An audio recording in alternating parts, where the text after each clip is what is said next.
All right, here we go, folks. We are live. Welcome, 2026 FIDE candidates about to get underway.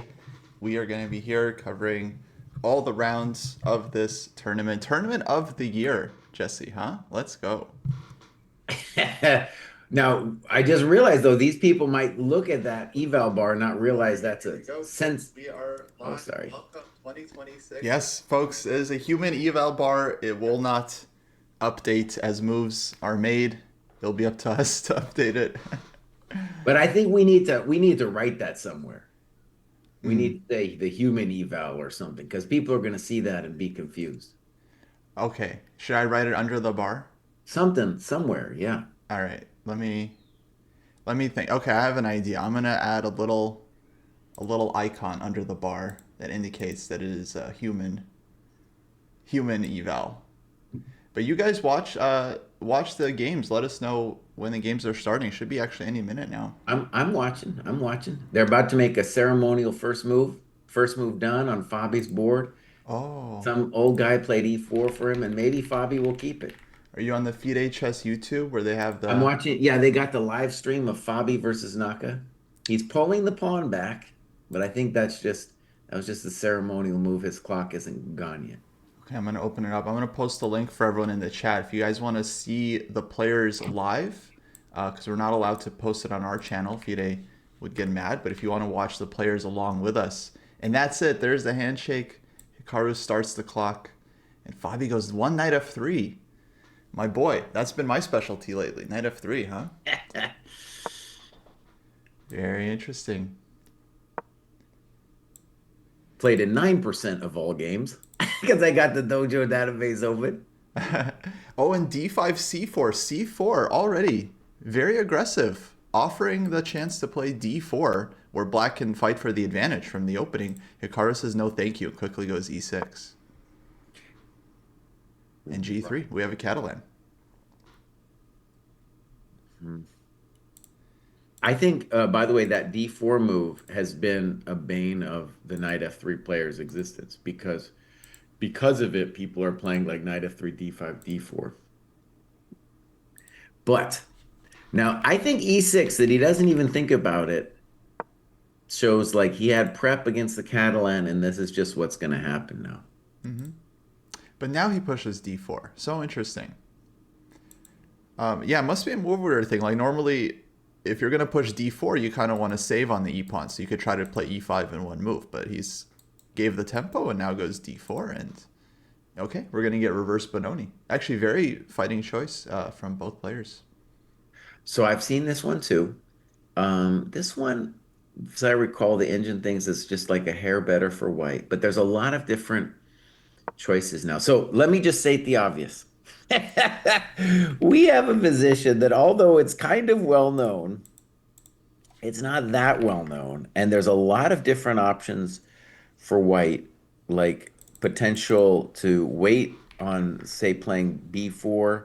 Also, now he just plays bishop g2. So now we're going to see like there's c5 is an option. He goes knight c6 immediately, which I think is arguably better. But let's just state the obvious. If he had played d4 immediately, then he gets the option of playing knight c6 and e5. And now he does not have that option. Yeah, exactly. Okay, wait. So I got to get my eval bar on. So you sent me the eval bar and I got to get it going.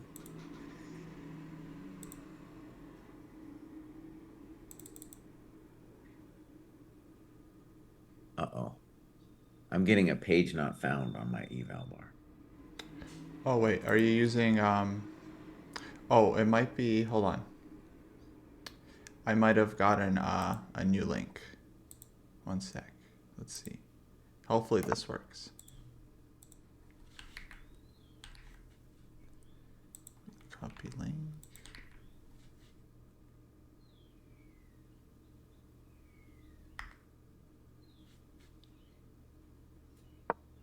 Okay, hit that and see if it works. No, it doesn't work. It says page not found. Mm-hmm.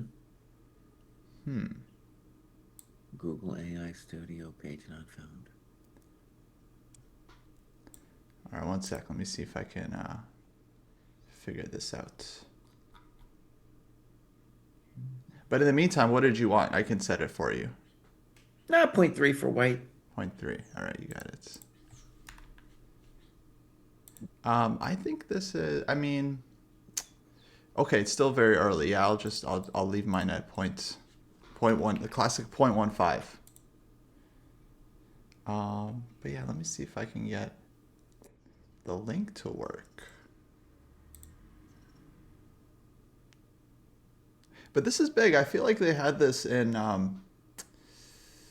Carlsen Nepo. I think Carlsen was white in this line against Nepo. Maybe chat knows. Well, and by the way, usually it goes by a different move order. So imagine it would go like knight f3, some kind of e6, like white waits for e6 and then plays c4 and then black plays d4, right? That could happen a variety of move orders. Usually the knight already on f6 though. So now Naka playing bishop c5 allows the knight to potentially go to e7 if we think that's cool. All right, I got something to say about bishop c5. I got something to say. Back in the olden times, uh, people generally thought it was a fish move to put your bishop on c5 because it feels like the bishop is useless there and the knight might want to go to c5. But the engine has been loving bishop c5 in these kinds of positions, and I've seen it a lot of times with reverse colors. So bishop c5 is definitely, an engine-based move. It also feels vulnerable on c5. Like, am I going to get whacked with knight e4 or b4 or something, you know? But the engine doesn't care. Yeah, yeah. I think it's kind of normal here. Black will go a5. And Fabi's thinking. I feel like he would be used to maybe knight f6 being out in this position. He's wondering if there's some knight e7. This seems to have taken Fabi a little bit out of his book. I think Fabi's very happy with the way this has gone, even if Naka's like looked at this with an engine. It's just a very rich position, and we got let's just say d3 for white would be an obvious move, and we're doing fine. Yeah, exactly. I kind of like these reverse Bononis for white. Okay, I sent you a new link. Try this one. Hmm. See if that works.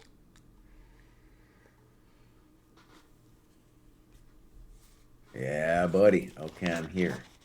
Okay, in business. Nice. All right, now I just have to make this our main one. And I put it to point two. Originally, I was at point three, but put it point two. I don't know. Oh, but a real bummer for me is when I look, this is really unfortunate. When I look at the players, which I really like to do, they've got a little eval bar superimposed on it. Can't escape. Oh, man. uh, they should just put the eval in the center of the board. You should save some time. Okay, I need a little human icon here. Oh, by the way, so I'm looking at the Dojo database, and one of the things that's interesting about Bishop C5 is the main move in that position is actually Knight H6, which in a reverse color situation is a move that Kramnik came up with the idea that if you can put the knight on F5, you can really squeeze the opponent. And what's weird about putting the knight on F5 is like you're saying, nah, you know what, buddy, you're not ever really going to move. And I'll just use space to try to control you. So Bishop C5 has been played 129 times. As expected, D3 is the main move here. You could do all kinds of stuff here, but D3 is the main move. All right, now I have to move away from this view, unfortunately. I got hosed. E3.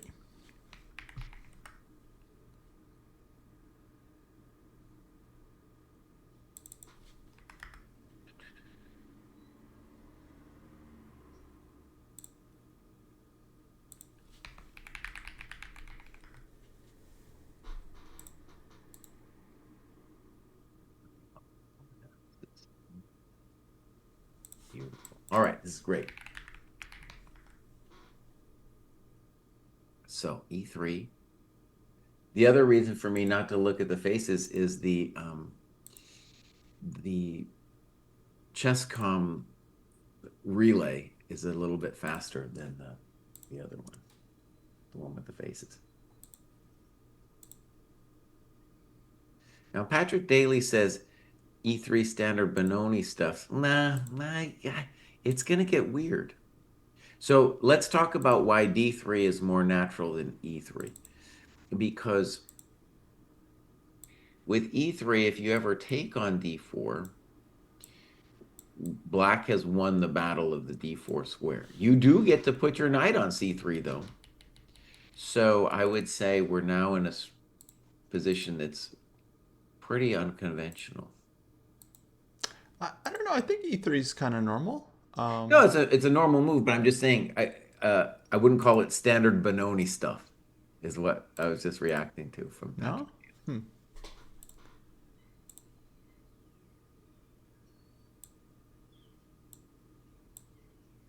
Okay, here we go. All right. Okay, here we go. You guys ready? Uh-oh. All right. Now, now is it clear that it's a human eval bar? Hope that's better. I also have to be careful because, like, I was able to get rid of a little video feed on the Chesscom game. So it's just like that eval bar is just pushed. It's pushed really hard on the viewer. Okay. All right. I'm back to chat. So chat. Hello everyone. Uh, who are you guys rooting for? I want to see it in the comments. Do a little human poll.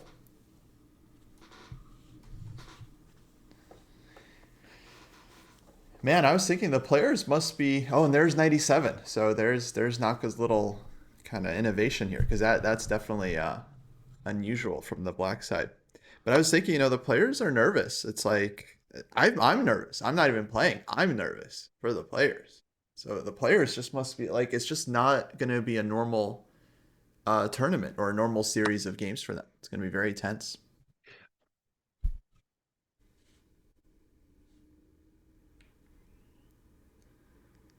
Okay, I was a little surprised about knight takes d4 just then. Oh, but Fabi has a whole idea. Holy shimoles. Holy moly. Here we go, my friends. Yes. Well, okay. I got to see the video. What's happening? We got a whole situation. So Fabi spent some time, but now he's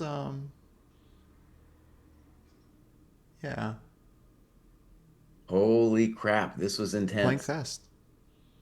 So they're both still in their book here. Oh, and I see what you're saying. FIDE put the eval bar on top of the Right, video. right on top of it, dude. They won't let us, won't let you look. No, and they're like, "Oh, this is an improvement because now people can see the position." But it was like, "Ah, no, no, FIDE. That was the one last safe space on the internet to see the game without the eval bar." Okay, so what we want to say is this move, knight takes d4, is not something you just come up with at the board and then play it that quickly. So this is some intense crud that he's throwing at him. And then the first variation we should look at, Kostya, is like queen d4, Yeah. queen a4. Now black has a variety of moves. Let's just put bishop d7 on the board for half a second. Queen takes b4. And then the claim is if you take my rook on a1, that bishop b2 is hosing you completely. That's probably true. Looks good. I mean, queen a2, knight c3, queen a6, bishop b7, and Yeah, white is it looks like even multiple things, like taking on G7 also looks good. It's just like the end.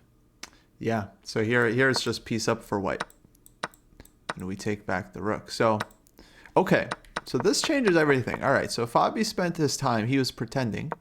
Um, he, You had to remember, bud. You had to think about it a little bit. yeah, he had to remember like, oh, it's this knight e7 thing. But then yeah, so he blitzed it out, and then wow. So takes b4, takes, and Hikaru hasn't taken on d4 yet. Right. And so the guess though is that if you let's see. So first of all, Queen A4 is a threat. So if you wanted to play Knight F5 or something like that, you'd need to first play castles. Okay. Now, I just want to say, optically, this looks bad for black. I'm sure there's a whole engine analysis here, but optically, it does not look good because he castles, which I guess we expected. And now, I guess simple question, after bishop b2, am I just much better? Well, I doubt it just because Naka blitzed this all out, so it must be fine for black somehow. But it is a strange position. Well, okay. So I'm seeing some ideas for black here. But before we go into them, I just want to say the bishop on c8 is poor. The bishop on b4 is both loose and misplaced. And black's kind of only source of counterplay is the d4 square. So I guess critical variation, Kostya, would be bishop b2, knight f5. And if something like queen g4, then maybe bishop e7 to f6. Hmm. Okay, so I think that's the critical idea for black. If white plays d5, then black can always say, well, then I take, I free the bishop, and if you play bishop takes, I'll play c6, I'll be okay. Yeah.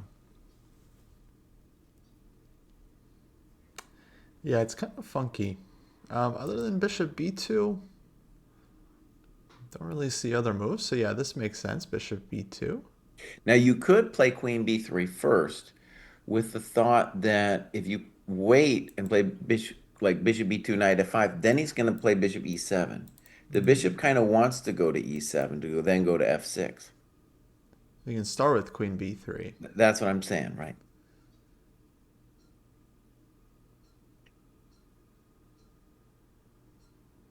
Yeah, could get kind of awkward for black. Like if queen b3, if he goes wrong, like c5, white takes, Oh, it's just nasty then, right? bishop takes, and then like bishop. Yeah, it's like a very nice Catalan all of a sudden. You go d4 and Hmm. um, black's just not developing. So light squared bishop here is, I think, the issue for black. Has to figure out.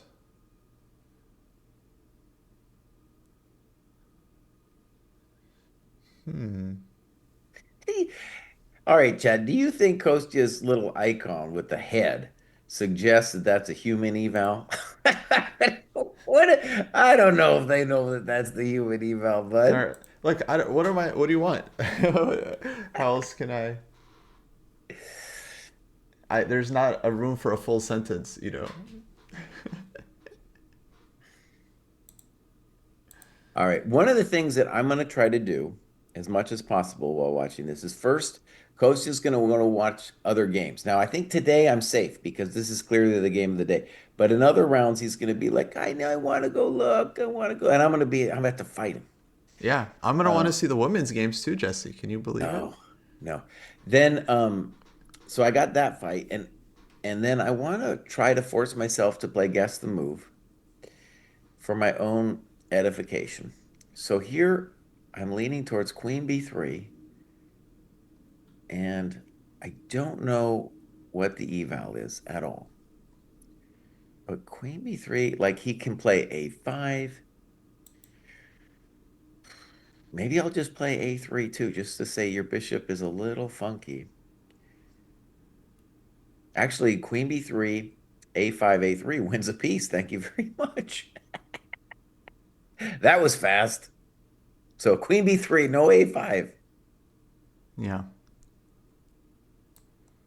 Yeah, someone was asking about this opening choice from Hikaru. Hikaru likes to surprise, especially round one against Fabi. He always kind of comes up with like tricky systems. So I would say in this case, it was more Fabi that kind of went, let's say, off the beaten path with his knight f3 and c4. You know, Fabi usually more kind of direct e4 player, d4, not usually going for these like reverse Benoni systems in classical as much. So very, very interesting from both players.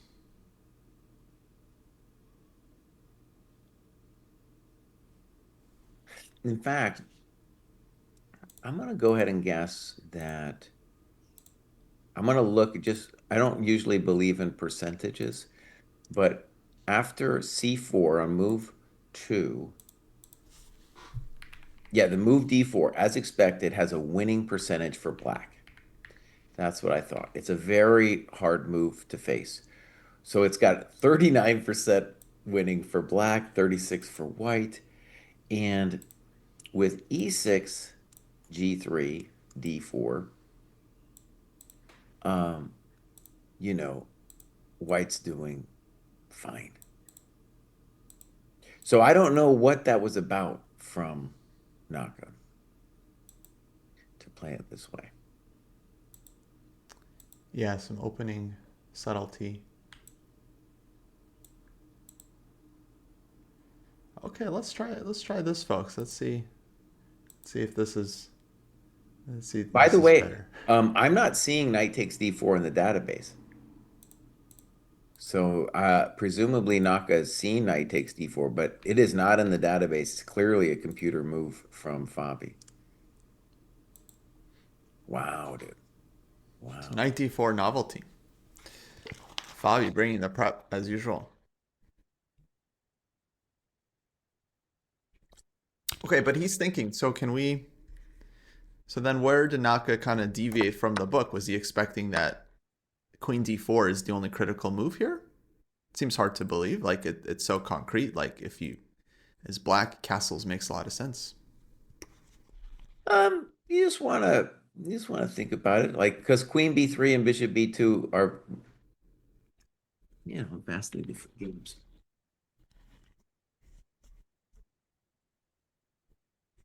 But now he's really thinking. See, now I can't. Now it's hard to tell whether he's actually thinking or he's trying to remember again. Maybe he has some options.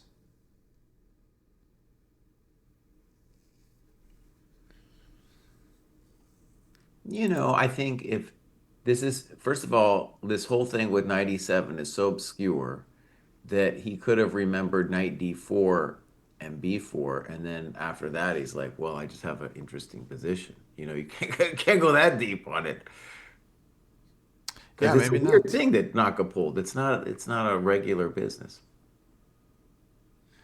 Okay, I do want to keep an eye on the other games. What do you do though, Kosi, after queen b3? For Queen B3 for black. Yeah. What do I do?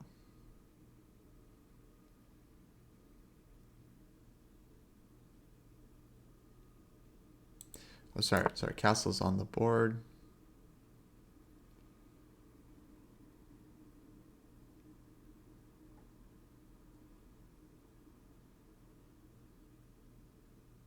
Maybe it is C5. Maybe Queen B3, C5. You take. Bishop takes. Bishop B2, Bishop D4. Or maybe Knight F5. Maybe Bishop D4.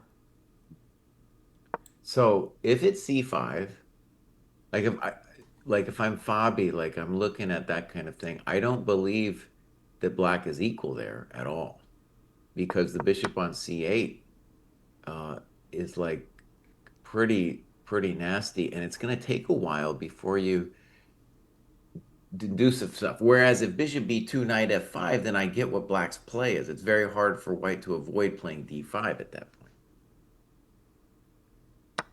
Yeah. No, queen b3 is definitely a question. But we agree that black should have something, right? I don't know. I mean, queen b3, it's very concrete. You have to come up with something. a5 is not it. c5 isn't it. I don't think you can get away with queen takes d4. So I don't know.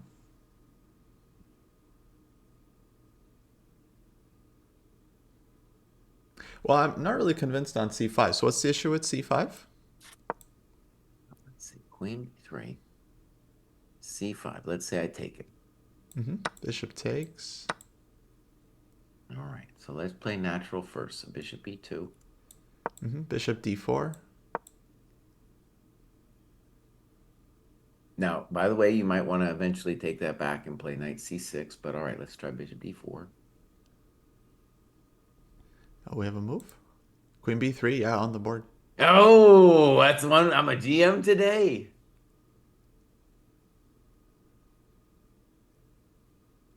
So yeah, because with this final position we have with bishop d4, the issue is just your development. So I don't know. Knight c3 is the obvious one, but I could do other things. Yeah, I'm just not sure, like, maybe it's playable for black, you know? Because sometimes positions look good, but then, yeah, Compy makes some moves and black gets out. Now I would say though, Kosi, if I was gonna defend your honor, it would be instead of bishop d4 to play like knight f5 or knight c6. Yeah, I can try knight c6 as well. I think more solid, actually. But I have another boneheaded question here. On c5, what about the basic a3? Yeah, a3 is a question for sure. And that's where black has to have some kind of good answer. So, okay, now if queen takes d4, there's bishop b2. All right. So that doesn't work. Okay, so bishop a5, you take on c5. Then maybe knight f5. Bishop b2. Bishop b2. And can this be something for black? Like knight d4? Seems like Naka made a move already. Just bishop a5. That's what he did. In 1 second. In 1 second, bishop a5. So 100% Naka is in his book. He's not just bluffing this out. You never know with the knockout. You never know. All right, so knight c3 Knight played c3. also kind of quickly. Also, quickly, man, these guys are tricky. All right, so let's just think about this for a second. So the argument, the thing about bishop a5 that's a little spooky is that, well, first we want a tempo with queen b3. Two, like if the bishop is going to be amazing, you have to be able to win the pawn on d4, and you have to be able to get the bishop back to b6.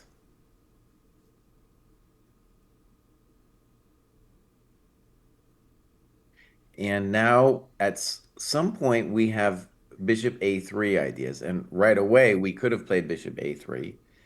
He played knight c3 first.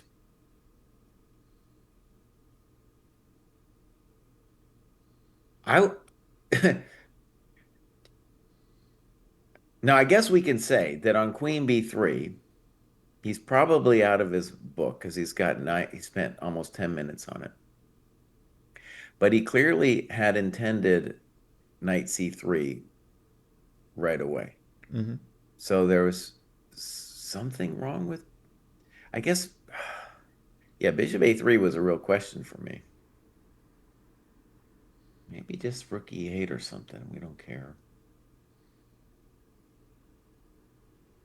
All right, Kostya, let's ask the obvious question. What, if anything, is wrong with queen takes d4? I'm wondering that myself. There's bishop a3. There's bishop b2. There's queen a3. Oh, queen a3, Kostya, good move, buddy. Shit. Little tactico, yeah. Oh shit. This funny because I was a little nervous with that bishop being loose and queen a3. Put that on the board, Kostya. That's a winner right there. But is it winning? I mean, black takes on c3.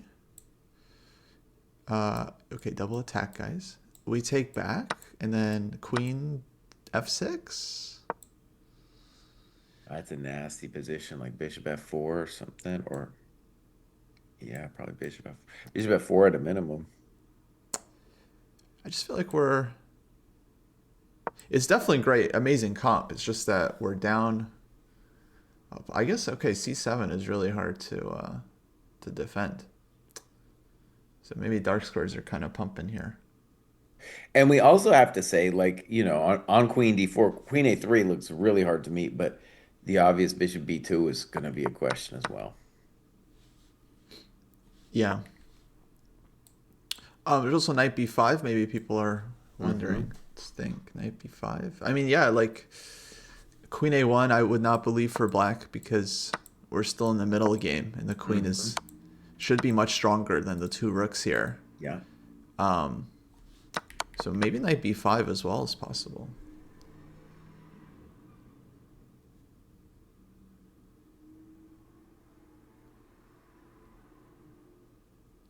Hmm.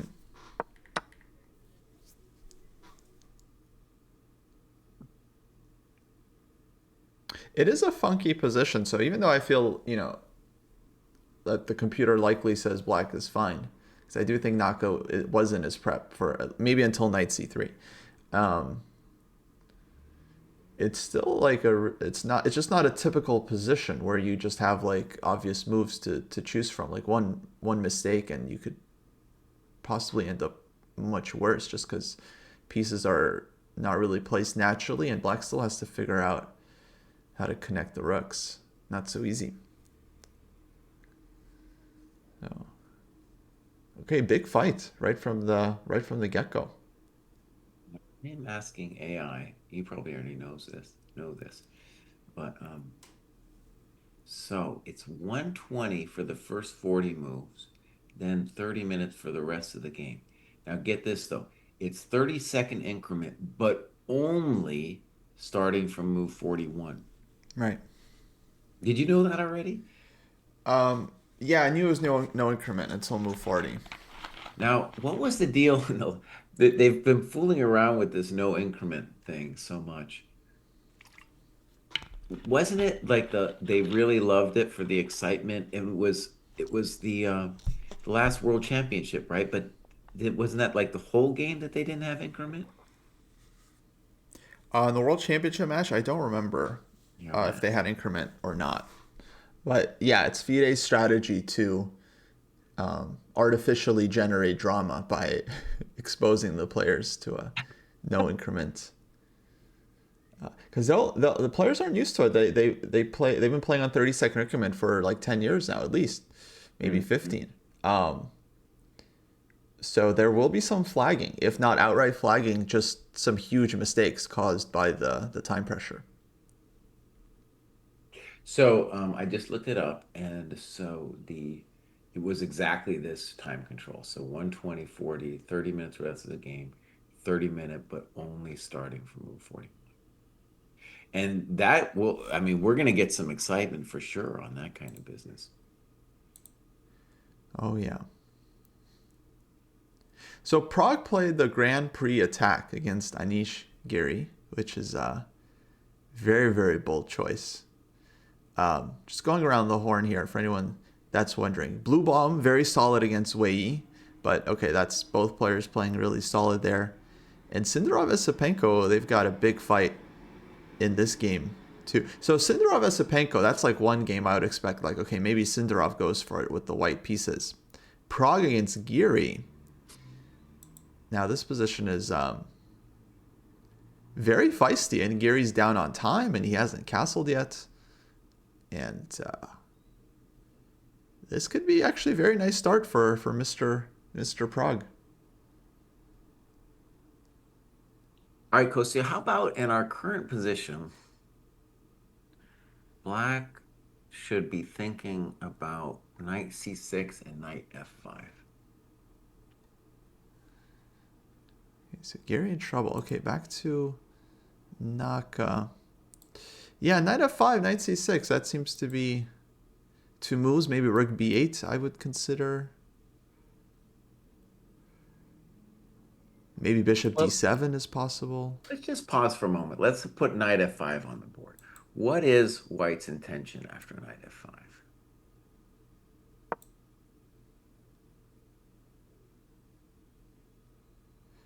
Um, Actually, one thing, detail I just noticed, Kostya, is if knight c6, then queen a4 could be very annoying. yeah. That's fun. So queen a4 on the previous, like before knight c3, queen a4, c6. Black would be okay. Right. It's only if you put the knight on c6 that you And run. then Oh, knight f5, queen a4, also c6. Yeah. right. So knight f5, I think, is the main candidate. And I don't know what Fabi's intenzione is yet on this knight f5.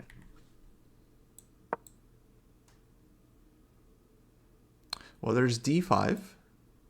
And I just want to say I don't believe in d5 because after ed, if you take with a piece, I can play c6, and I don't know what the problem is. Because we're really freeing the bishop on c8 when we do that.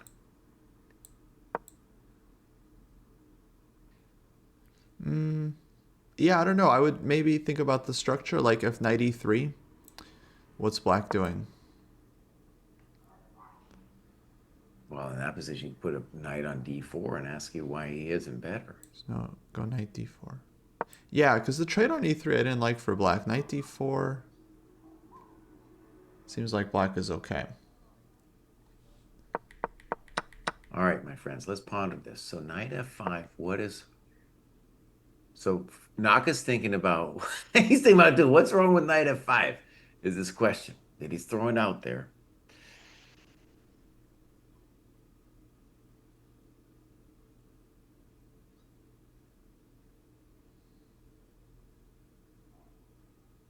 And the answer maybe goes, I don't know what else to do, honestly, is to try to go for it with knight e2. I feel like there's options. Um, So the knight on e2 says, if you do not take my pawn, you will lead a life of suffering. So you need to take my pawn. And then I play bishop b2 at the end. And I claim that I have immense compensation. Is it true? Ah, that's a good question.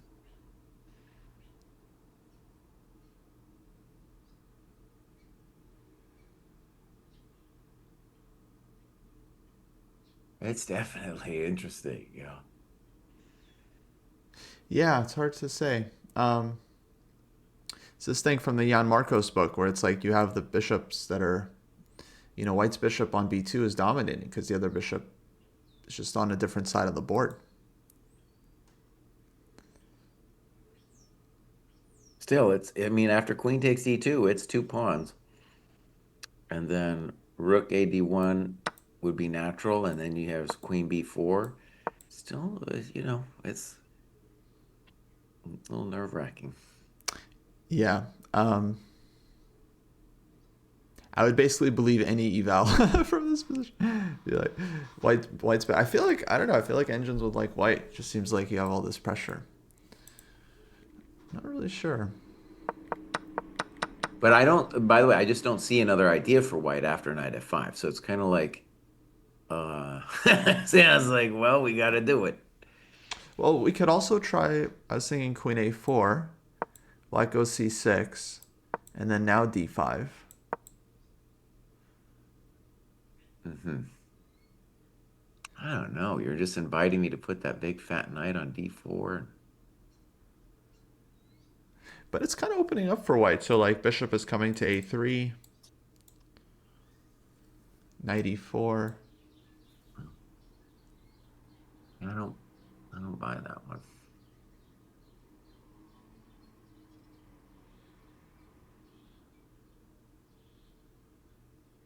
Yeah, I don't know. I mean, it's like sacking two pawns. It feels like It did feel intuitively like that position White had enough, but it's always hard to play it yourself. All right, my friends, we are here at the main battle. Maybe like this is going to be a key moment for the entire tournament. It's like, oh man, if Well, it's a either very big player. game. I mean, they're basically top two seeds. Can argue about if they're the two favorites or not. There's been a lot of discussion. Well, also like Fabi or Naka has to prove me wrong and every all the doubters. And so I I gave him a 10% chance of winning this thing, but I've been wrong about him before. So and this is a key moment, man. This is hard. This is hard for Black. Yeah. One thing I was thinking about, I was wondering what people's thoughts are on this. I wasn't sure how there's all these like interviews coming out with the candidates in the last like 2 days. Like FIDE did like a big media day. I think they did like 2 days of media days, and there's like all these interviews. I saw like Chess was doing interviews with players, and the FIDE account was, and it's like I don't know. Do the players need to be giving interviews like the day before the like what are they gonna say first of all? Like what are they gonna say? And like why are we I feel like we're putting all this like extra pressure on them, and it doesn't feel like a thing that normally happens in sport where we like interview the players like right before the actual battle. I don't Okay, know. Coach, I want to try to A little defend Black's honor inappropriate. here for a second. Okay. So we got knight f5. I think knight e2 is the move. Knight takes d4. Wait, knight f5, knight e2. Yeah. Knight takes, queen takes. Let's say bishop b2. Maybe if you wanted to change your opinion on that, we could change it. So queen d2. And I want to try to defend this position for Black for a second. Just because I want to I want to sense how real the compensation is. Yeah, rook d1. Okay, but I'm assuming a1. I'm on queen b4.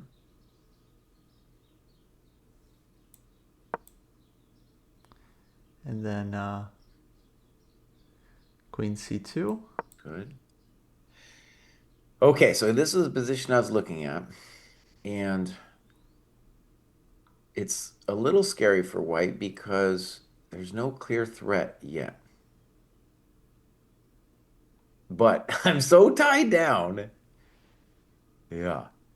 I think this is the one that my guess is maybe this is a position that Naka's looking at right now. All right. Yeah, but was this Fabi's intention when he played knight c3? Because that's kind of deep. I think Or so. queen b3 even. He played queen b3, knight c3 quickly.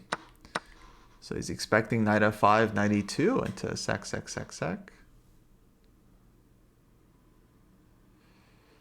I don't know. I kind of believe in white, but like let's just make a move or two. So at that final position after queen c2. Mm-hmm. Uh, like let's try c6 just for a second because it's natural. And now I could do a bunch of different things. Let's mention h4, but let's play bishop e4 first. Yeah, bishop e4, I think.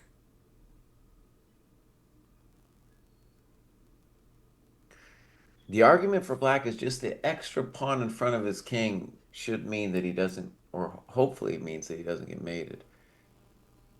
So h6 probably. So we might come back and decide you have to play f5, but if h6, I'm assuming queen e2. Mm-hmm. The old maneuver. The old maneuver. Well, also two maneuvers. One bishop b1 and queen e4, but also queen g4 now.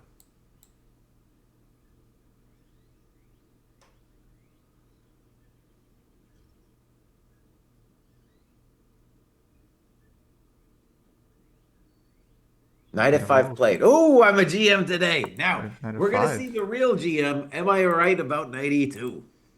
Kostya's, I think you're still voting for d5, Kostya? I got queen a4 and then d5. That would be my bet. Okay. It's my guess.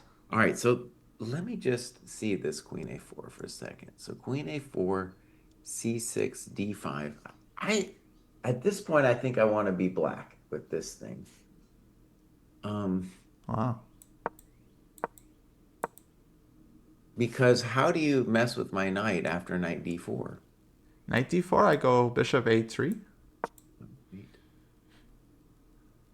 rook e8. Rook e8, and then I'll try knight e4. Interesting. Okay.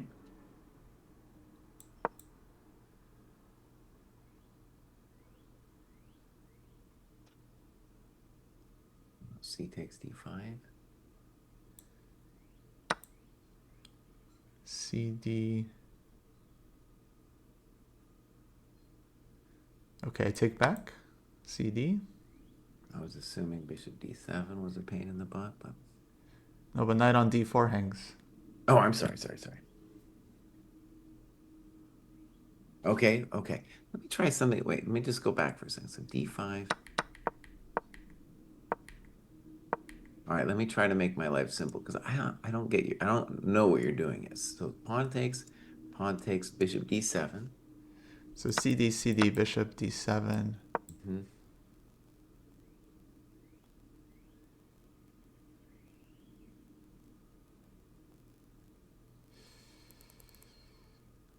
Okay.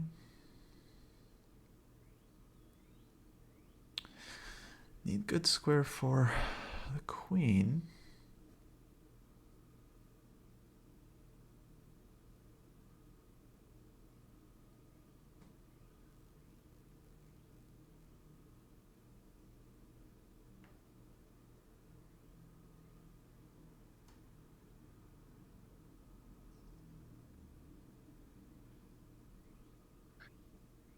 Yeah, I'm not so sure.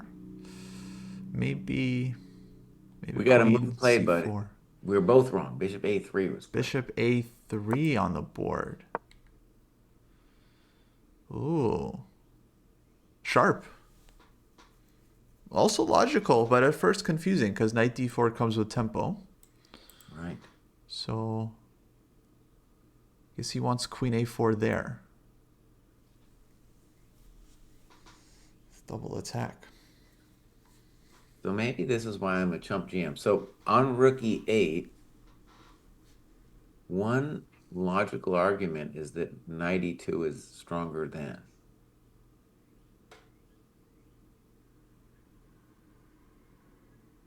Oh, bishop a3 is interesting. Okay. This is going to occasion a think. I guarantee that this is going to occasion a think. Knight f5 was 16 minutes. Holy Carollis. Um, Bishop a3 pretty fast. But Fabi was thinking on Naka's move for sure because other than knight f5, it's like kind of feels like that's the most critical move. okay, Kostya, let me just first let's just ask about the exchange sack. So knight d4, queen a4, and let me just try c6. What is the eval in that position? Okay, do we have to take? I think so. So I we gotta take take. with the king, King which is a takes. little awkward.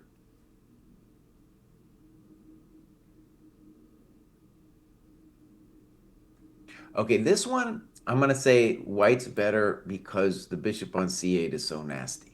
Feels like white's better, yeah. Yeah, okay. So bishop a3.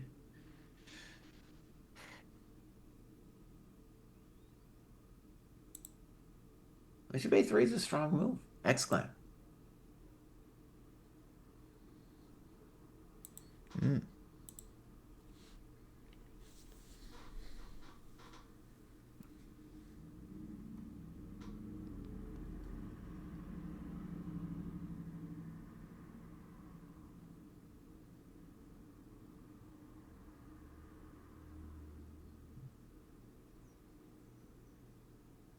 So we'll say the obvious is that if you play bishop a3, rook e8, all the ideas with d5 will make rook e8 into a developing move, right? Yeah. D pawn is still a problem for whites. Oh, I got it, buddy. Check this one out.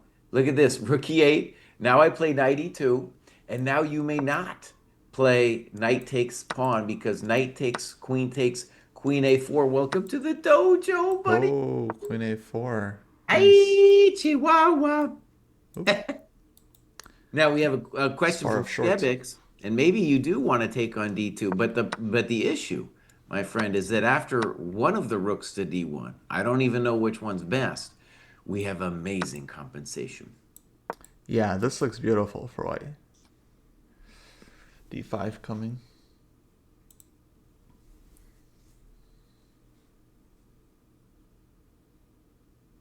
So Kostya's rook here, obsessed with knight E2. d5, by the way, and in general, I want to hold off on it. I just believe that if the bishop on c8 and we control the d4 square, let's just say strategically, that's what it's about. We control the d4 square, we are going to be better.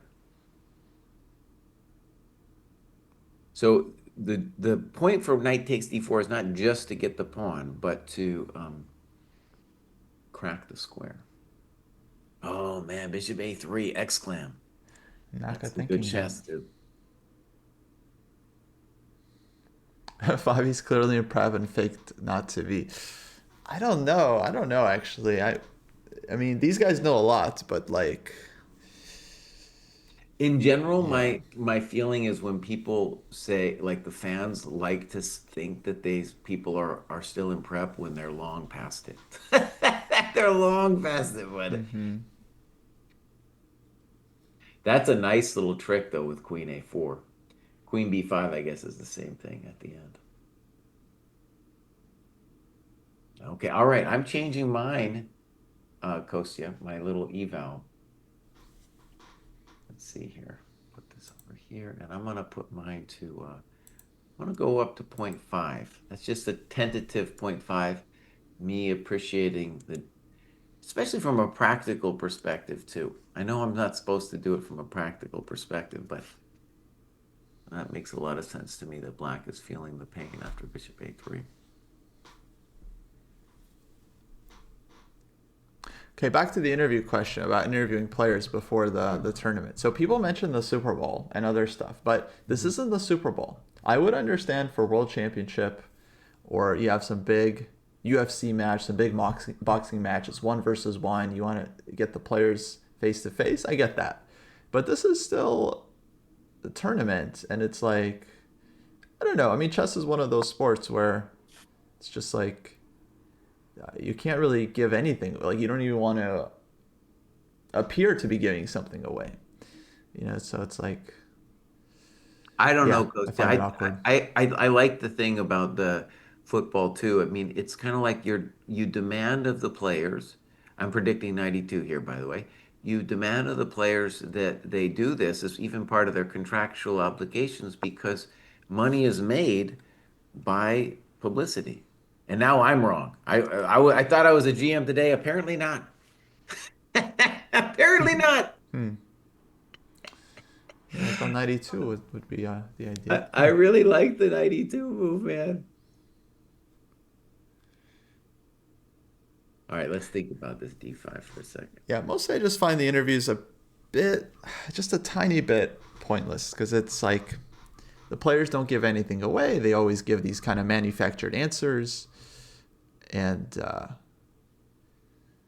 yeah, rarely does anyone say something interesting. If they do, it's usually not even in their favor because they're just dragging attention to themselves and putting a target on their backs. I don't know, All right, but it has to be something. all right, Kostya, let me just say I don't get it. So let me just defend Black's honor. You tell me what White's idea is. Maybe we'll figure it out. So after D5, let's say I take that thing. Okay, let's think. Yeah, Fabi knows.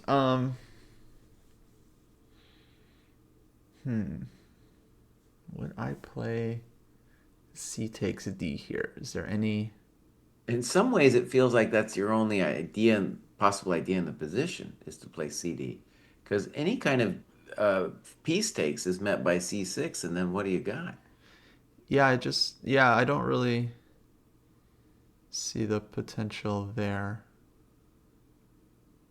Um, hmm. I guess I should also mention that in addition to e takes, there's knight d4, but maybe knight d4, queen a4. Maybe there's something. Yeah, maybe CD.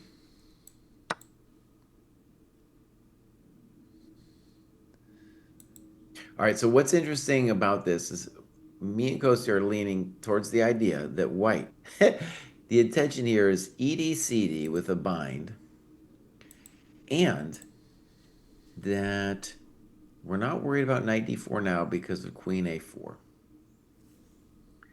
And my first thought, Kostya, was ED-CD and a simple move like bishop b6.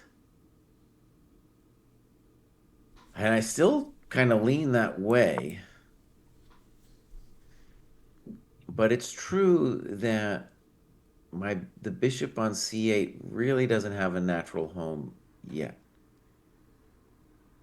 So maybe in that position, some kind of knight e4, rook e1, maybe we're claiming we're a little better. I'm going to Jadubi my business though, because I'm putting it back to point two because I like the other position better. Also, Kosi, I want to make sure. So David's not with us today. Is his zeros counting for our average? Oh, well, there's a toggle, so it shouldn't. Okay. Let me see. Do you see the toggle? No. Oh, I just toggled him off. Oh, good. Oh, yeah. So now it's not counting. Yeah, yeah. We did it for the other one. I think we forgot for this new one. But isn't Okay. that cool? That's pretty cool. Yeah. And then you can add a fourth person. Um, and if we wanted to, we could have multiple games. Yeah, that'll be for future stream. I'm curious, how's Anish doing? Anish castled queenside. Oh boy. So yeah, Prague Gary game is gonna be crazy. Blue Bomb Wei solid. And Sindarov Esipenko. Okay, mostly solid there, guys. In the meantime, we got D5.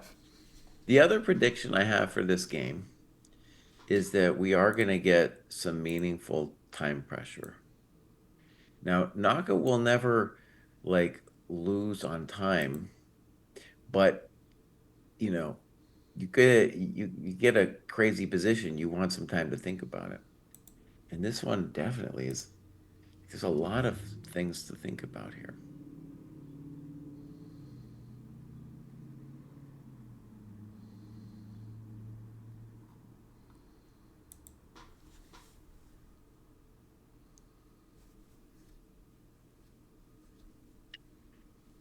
Yeah, Anish in trouble.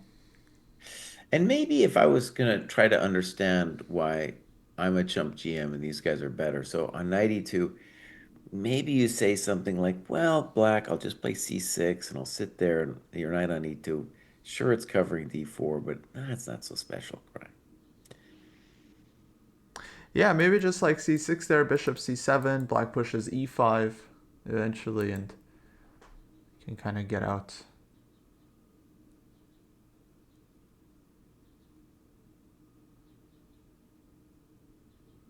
This one is very hard to judge because white has given black, first of all, like a lot of potential plans.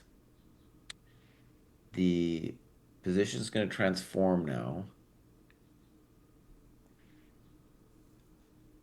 And it's not, even though this ED-CD thing looks a little bit like a bind, it's not really clear what the plan after that is going to be.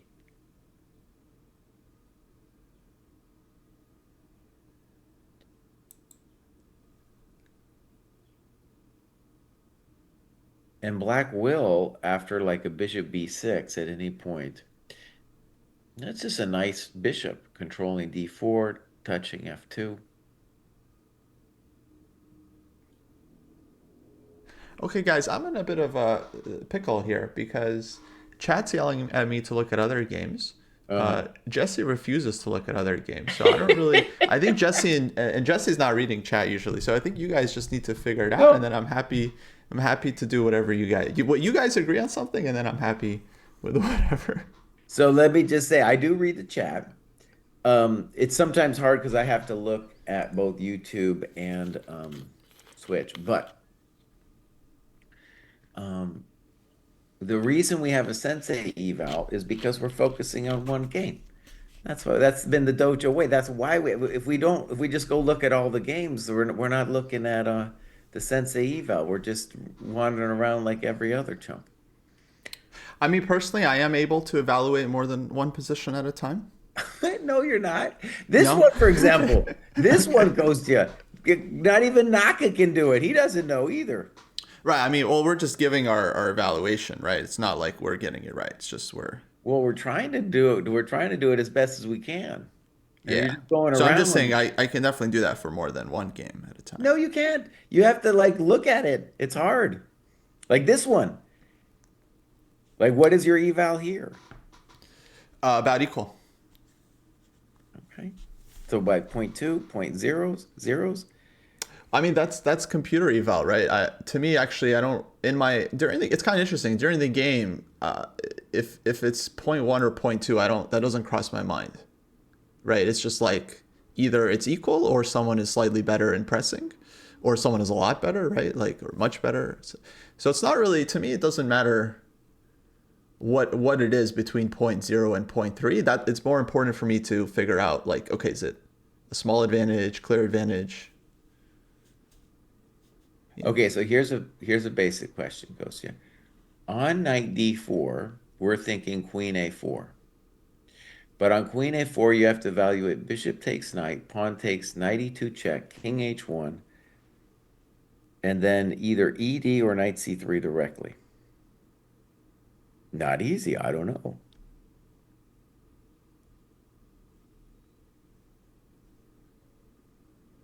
This is what I mean. This is what I mean. It's no simple sauce. Black's got a big question. If we go around, then we won't be able to understand the game from the player's perspective. Yeah, I totally agree that that point of view. Or at least I see it. I also see it from chat's perspective. Like they want to watch all the games and they want to see us talking shit about Geary and stuff. You know, and that's fine. That's His also turn will fun. come. His turn will come. Um, so yeah, I just don't like that. I just don't like ignoring chat. So I just wanted to address it. If we want to stay on one game, that's fine. I like the deep dive too. Um, Maybe this game peters out. We can look at other games as well. I All just right, want people Cozy. to know what Here's we're a doing. variation I want us to consider here. So we got to look. Knight d4. This is what Naka's calculating. Queen a4. We can Yes. talk about queen d1, but queen d1 is just sad, right? So queen a4, trying to force the issue. Bishop takes, pawn takes, knight e2, king h1. Now I think we're Wait, gonna one play. sec. Yeah. Wait. Hold on. Why is Bishop C3 forced, or you're just looking at it? Well, that it's just the main question because can I win the pawn on c3? Maybe I can't. Okay. Yeah. I mean, to me, it looks very very scary to do this, just optically. But yeah, I think takes on C3, and doesn't the knight get trapped? So king h1, e takes d5. Oh, you take first. Okay. Let's say CD. Good. So now if knight c3, we're going to say queen b3 should be a thing, right? No, but it's still oh, no, queen. I don't know. That's a good question. So Queen knight C4. c3, queen c4, correct? That probably is enough. Okay, so not knight takes c3 there. Okay. So I think what Naka's trying to so we have to like it's a process of elimination, right? So does knight d4 work? At the moment, we're leaning against it. Though it has to be said that even knight d4, queen a4, c6 is its own special variation. Yeah, I thought C6 maybe would be the idea. And that transposes back to a variation that me and Kostya had like 3 million years ago. Yes. That one's also super hard to evaluate.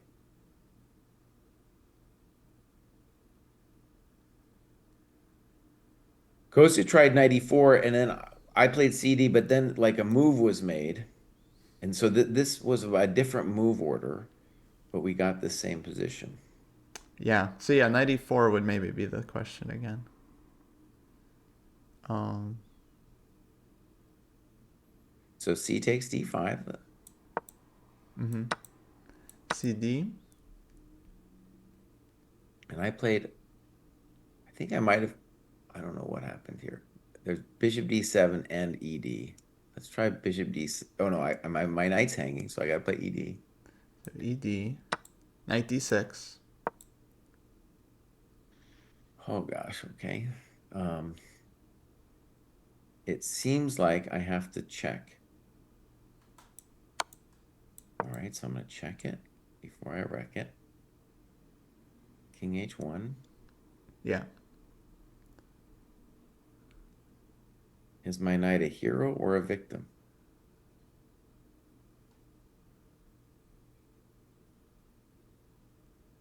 I don't know. I think it looks like White's got this octopus knight. It looks fantastic for White. Bishop D5's coming.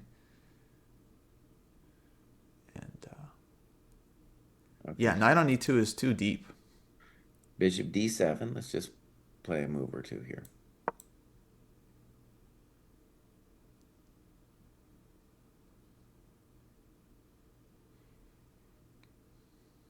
Maybe Queen B3. Kind of like Queen D1. Queen D1. Okay.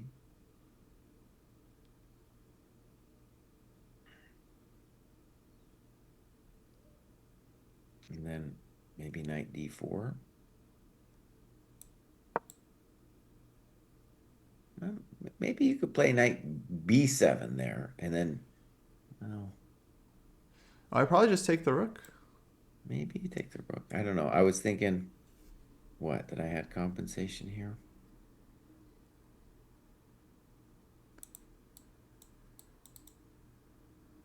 Maybe I don't. I don't know. Another one, very hard to evaluate. All right, go. So let's try to figure out the candidate plans. Okay. So we got this fancy knight D4 thing.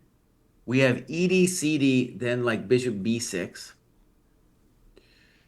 Uh, I don't like E5 from black, but that's a thought. E5 looks ugly. There's some kind of knight D4 trickery that we were just playing with there. Um, I don't know why it would be meaningful, but I guess you could consider C6 immediately. Seems weird, but you could do it because we have the knight D4 trickery. No, no way that works. Well, okay, just put it on the board just because it would be nice if we could eliminate it. Oh, C6 you want to take back. Yeah, I'm just going to take it back. But it's really weird to play C6. I want to stress that's a really weird thing to do, but maybe you could do it. Yeah. Just to put it on the board is like a candidate move. 94 maybe. I think Naka's going to take on D5. I really haven't seen a reason why this is. It's a little surprising how much he's taking here. Like what we were. I mean, we were looking at like options, but like, what was the issue with ED5? Like, why would that? What? Why? Well, the What's question so? though on ED5 is CD5, and then you still need a plan for black. So if you're going to play ED5, you have to think about what plan you're going to do after ED-CD. Right, but you have okay. You have to develop still. You have Bishop B6, Bishop D7, Knight D6. Okay, so let me just try to address what I think the concerns could be. So let's say Bishop B6, and now you say to yourself, if you're black, you're like, okay, what will white do to me? It's an unconventional position. His knight can go to E4. My knight can go to D4. Will my knight be stable on D4? Interesting question. I don't know. Right? Should my knight go to D6? I don't know. Is there going to be pressure on the A and C files? I don't know. It's a hard one to judge. Where's my bishop on C8 going? So I like if I was playing this as Bliss and I would play bishop b6 and feel pretty good. But if I'm playing this against Fabi, I'm like, well, what is Fabi gonna do after I play bishop b6? I don't know yet either. I don't, he's got a lot of choices here. Queen c4, knight e4, rook e1, rook c1. Yeah, I don't know. It's hard. Yeah, definitely unconventional structure with these two d pawns. It's not really. Yeah, it's hard to even think of another game that had this. So. No, yeah, players spending a lot of time. I think there is a lot of pressure in the moment, and yeah, they've got to make it to move 40. So Naka uh, can't really afford to spend too much time here without just getting into massive time trouble. The other thing that's interesting, Kostya, you could ponder is if ED-CD, instead of going bishop b6 directly, it might be more clever to play knight d4 first, because now the queen has to guard the c2 square. So it kind of forces queen a4. And then you get your bishop b6 thing, and then you say, oh, that was a better version.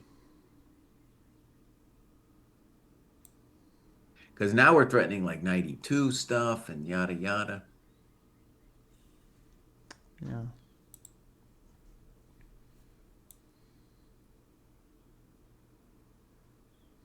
Oh, yeah, this is going to be the big one.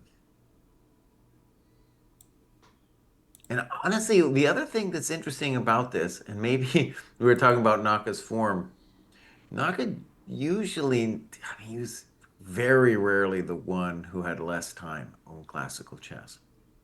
So we're now, I mean, this is now significant with 30 minutes. Well, it's a new Naka. I mean, this is It's popping. 38, Papa Naka. 2800 Papa Naka. Papa Naka, yeah, dude. All right, so what's your guess the move here for black, bud? Mine is ED-CD, knight d4, queen a4, bishop b6. Yeah, I think he takes. I think he takes. Um, but you think ED, CD, knight D4? Yeah, I think it's important because if we play bishop b6 directly, we give white a lot more options. Hmm. Whereas if we go ED-CD, knight d4, then we force the queen to a4. And honestly, I think it transposes. No, it does not transpose. If I go knight d4 directly, it does not transpose because queen a4, then you're committed to like yeah, you're committed to, you can't do it. So you got to take first. What if black takes and then puts the knight on D6? Totally plausible. I think Yeah. then the claim is you're a little worse. But I'm sure that's playable. Certain that's playable. Yeah. Okay, that'll maybe be my guess. That kind of looks solid. At least that's what I would do if I didn't feel comfortable with anything else. Well, why don't you like ED-CD knight d4 though? That looks pretty sweet. Um, well, I'm not sure the knight is stable on D4. So if you go knight D4, okay, queen A4, Mm-hmm.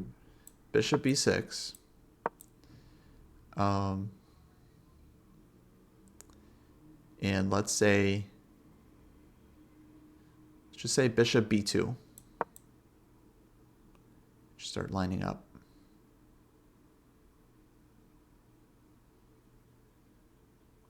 Okay, I'm drawn to knight e2. I think we got to move. Knight d4 played 20 minutes, 21 minutes thought Okay, knight D4 without taking. without taking, right? D4 without taking. So, Interesting. okay, so we looked at this about 20 minutes ago. And let me just try to summarize the reasons why this move was ultimately dismissed. Is because after knight d4, queen a4, there's the move c6, which honestly is interesting, but I didn't think it was that clear for black. And on queen a4, bishop takes c3, pawn takes knight e2.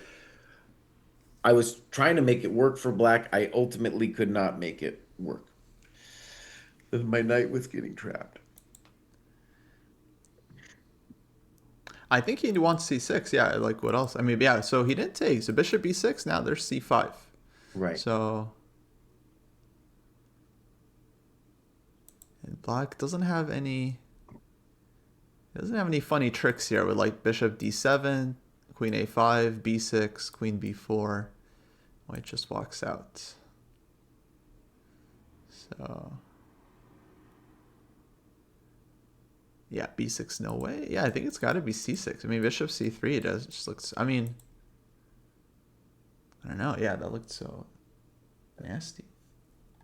All right. So we played around with this, and I didn't have any clear sense of what was going on after C6, but it,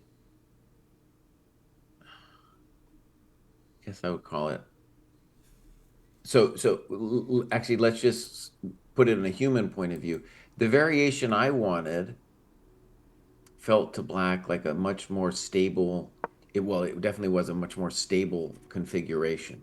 This is way more hectic. We have queen on a4 on the board. Fabi's like, well, I don't know what else I was supposed to do.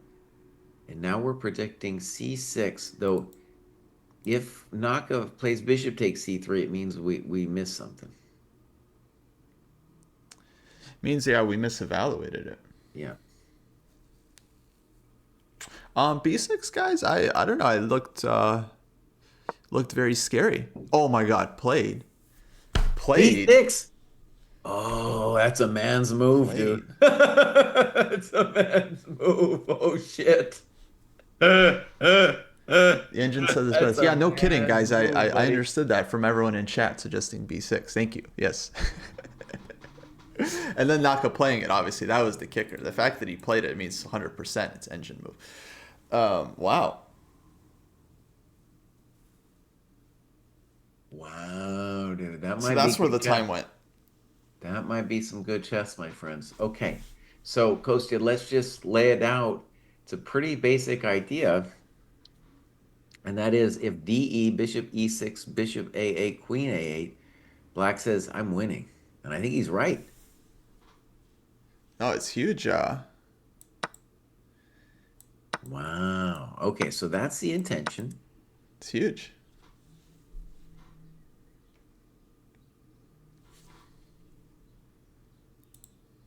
All right, my friends, I just want to pause here for a second. So, one of the fun things about these kinds of events, and one of the reasons I want to not leave the game is it's like interesting. Does Chump GM find some of these ideas or not? And I just want to say there's just a variety of reasons my mind would not allow me to think about B6. Number one, I don't want the bishop stuck on A5 in Yeah. perpetuity. Number two, the obvious one is just the diagonal is screaming, right? So this is like yeah, this is the real deal. Now, one of the cool things about this move is it tells the white queen that it's misplaced, right? In the other variations, the queen was kind of doing something. Now, oh, this is very beautiful. Okay, I'm changing my eval, and I'm going to take mine down to 0. Do I know exactly what's going on? No idea, but I'm taking it to 0. Wow. Yeah, very, very interesting play from Naka. Man, 94. How much time he spent? 20 minutes. 20 21. minutes. Dang. Actually, I mean, yeah, once someone mentioned b6 like was possible. Like it's not so hard actually to see the exchange sack DE bishop takes like this one I think many people would evaluate as nice for black. You get the light squares, you have knight of I mean just it looks like more than compensation. It looks like it could just be crushing.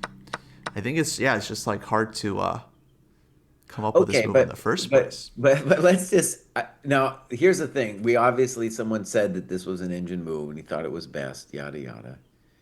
The other position, C6, maybe was just bad for reasons we didn't understand.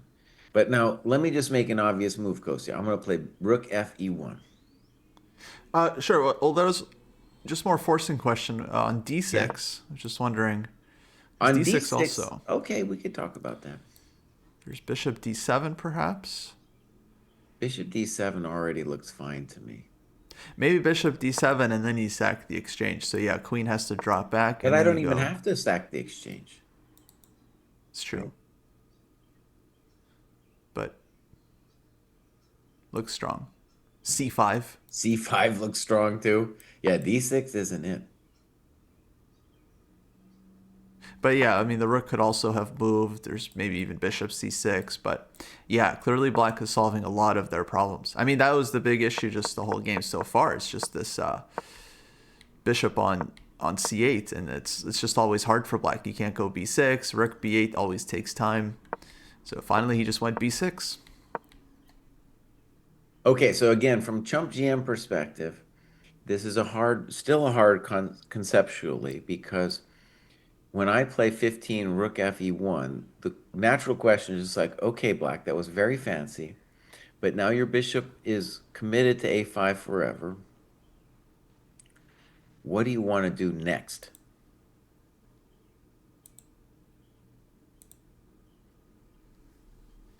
I've got an idea actually, Kostya. How about this? On Rook FE1, I play Bishop D7, Queen D1, and then C5 exclam. Telling you you've got one chance for your. Oh, that's a nice. Black's better there. Holy crap!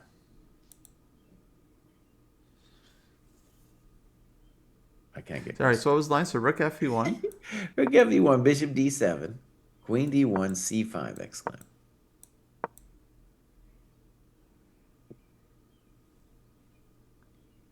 I am here to stay. But I really don't get this bishop on a5. Like, is it just gonna like okay? White goes bishop b2 there, and then what's the plan for black? To trade? Maybe eventually I'll trade, but I don't have to. No, I'm just gonna sit on that position. I could move my rook somewhere. Rook C8 would be a natural move, for example. Once you don't take on let my pawn go to C5, I'm just stabilized. I just feel like this bishop is just misplaced. Okay, good. So, by the way, what Kostya's just said is the reason why B6 would not appeal to the chump GM's intuition. I didn't even consider it. Yeah, no, it wasn't even on my radar, man. Especially because in those other positions, the bishop went to B6 and it looked so comfy there. Man, it's like that video, difference between 2800 versus IM. It's just like that's the difference. That's the difference. I didn't even consider the move, and Hikaru finds it in like huge game under pressure. It's crazy. Okay, so I Wow. want to say more obvious things. Besides, Rook FE1 is just like a move to develop. I don't know if it's a plan. Um, Another move that I guess has to be considered is what about the simple C5? Oh my God, we got to look at C5. What? That's C5, Kostya.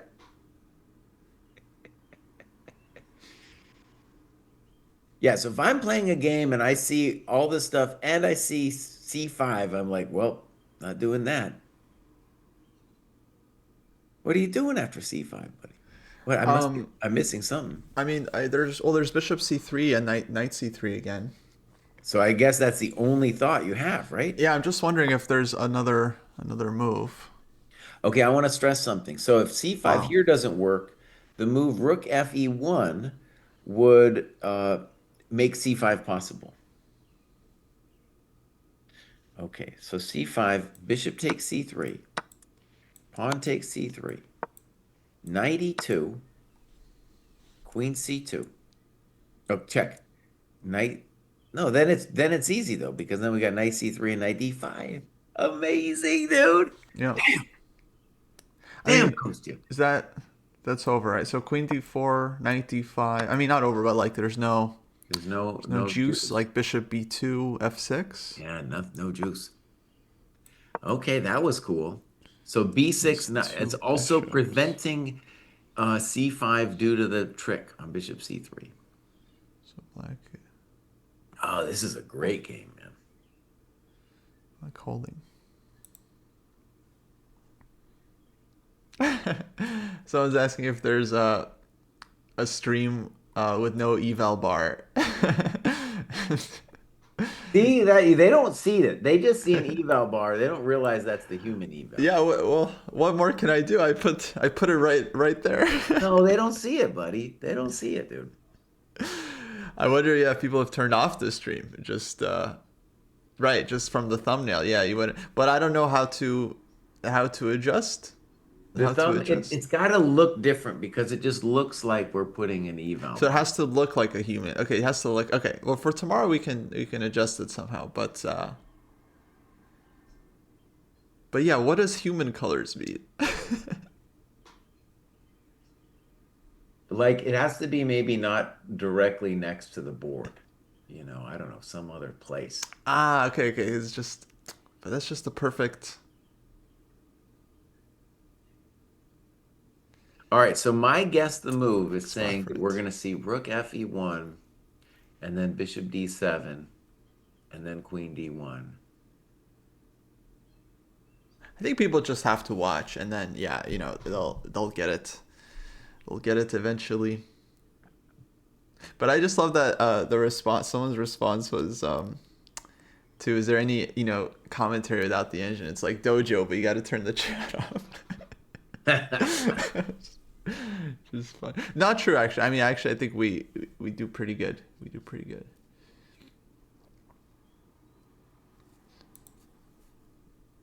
Mm. Now, I just want to say, like, my if I was just going to guess, like at a computer eval, I would say that it is equal. But would I rather have if I now that I've seen all the ideas that Hikaru has found, would much rather be black in a practical game because all of a sudden white is kind of in the real difficult spot. So, for example, this variation rook e1, bishop d7, queen d1, c5, that looks very pleasant for black. Kostya thought maybe white wasn't toast after bishop b2 or something, but to me, it's like I got the knight on d4, the bishop on a5. He might look kind of awkward, but he's talking. He's talking to c3 and d2 and e1. Okay, let's look at it. So rook e1, Yeah. bishop d7, queen d1, c5. Now, by the way, there's probably another move besides c5, but c5 is so nice because it prevents white c5, it controls d4, the whole business.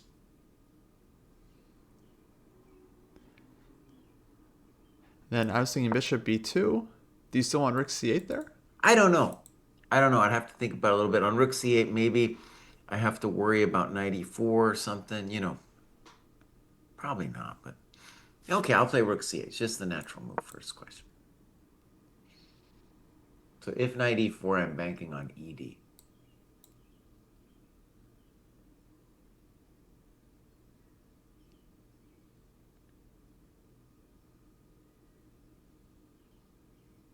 Yeah. So let's start with rook Actually, c1.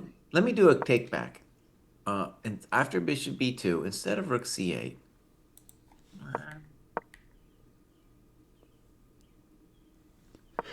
uh,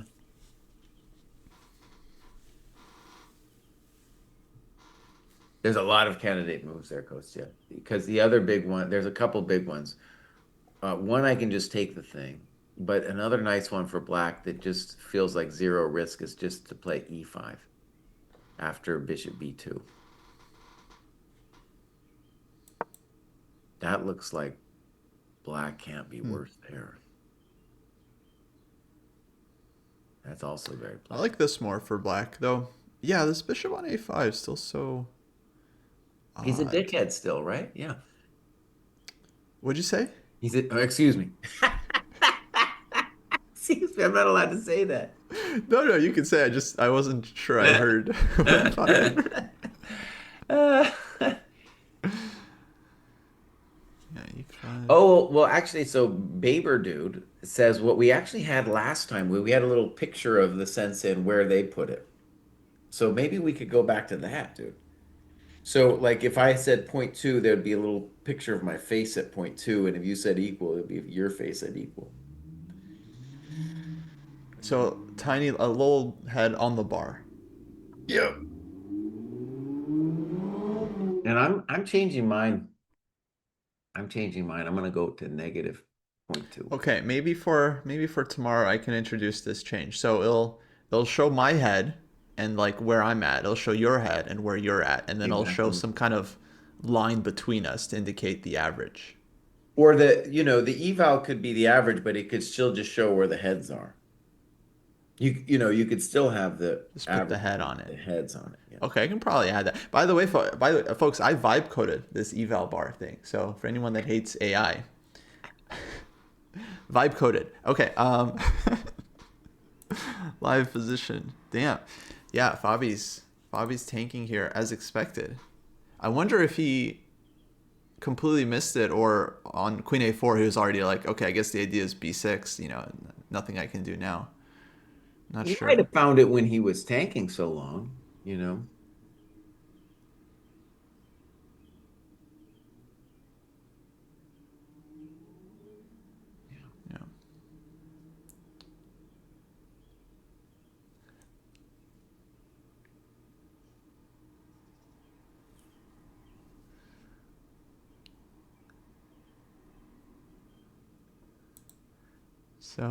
So c5 we're saying no good because bishop c3. It's too many pawns for black. Otherwise c5, yeah, would have been just refuting this kind of outright. Just would be senseless for black. The knight had to move away.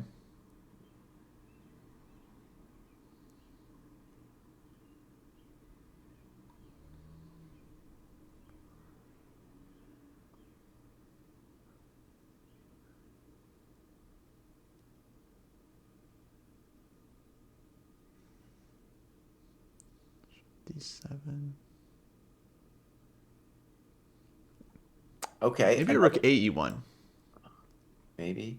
Another idea I just want to throw out there, it looks weird to me though, is DE, bishop e6, and then you don't take the thing, and you instead play c5 there.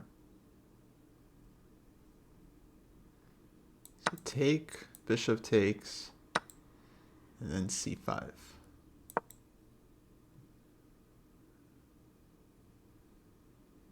Now, I want to stress, it looks a little weird, but that's the kind of thing I might consider if I felt the position I was losing control of the position.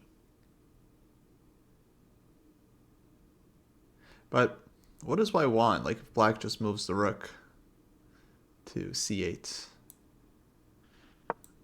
All right, c8 or b8, and then I'm going to play my famous rook fe1. Rook fe1. And I'm just going to claim that the position's unclear. That's all I'm claiming. I'm not claiming anything special. I like that I'm preventing c5 for one thing.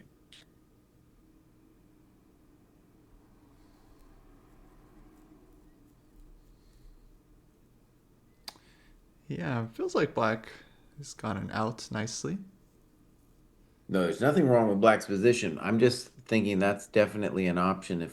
If I feel like the milk has gone bad here, I'm going to start thinking about stuff like that. Mm-hmm. Because rook fe1, bishop d7, c5 doesn't appeal to my sensibilities right there.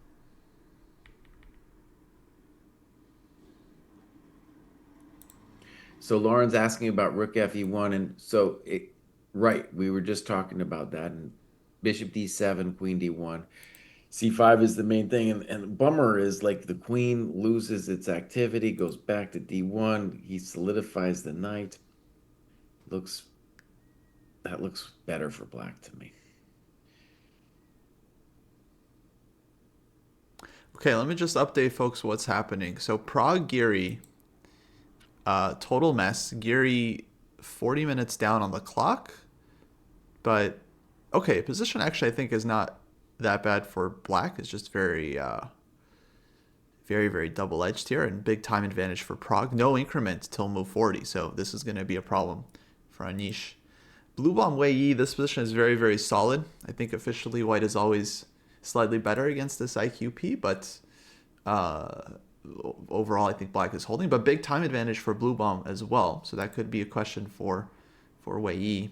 And then Sundara Vesepenko is actually, I think, very complicated. This like Rogozin-ish structure, super, super double-edged. And actually, I think this one, all three results could be possible. Could easily see anything happening here. Though, optically, I've always taken white in these positions as d4 player.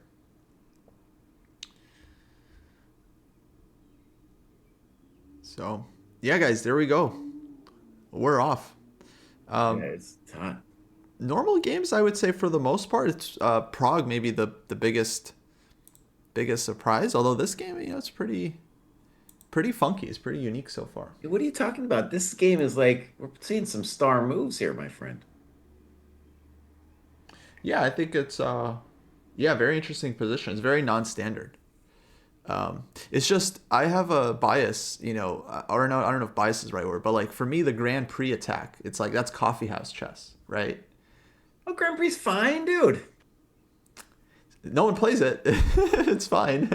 Yeah, but no one plays it in the can. When's the last time the Grand Prix was played in a candidates tournament? I guess the way I put it is like all of these positions, you're just hoping for something kind of spicy. And Bishop B5 check. This move order I don't like by black because once you get Bishop B5 check in, you get a nice Grand Prix attack. So to me, it's less about the Grand Prix and the fact that after knight c3, black played d6. Because once d6 happens, then that means that I get a good Grand Prix. Yeah. Well, okay. I mean, of course, Gary's big Najdorf specialist, so for sure this is like an anti Najdorf move order, I would guess, from Prague. And Um, also this move 6a4, Perelstein, our good bro, has been a pioneer of that idea in his Grand Prix course. nice. I don't like a4 as much, but if you remember, I played a similar idea against Novikov because Perelstein prepped me at the U.S. Senior 2024. And it worked out geniusly, even though I Very cool. didn't manage to win that game. Yeah, shout out to Eugene. I hope he's on Twitter. He's like, this is in my course. I play this. Shout out to Elena as well. Thank you for the raid, folks. Welcome, welcome. 2026 candidates round one is underway. We've been covering this all morning, and games are heating up. Games are heating up. We're following our game of the day, Fabi Naka. Or Naka actually to catch everyone up. I'll just go back through the whole game. Anyone that missed kind of opening moves. There's knight f3 and c4 from Fabi. This ready English approach, which is pretty aggressive. It allows black to push d4, which Naka does, and take space, and e3, and we get this reverse Benoni position. And then we had these like opening tactics. Knight takes d4, knight d4, b4. Takes. And Fabi played this quickly, so we presumed that he was mostly in prep. Then queen b3 happened, knight c3, bishop a3, d5, and here came the shocker, knight d4 and b6 from Naka after a 20-minute think on knight d4, offering up the exchange, which we think white does not want to take. And now Fabi has been tanking ever since this has took place on the board, and he's trying to figure out how to deal. And my current guess the move is that Fabi is going to bail with DE, Bishop E6, C5. Now, when I say bail, I just mean to not get in a strategically dodgy position with Rook E1, Bishop D7, Queen D1, and C5.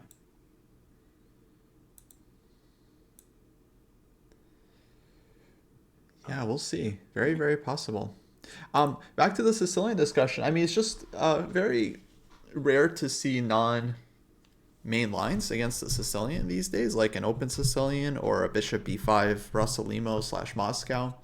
Like you just don't see players going for like closed Sicilian too often, even though objectively it's like completely playable for white, probably a way to get a fighting position. But I would think that they seem to think that it just gives black too many counter chances. Like black also gets their fair share of Well, play. And okay, let me push back a little bit. So let's say the move order e4, c5, knight c3, knight c6, bishop b5. hmm That was a thing that Magnus did a couple times, and that inspired me to do that Chessable course. yeah, And the idea is very simple: is that if they don't play knight d4, I'm going to take that thing and I'm going to play a Grand Prix without my bad bishop. So that's just so when you're imagining you're preparing for Geary, he plays d6. Beautiful. Let's give it to him, baby. He wants to give me that Grand Prix position because it's the same thing. Because once he played d6 after knight c3, I get the bishop b5 Grand Prix, and that's, I would say, advantage for white, baby. Yeah, buddy. mm. I mean, of course, it's got to be playable for black. There's no way knight c3 is Of the course, it's playable, but I mean, you're going up against the knight, or all you need is an idea. You're not yeah. you're not going to get anything more than an idea. Well, so what I was trying to say is that you just don't see it that often at this level. So when Mhm. people go for sidelines, like okay, bishop b5 is a very serious sideline, if you can even call it that. But like the close Sicilian and these like more system based openings, you just don't see it that much. Even though I agree with you objectively, I mean they're not really any worse than the open lines just from like computer standpoint. So it's good. Yeah, it's cool to see Prague going for it.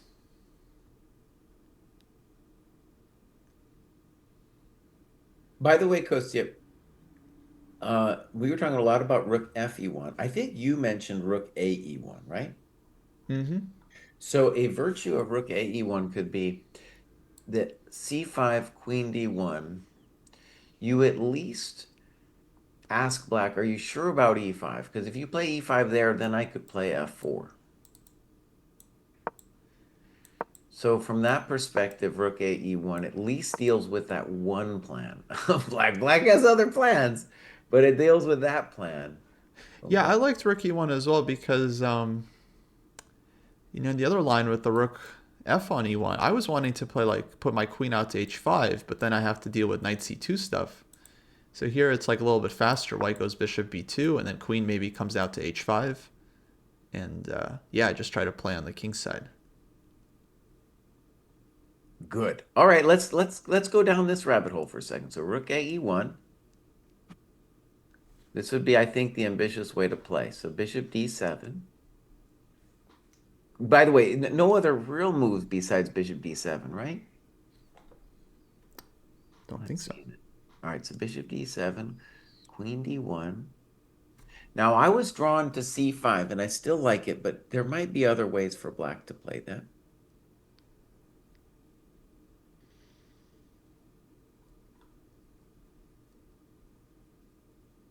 One basic way to play, for example, might just be ed. That could be a good question, ed. Put that on the board, Kostya, and then you can try to figure out how you want to recapture that. Okay, I take with knight. All right, so here my intention was now I play c6. Oh wait, sorry, ed where? Where did you want to So right away? so so queen d1, ed5. So Uh, bishop d7, queen d1, ed5. I see. Okay.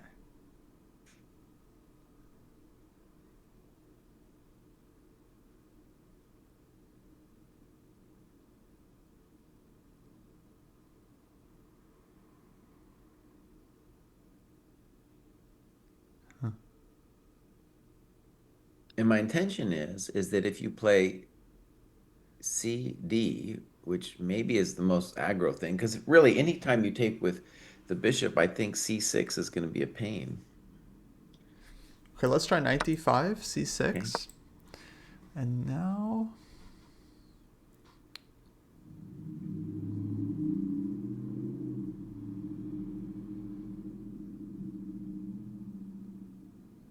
Okay, knight e7 check. All right, king h1. King h8. Need a really good move Yeah, where are you going, my friend? here. Bishop B2?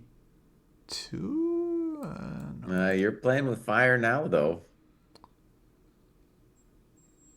So rook e7 is fine for black, but you have to worry about like bishop e6. You got to worry Okay, about. let's try queen h5 instead of bishop b2. Okay. Okay, maybe queen h5. All right, bishop e6. Bishop e6. Knight c6. Is that unpleasant for me? Maybe. Okay, maybe that's a little something something. Was b6 prep from? Yeah, I think b6 was prep. No, shut up. Don't encourage them, I Kostya. Don't think encourage this them. is the prep he's been hiding all year by not playing real tournaments. I think Oh, this is come on. it. He was working on Stop. b6. Stop it immediately. Okay, wait. On queen h5, let's follow through on the whole opening idea here. Place c5. But then queen f7? Just get Yeah, in. no, that's not good. Okay, timeout. All right, so maybe knight takes. Let's think about it. I still don't believe. Um,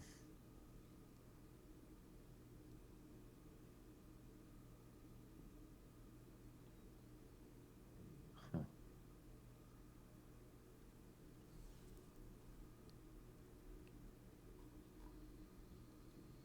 Okay. Okay, it's at least a thought. I was thinking maybe it wasn't. I was always going to play c6, but maybe it's kind of complicated.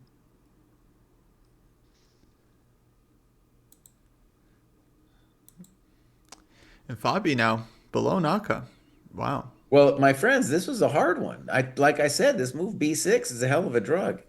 Yeah. Like black had so many different options after d5, and now Fabi has all the options after this amazing b6 move. And whatever happens in this game, I feel like b6 is the kind of move which silences at least some of the doubters, such as myself, about where Naka is in terms of form, because b6 is good form, my friend. It's a That deep is good move. form. Yeah. Yeah, this whole thing. Yeah, I mean, also, just, yeah, not a standard position. It's so easy.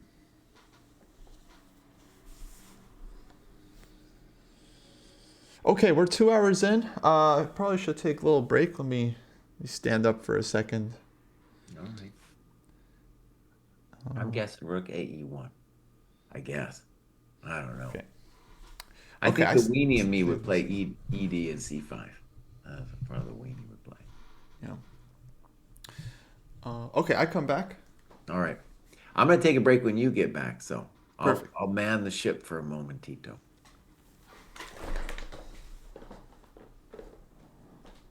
All right, my friends. I don't get to move because Kostya doesn't let me move, so I just have to tell you the moves. Yeah. We used to have a thing called an analysis board that we put up, but then Kostya didn't like that. No, he didn't like it. So that's a bummer. Um, I think that the most ambitious move is rook for sure. The most ambitious move is rook AE1. In fact, it's hard to find another move besides that. Maybe he will also surprise us. Just crossed my mind now. I don't really like it, but maybe you could think about something weird like 94. It looks really weird though. I mean, it looks kind of silly.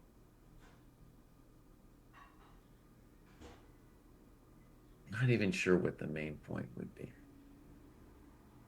But it should just be noted that at various points we can always throw 94 in.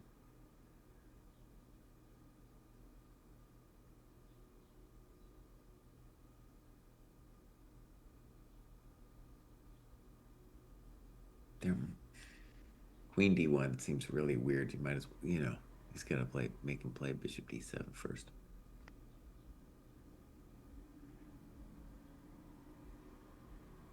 No Grand Prix in the candidates before.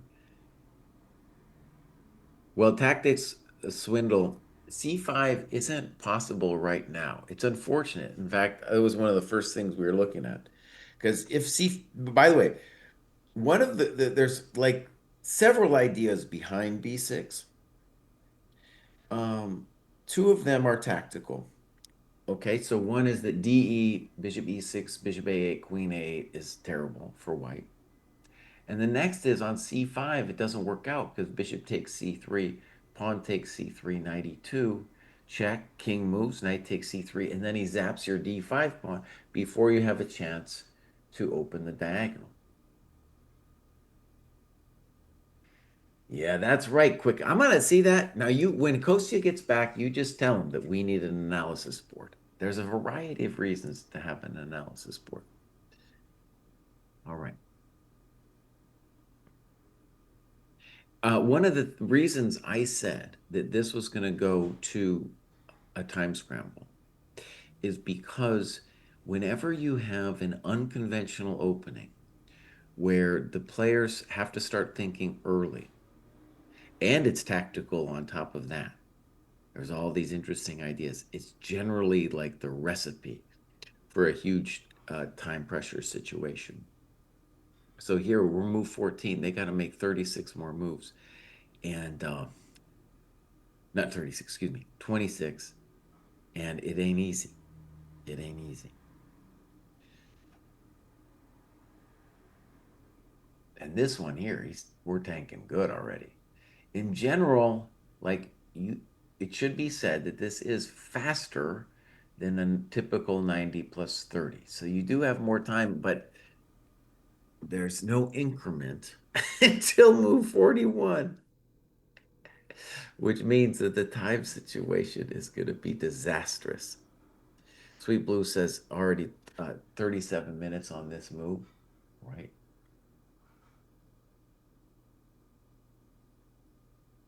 Full Katastroika.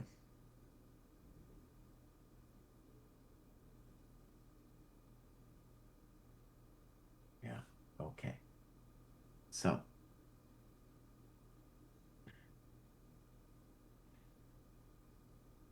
one of the things we have to do is we have a code. I think it's just, actually, we'll have to see what the code is. I'll ask Kostya when he gets back. But whenever we do this thing, we usually run some kind of promo where you can join the dojo for 20% off. So we'll go get that announcement in once he comes back. Probably put it on the screen somewhere in our next part of the show.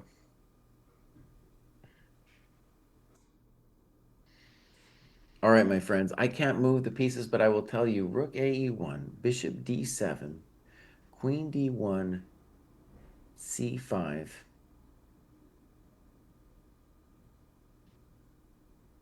Is looking like the main move. And it was interesting that rook AE1, bishop D7, queen D1, ED. I thought that was going to be good for black, but then knight takes D5 with Kostya's 97 idea was at least hard for me to deal with. And one of the things about 97 that should be said is like the whole thing about B6, there's two tactical ideas behind it that are kind of unconventional and interesting that I mentioned before. But also just strategically, the bishop is arguably offsides on A5. And one of the ways you see that it's offsides is if I get to play a move like knight e7 check to the miserable king, and all of a sudden your dark squares are all messed up, right? Oh, there it is. Thank you. Why has been talking? I can't do nothing. Now we'll have to ask Kostya too if that's just for the normal dojo, what we sometimes call core dojo, or also for the new live classes, which include special topics like openings, going over classic books, and then also the game and review tier, which is close to my heart. It's been a beautiful journey so far. Fabi, you got to play rook at e1, buddy. No, you got to move it, man. Oh, he's tanking hard, dude. This isn't good. This is no bueno. Why has Ben talking? Thank you for clarifying. So yeah, you could get 20% off the game and review, 20% off the special classes as well. All right, Rook AE1. Kostya, can I just say Oh, something, buddy? I'm a GM today. you're But a GM today. we actually have to say that although I called that eventually, you were the first one to mention it. Yeah. What do you mean you're a GM? Well, I just say I always say that if I get the move right, eventually while they're thinking on it. Oh man. Yeah, no, I called this one long ago. Long ago.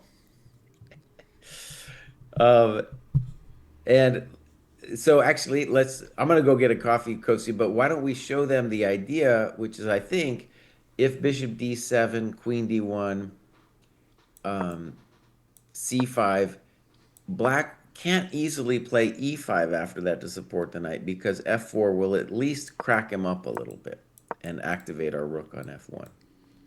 Yeah, probably that's the idea. The rook is more useful here than on And also our Queen rooks are D1. actually, once we go back to D1, our rooks are connected, and they tell us to do that in school to connect the rooks. And so that also has some virtues once the E file gets opened.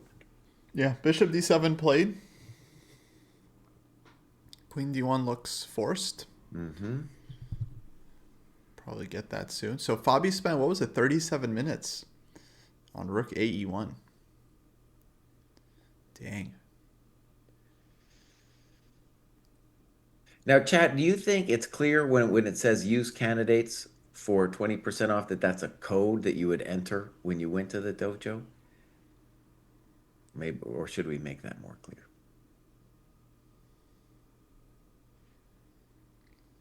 PTMX says it's clear, okay.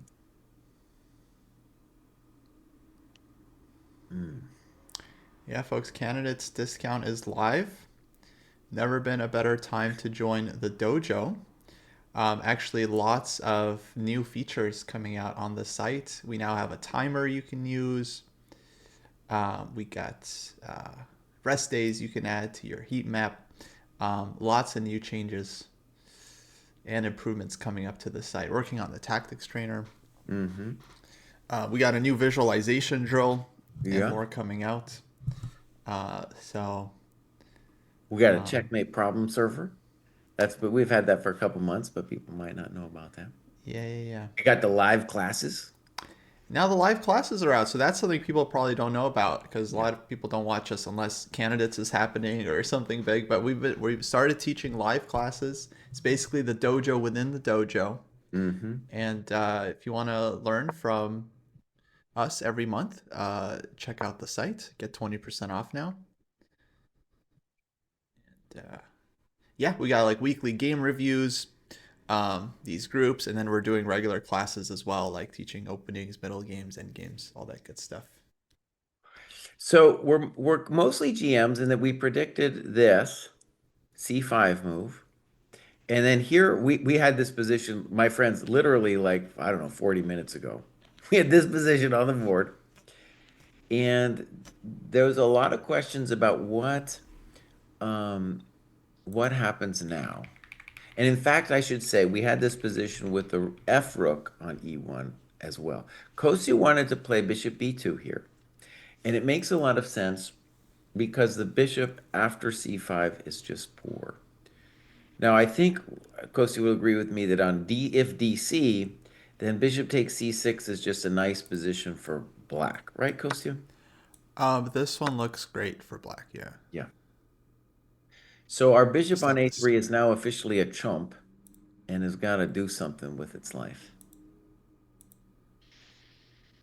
So bishop B2 is certainly intuitive, but notice that it's not immediately clear. Like if you could, would you take the knight? It's not clear that you would actually want to take that thing.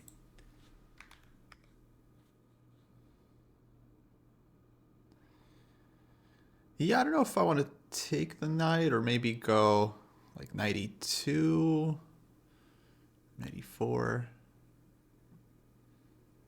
I feel like White's strategic plan here is just to get everything off of the a5 e1 diagonal and then try to play on the king's side.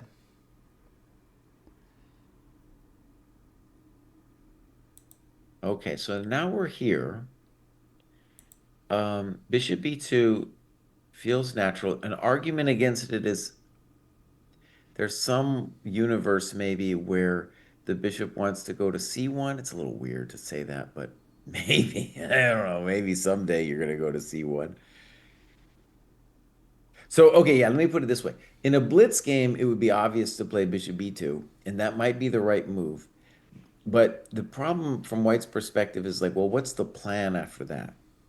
And when we were looking at the similar position with bishop b2, we also didn't know exactly how Black would play. Is it rook b8? Is it rook c8? Is he going to keep his rook hanging out there? Is he going to commit to ed?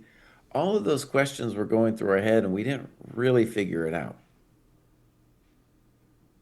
Kostya, let me get a gut check here. I'm changing my eval. I think b6 was an amazing move, but there's no reason for me to think here that Black is actually better. So I'm actually going to take it up a little bit. I'm going to say zero point 0.2 for White. Okay, yeah, no, I literally just updated mine to point 0.2. Okay. So I guess we're equal there. I mean, I definitely feel like, yeah, I would rather take white, but objectively, I don't know. I kind of have faith in Naka in his position and his play here as well. Well, how about we start with this question, Kostya? Let's say you play bishop b2. What would your next move be? So next move after bishop b2, I was thinking queen h5 is there. Um, you always have h4. I think h4 is interesting, yeah.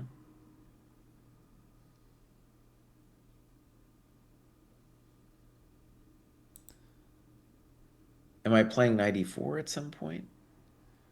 Well, 94 somewhere. Yeah, 94 for me, the only question was like if It's I want to always allow like c takes d5, e takes e d5. takes d5, right?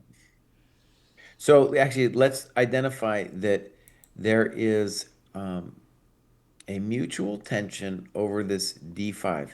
White does not want to move the pawn, and so far, at least, them taking on d5 is also not the greatest for Black because it gives White the d5 square.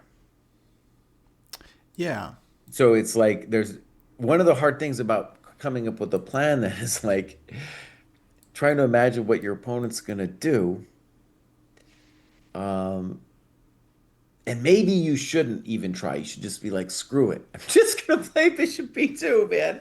I'm just going to play bishop b2 and carry on. Yeah, and Fabi's thinking here again. So, One issue actually with bishop b2, Kostya, is maybe I play rook b8 and make you wonder whether I'm playing b5 next.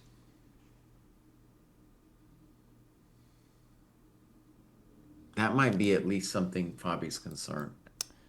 rook b8. Rook b8.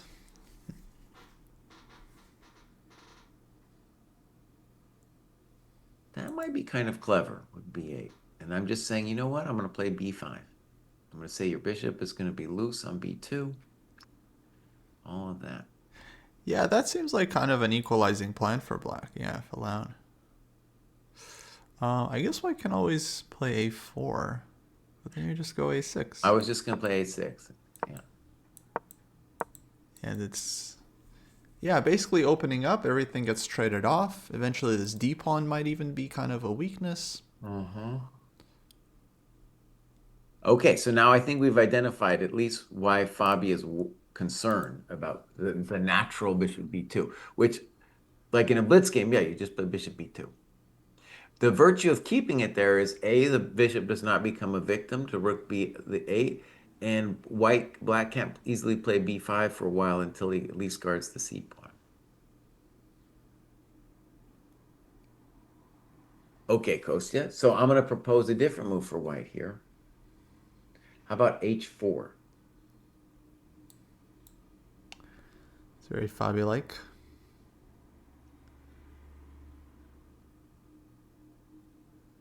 Just to keep the bishop on a3 and kind of restrict b5 for the time being.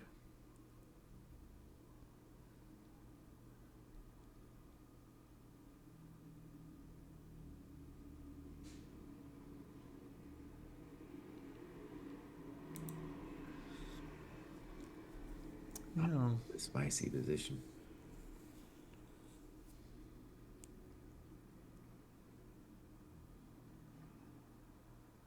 Black also doesn't really know where to put the coconuts. Uh-oh, Fabi's tanking. Kosi, one of the things I was saying is, my experience, whenever you have a game that becomes unconventional quickly, it's like guaranteed time pressure. So it's kind of like from a wisdom perspective, these players right now need to be like, you know what? I gotta move, buddy. Hmm. Because, oh, bro, yeah, there's no increment. It's gonna get hairy. But they're too good. They're just trying to figure things out. They just want to figure it all out. Well, I think if you decide not to move the bishop to B2, that's already pretty deep. That's like a really good example of like deep prophylaxis because you're saying to yourself, "Oh, I'm seeing the rook B8 B5 plan." Yeah. No, I think you might have called it. That might be why he's thinking. Chess is the only sport where it's just like because of engines, everyone knows what's going on apart from the players. Apart from other sports, it's like if they make a mistake or they miss something, it's like they don't, they just kind of walk out into the world and like everyone is aware of it except for them. It's kind of weird. Like in football, if someone fumbles, it's like okay, they know they messed up. It's like they don't Uh-huh. know it's not a surprise. But for these guys, they miss something, they miss a win. They didn't see. It's like yeah, they come out and everyone's just looking at them like oh, you know, wait till you find out what we know. It's a bit odd. A lot of pressure for these guys. Okay, I'm gonna just throw this other move out there that I don't believe in, but I'm just gonna mention it. Is there's a world in which maybe you think about playing rook E4. Yeah, I was thinking about one of these rook lifts, but it's hard to see the vision exactly.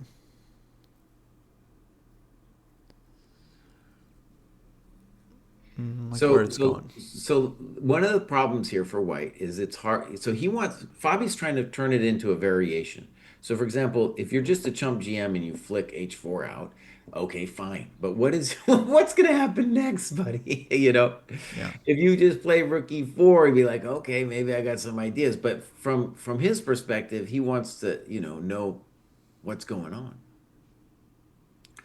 Like Yeah, if you exactly. play rook e4, maybe you even say to yourself, someday I might play rook takes d4, and then my bishop on a3 might participate in the game. So if that's a very deep thing that you would have to calculate humongously. Speaking of football, Kostya, you mentioned you were once a fan of football because of Ocho Cinco, My favorite and player. I discovered that guy on social media. That guy's hilarious, dude. Oh, is he on social Hilarious. media? Oh yeah, Oh, dude. of He course does he like a is. podcast with Shannon Sharp. It is hilarious, dude. Oh, Yeah. that's great. Oh, good for him. Oh, I had no idea. I'll have to look that up. Yeah, I didn't know. This was back in the day before everyone had a podcast and like reels and stuff. That's crazy. Man, Fabi's really tanky now. He was up like 20 minutes just Yeah. like 3 moves ago. Well, I'm trying to tell you, Kosi, this is a hard one, man. Very hard. Now, Um, sometimes it's better to be ignorant. Like maybe you just play Bishop B2 and you don't think forever about Rook B8. And then you start thinking about Rook B8 after. There's a lot of GMs, honestly, would just be like, well, I gotta play Bishop B2. right. We'll figure out the rest later, buddy. But actually, yeah, it's not so subtle. It's easy. H4, the idea, I think it's kind of a flexible move. It improves White's position. You can think about trying to provoke a weakness with H5 and H6. You give a square for the king. So it's kind of like a multi-purpose move when you're not sure what else to do because you do want to make some progress, but you don't want to commit something. You don't want to misplace one of your pieces. So we're saying bishop b2. The issue is that this is running into rook b8 and b5 with some counterplay, which from human point of view looks, yeah, like black is achieving something. So makes sense, like keep the bishop on a3 to just hit the pawn on c5 for the time being. But then Okay, but then what else? What else do you do? You can't go d3. If knight e4, well, I can take on d5. Maybe king h1. Is another semi-useful move, but That's weird. Yeah. yeah, I Um, mean, One thing I want to I say don't. about this rook b8 too is it's encouraged by two things. One, like White's abandoned the rooks, his rooks have abandoned that side of the board. And two, like you just imagine my bishop somehow getting to b5 and looking at the rook on f1. That's the thing that all of a sudden, like even Chump GM's thinking about bishop b2, rook b8, you know. Fabi probably saw it. It's funny, like when you see it, because I don't know if I would see it after rook a e1, queen d1. Like, yeah, it's one of the things that fascinates me about the difference between like a normal GM and a top GM is like, at what point do you see your opponent's idea of c5? I'm guessing, for example, that when Naka played c5, he already saw it. But did Fabi see it coming when he played rook a e1? Probably not. Probably not, because now he's tanking forever. Maybe. I mean, I think c5 is not the kind of move that is like, he might have thought like, okay, on c5 I can decide what to do. It's not like he only has one move here that he has to find. Well, I don't know. Well, let me put it this way, Kostya. Like the bishop on a3 really does want improvement. So, Yeah, yeah, yeah. your intuition of bishop b2 is certainly like, even if we don't know exactly what it's doing, that's what it needs to do. It don't like looking at that pawn on c5.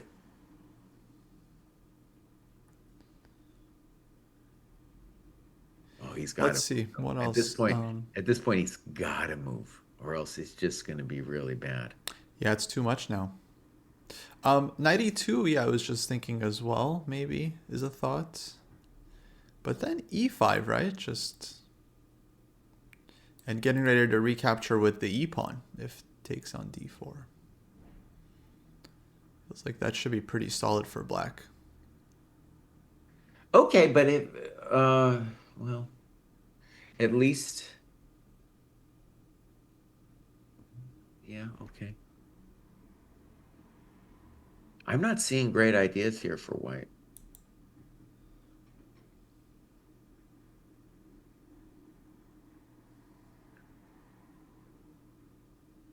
Yeah, he could take once as well on e6, bishop e6, and then go knight d5 Hmm. just to I feel establish like the that's knight. definitely admitting that black is better there, though. For Yeah, sure. it kind Like, of like yeah. yeah, it's just like helping black. I wouldn't want to do it. About 3 hours ago, I called that the mutual tension on d5. Like neither player wants to take. Yeah. Lauren's asking about bishop a8. So de, bishop e6, bishop a8. The grief is that queen a8 looks like ball game. Oop. I mean, there's still f3. No. I don't know. I don't think so. But no, a lot of stuff is hanging. I'm just saying Yeah. it's not like resigns, but it looks really nice for black. Yeah. Alexandra Chess, thank you for the raid. Welcome, folks. Welcome, welcome. We're watching round one, FIDE candidates, the big one of the year. Insane tournament. This is Fabi Naka, huge game. And Fabi's just still, how much time has he burned here? Oh my god, 38 minutes on Rook E1. On Rook AE1, he still had like Yeah. well over an hour. And if you're just joining us, we're focusing just on the one game to be nerds about it. And this eval that you see here, that's just us. That's not like some computer thing. We're giving a human perspective to this battle. Human eval. Yeah, watching the games um, without Compion, kind of more interesting. I'm going to change my eval here looking at this. So I just am finding a really hard time for white to find a plan. So I'm actually I'm going back to my old -2. Wow, he finally played bishop b2 after all that. So, okay, this is what I'm saying. It would have been better to be ignorant of the rook b8 plan if we're Mm-hmm. just going to play bishop b2. Yes, could have just played it right away. But Fabi does this. Yeah, he knows the best move. He knows what move he wants to make, and then he just calculates anyway because he wants to calculate. He likes to think about the position and analyze. Well, He's a hold very on good now. analyst. But you do want to be concrete about what's going on. So let's continue rook b8. And now Fabi has to choose between a4 or something else. Mm-hmm.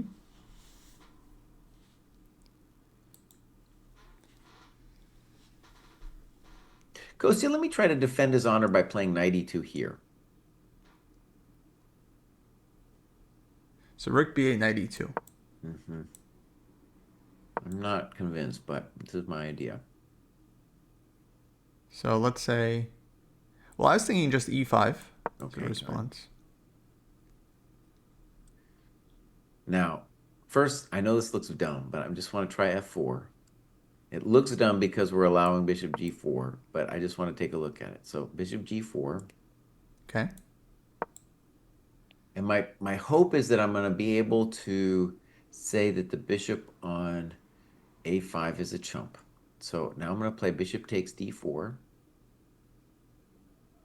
I don't know about this. This is nothing special. Okay, again, though, at least I got a weird idea. The idea is that the bishop on a5 is a chump. Mm-hmm. So ed. And now I got to play h3.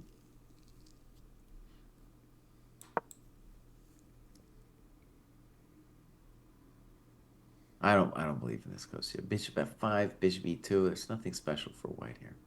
Yeah, agreed. Um,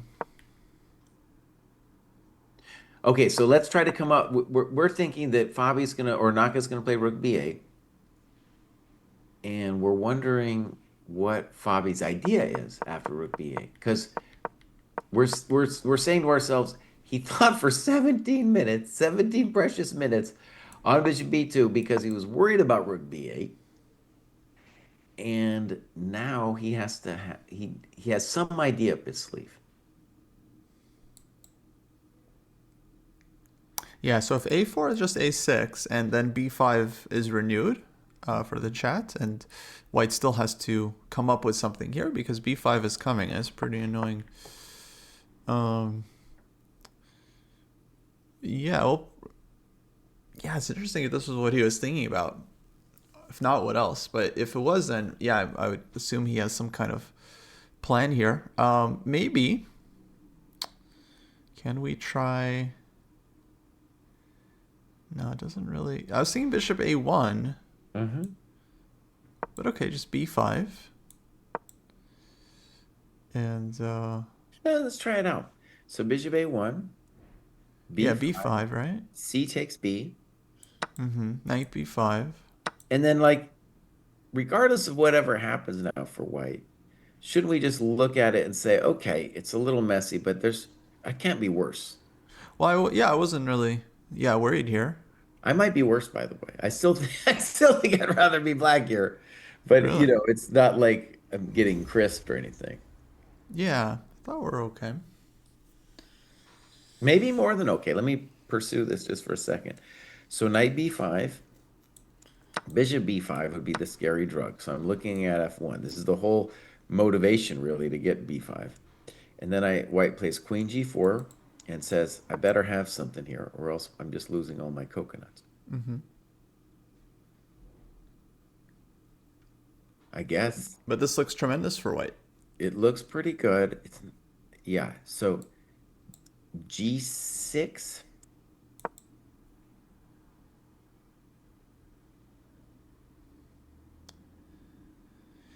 Yeah, I mean queen f4. Right. So we're saying that after queen f4, we fundamentally believe in this madness here. Okay, good. That was a good variation. Yeah. So bishop a1 might be the idea after rook b8. Actually, it's kind of interesting. Take, queen g4, and Now, I mean, like bishop on a5 is really, really misplaced. Mm-hmm.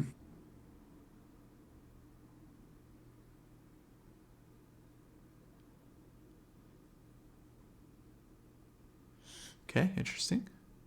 Now, of course, rook b8 is not only about b5, but it also, obvious thing to say, I guess, it also gets out of the way of the bishop on g2. So it wasn't a complete chumperino. Rook b8 played. Rook b8 played. On bishop a1, uh, black could play ed, and if knight d5, then b5. That's also a thought.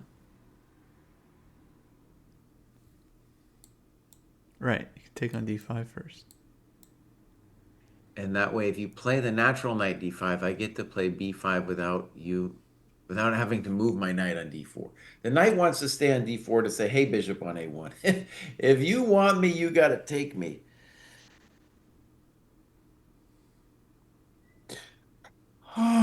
So we're Yes. GMs today with rook b8. And now I think we're going to be GMs with bishop a1. But Fabi, listen to me, bud. You got to move. You can't be doing this to me or Yeah. yourself.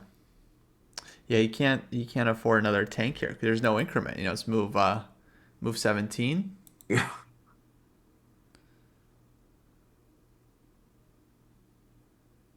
It's a lot. Looks like someone's mentioning Wei Yi has offered a draw to Blue Bomb by virtue of position, Uh-huh. which seems to be true. White can take the rook, but then would allow a perpetual check. So Blue Bomb. Okay. Blue scores his first draw. Well, we don't know yet. We don't know yet. He might tank and then take the draw, which is my expectation. That's what I would do. I'd spend all my time and then take the rook. Uh-huh. But okay, Wei Yi, he's not falling for the trap. You know, he's just like, okay, draw's good. I have black, no problem. No problem. Nose knows all. Thank you for being here. Nose is a hero of the dojo. And okay, Prague Giri now is in an endgame. I would say with some advantage for Prague, because he's got this nice bishop on c3, but feels like it's also kind of solid and holding for black. And then Syndrov Esipenko, for me, this is the game that really feels like it could still blow up because it just has very dynamic structure on the board. White has this e5 square, and Sandara, a very, very aggressive player. Maybe the biggest, like, one of the biggest question marks of the tournament, like how he's going to do. A lot of people hyping him up, actually. I was hyping him up. I am hyping him up. Yeah, you had him second? Yeah. Yeah, I think I had him third, but just a hair behind Prague. And yeah, people are expecting big things from him. The Uzbek #2. Noterbek cousin. I don't know what to call him. Oh, Fabi, you got to. Okay. Okay, Blue Bomb did take the rook, by the way. Well, it did take the rook, so we're going to have our first result here. Guys, officially draw. Blue Bomb Wei Yi. And Fabi thinking. Fabi's still thinking. Fabi's still thinking, bro.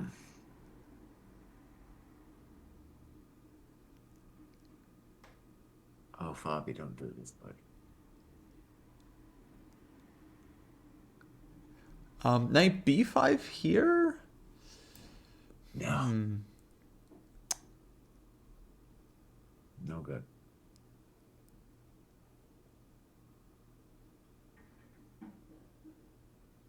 I think if black wanted to be super solid, they could take with bishop and take with pawn on d5. And then I think this would be hard for white to prove something here.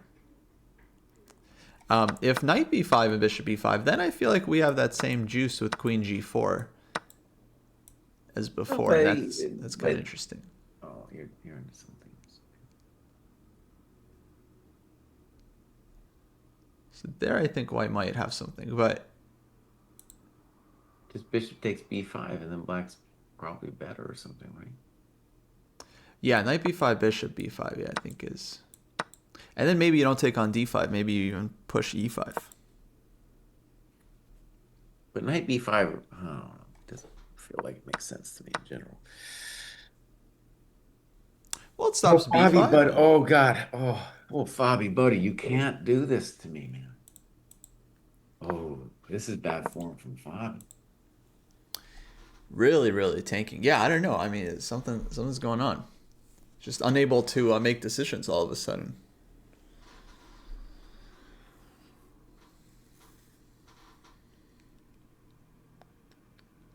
Buddy.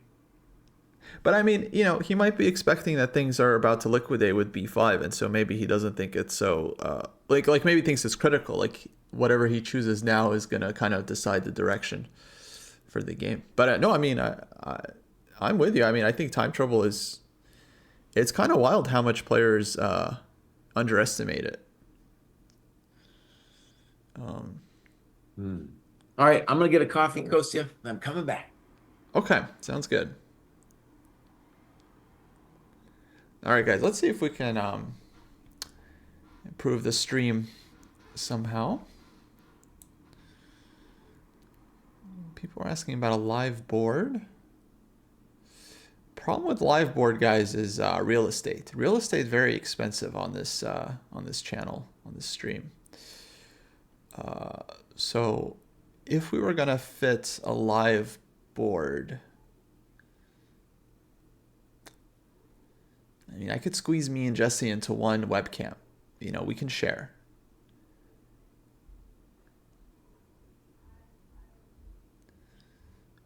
Move number. Yes, but how? How and from where do I get it from? What would be the best spot? This is asking for suggestions here.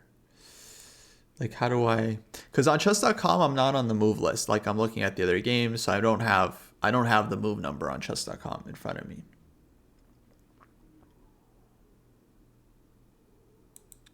So if there's like an easy way to get the move number,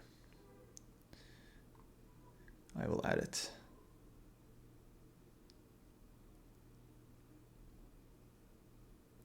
Yeah, knight f3, d5, c4, I think actually was a very ambitious choice. Normally, it's not the most. It's not good or anything. It's like I would say the issue with it is that it's like very ambitious and it gives black a lot of counter chances with d4.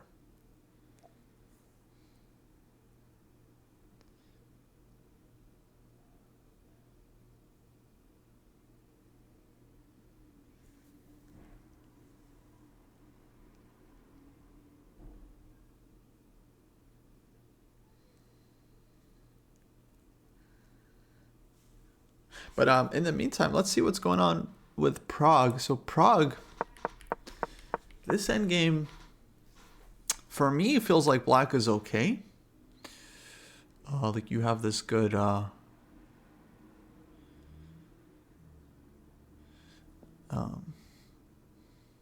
bishop on c3, but it's not actually hitting anything. And in the meantime, black feels solid. Pawn on f4 is a little bit weak. You never know. I mean, you might see Prague squeezing Geary a little bit here, but I think Anish is okay. He's getting closer on the clock as well. It's not so bad. Fabi down half an hour down, by the way, so that's a lot. And then this game, I feel like, this game could get really spicy. G3.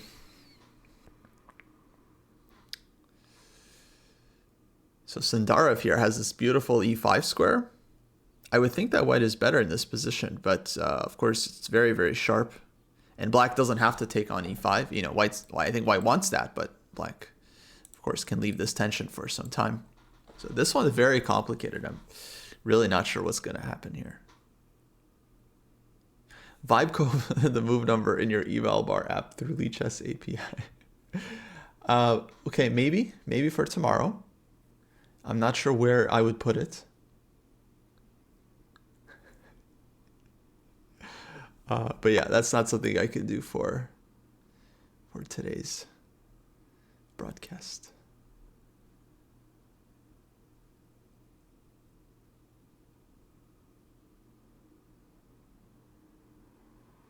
Where's the not?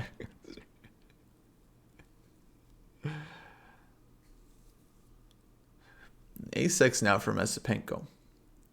Very, very solid move, indicating that he's okay here. He's not fussed about the position. Like he's not like trying to throw everything in. Just okay, defending, improving his position. Maybe some Queen A7 somewhere. So Mesipenko seems to think he's not really doing so badly here. Objectively, I would feel like black is probably okay, although optically, I don't know. Looks nice for white. I think I'd rather be white.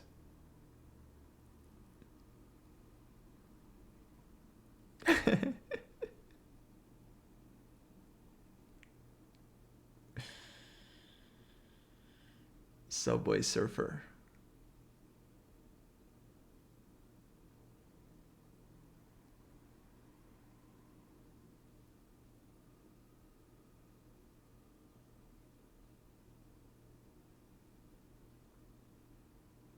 So 23 moves left for Fabi. Dang. Dang, that's too much. And he's still tanking. He's still tanking here. Oh, it's not good. It's not a good sign. It's not a good sign.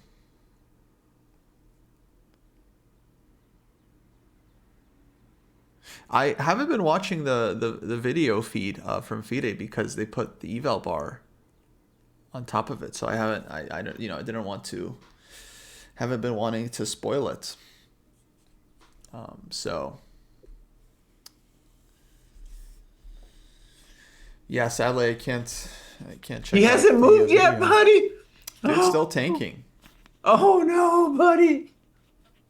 And yeah, we haven't moved either. We've been just sitting on this position. That's horrendous. All right, yeah, so we're gonna be down to 1 minute to move here pretty quick.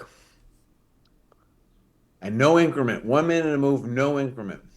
See, that's the thing. This no increment, I think it's very hard. I think it's really tough when you're playing classical without increment. You're just not used to it. On chess.com, of course, you can play a 1 minute game, no problem. You can pre-move. You feel like okay, you're making moves quickly, but OTB, it's tough.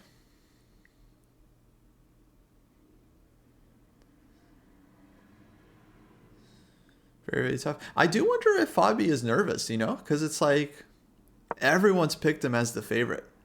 Okay, A4, A4. finally. Okay. But I don't think he's just one of 8 players. It's not like he doesn't even win the tournament most of the time, right? So no one is giving him more than like 50% chance. So it's not like he's this insane favorite, but everyone's calling him as the favorite in a very, very strong field.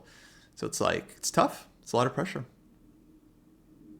Well, also it's kind of like his best chance for sure. Yeah, and I don't think he's been a favorite like this before. Like in past year, because it's like, okay, it feels like Naka hasn't been playing much.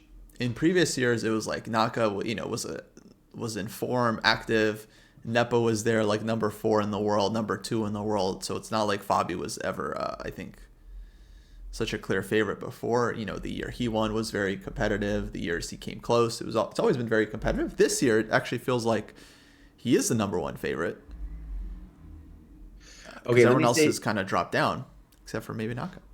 Something obvious, Kostya. So, black, it's very nice for black because basically knight b5 might now be a threat.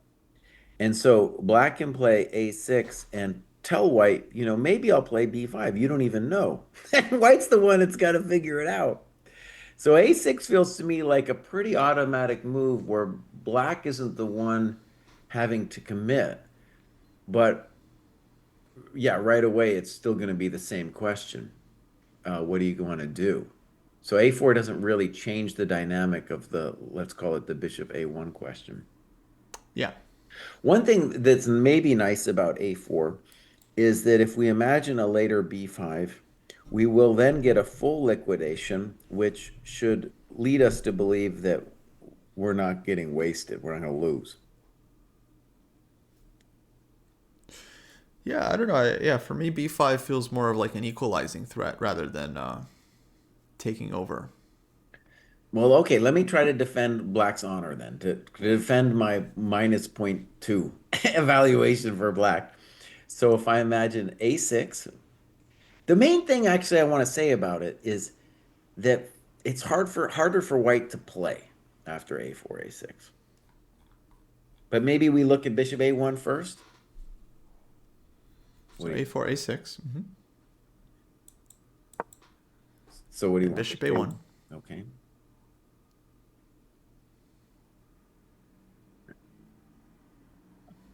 b5. Well, I'm thinking about ED first. That's one of the questions that like Black. So let's just put it from Black's perspective for a second. Black has ED, he's got B5, and there might be some other plan that he could now put out there.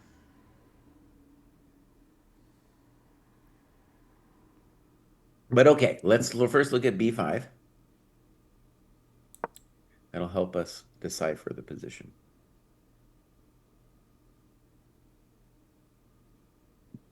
Oh, ab, ab, cb,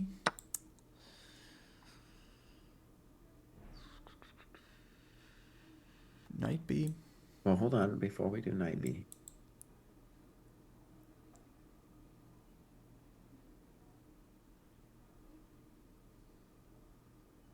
Hmm. Okay, knight B. Knight b5.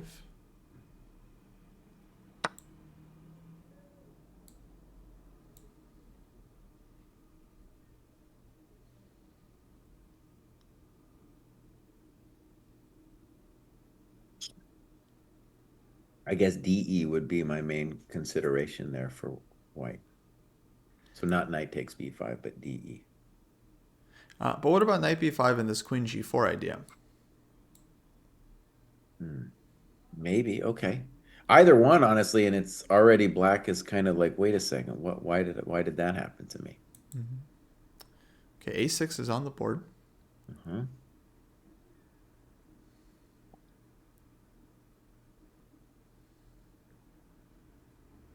Now, if we were to interview Fabi, I think one of the things he would might tell us is like, yeah, I realized it was kind of hectic with the time, but he's seeing to himself, well, it might just liquidate over there, and if it liquidates, what do I got? I was going to be a champion today. Well, that's not a must-win game for him. No, he wants to win this game. Sure, he wants to, but I think given his record, recent record against Naka, probably draw's not so bad. No, come on. Come on, friend. What are you telling me? Naka hasn't even played a game. Sure, sure, but I mean, I'm just saying, like, you got to stop the bleeding sometimes. He's 6. You definitely got to move on the clock. I'll say that. Will there be a mid-game interview? Yeah, in other sports, at halftime, you like interview the coaches, in football and stuff. So one confusing Can thing, you Kostya, imagine? about Bishop A1 is that I haven't actually seen a variation yet where the bishop hangs. So Bishop A1 maybe is the argument it could be it's just a comfort move that we're doing because we're worried about something that isn't real. Hmm. I don't know what else to do for White. Like I don't have a great building move for White. I mean, H4 like we a have our wild. H4, we have our rook E4.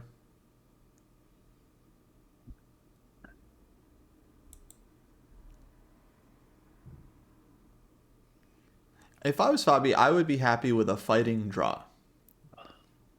I Okay, think, one of the right. things I want to point out, this happens to every chess player, is when he started tanking so big on Bishop B2, he did not have a clear idea what to do yet. And now A4, A6, DE.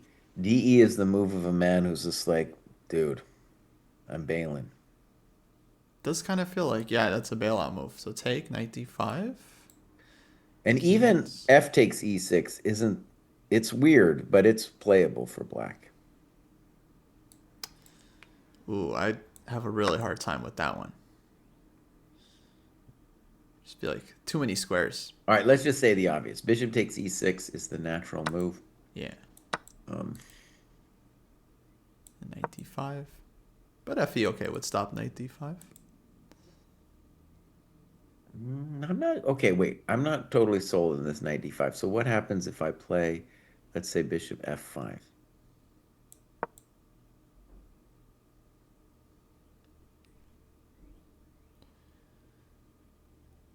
Um, well, I think maybe simplest would be bishop takes d4, Mm-hmm. pawn takes, and then let's say trade on e8 and d3.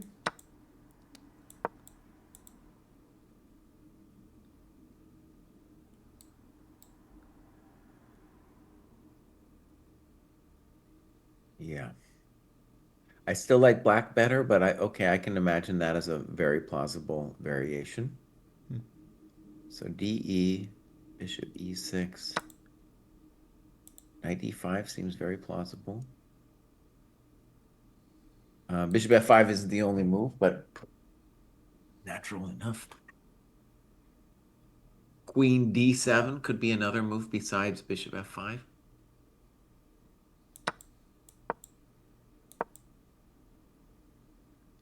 Yeah, let me try Queen D7, Kostya. Okay.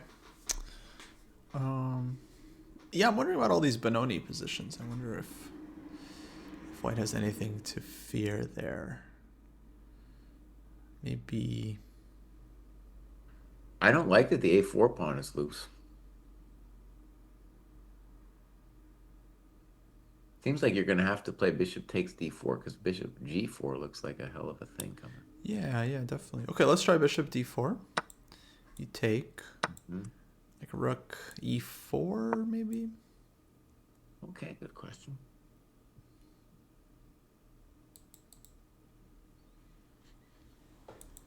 That might be an important resource.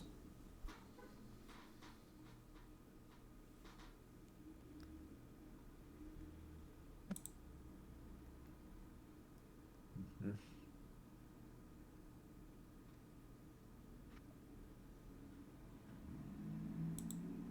Mm-hmm. Rook Naka's E4. thinking a little bit. Well, he's realizing now that this is a bailout move, and now he has to try to squeeze the most out of it. If he can squeeze just anything out of it, he's got that time advantage.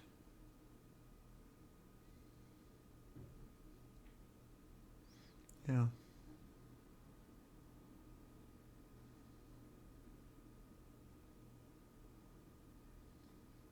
All right, I'm basically with you, Kostya, about this pawn takes e6 thing, but just humor me a second. So pawn takes e6, just because I think he's thinking about it. All right, so knight e4. Bishop c6.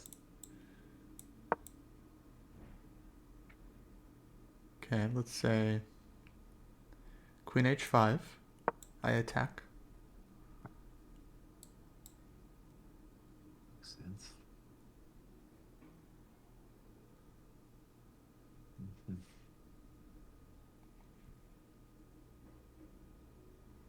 Yeah, okay, yeah, it's like bishop on a5 is a chump. All right, so the first instinct that FE is wrong. It's probably right. It's probably wrong.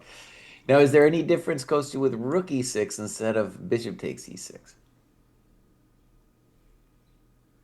Hmm. Rook e6.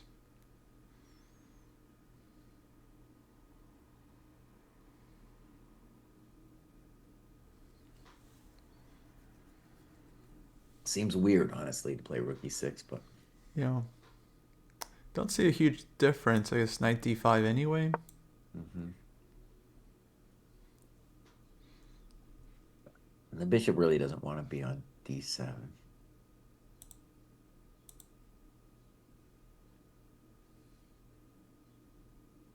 Maybe though, let's consider if knight d5, maybe I claim that I'm a genius and I play queen e8 then.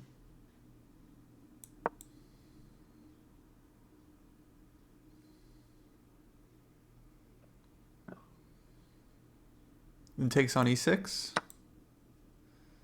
Now I get to do pawn takes Now you want to do pawn takes.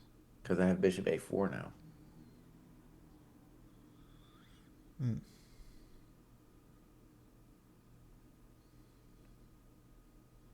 But let's just say rook takes e6 is a very strange move. There's a lot of things that Yeah. white could do, including just rook e6, kind of giving us the same position just with the rooks off the board. Yeah. Let's So see what we're predicting DE bishop e6. El Nakamura comes up with. Love it. Yeah, bishop e6 looks normal.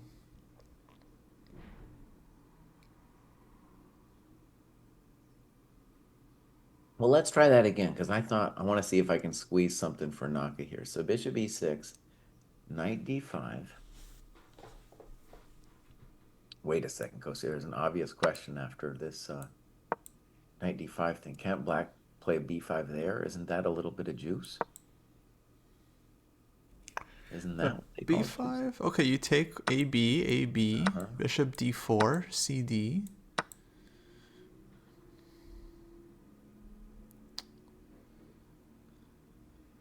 That's juice. We have nothing. It's kind of annoying. Okay, 1 sec. So My take bishop on a5 is a real jerk head. b5.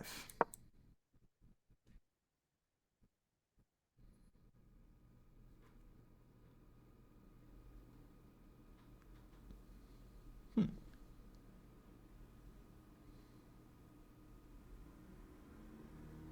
Now, by the way, Kostya, maybe you play your weird rook e4 thing there at the end. Uh, So at the end. AB, bishop d4, cd4, rook e4. I don't know. I got bad feelings about that actually, because I could go BC, rook d4, and now bishop b6 exclam, and then you got hosed. Sorry, I tricked you into that. I Oh, I like tricked you into that. c5 from Joaquin. c5 is nice instead of rook e4. C5. Okay, nice move.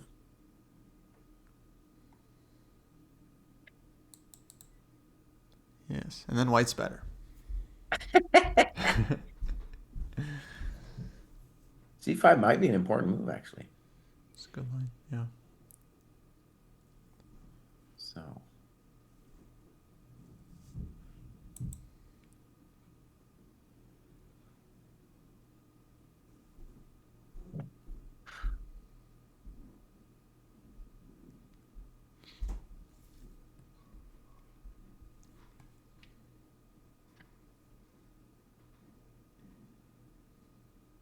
okay, Kostya, let me try to defend Black's honor. I don't know. I don't know how much honor I got here. I might not have that much honor. All right, let me try rook takes e6, Kostya. Just let me try it.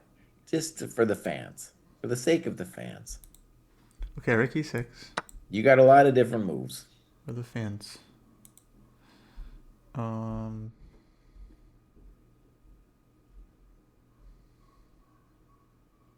I'm not really threatening anything.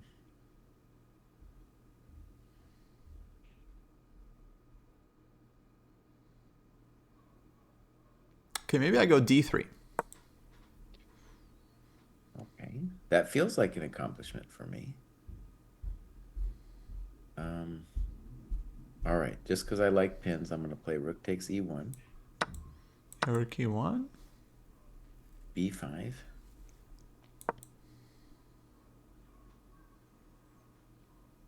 B5. Okay, a b.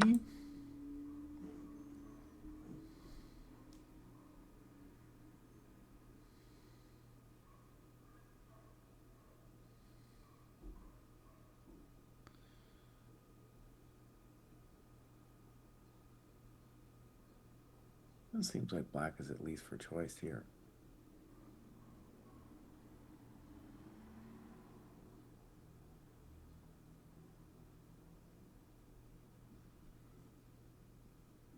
Joaquin doesn't like D3, but we're just giving some examples.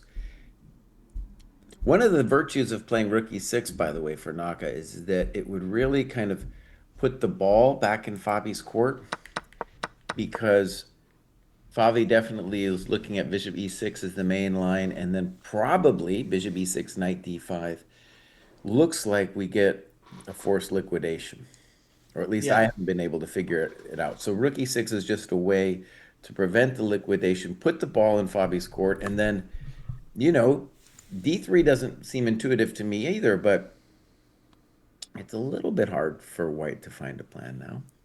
He's got loads of different moves, I want to stress. Like, Right. But yeah. yeah, get him to spend a little bit more time. Could be feisty. Interesting. Yeah, he's spending so much clock here.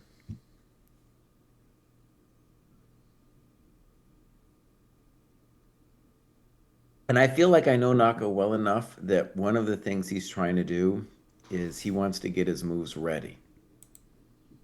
He wants to like have a line in mind and then have it ready to play the next moves quickly and put the kid under pressure. He's no longer, they're both kids. But yeah. Interesting. So Kosi, you still have this at equal, huh? But you'd rather be black. Come on, you gotta give black a little something, something, buddy. Come on now. Let me think.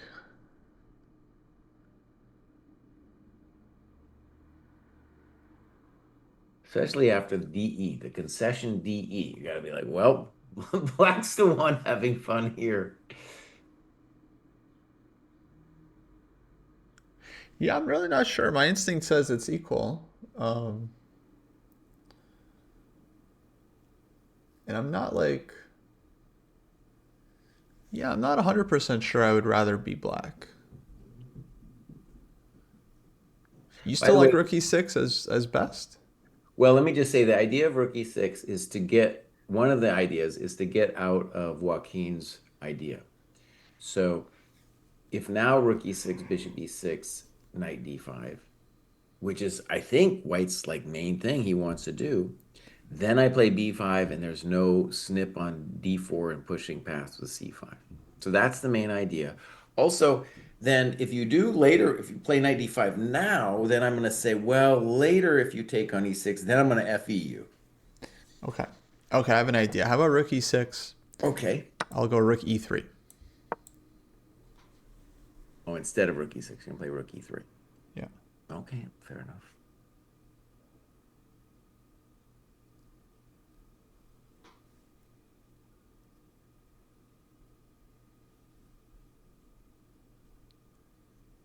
All right, let's see here.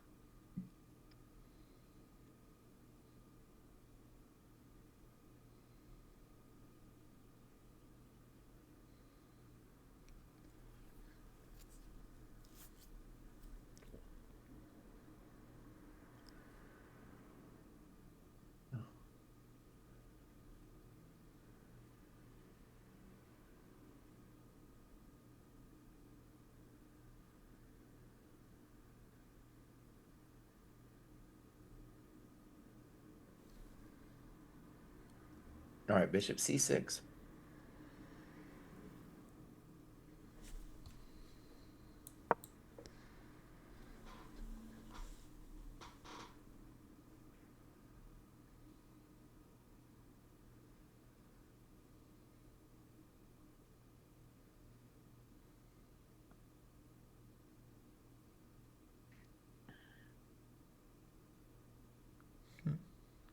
Okay, take on E6.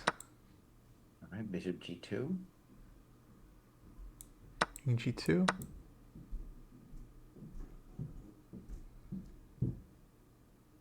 All right, so the natural move, of course, is 96. So let's start with that. Oh, you want to take? I thought you want to take it with pawn. I was thinking about it, but I was thought you were gonna tell me that after FE 94 you were okay, which I I might go back to FE, but I just wanted to first see, am I a little bit better after this, or is it all just nothing?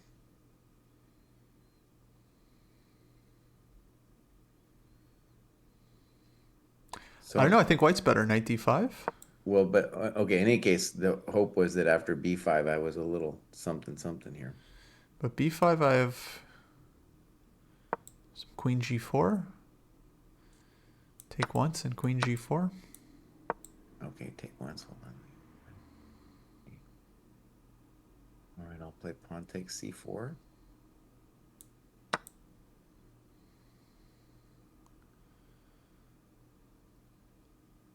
I take.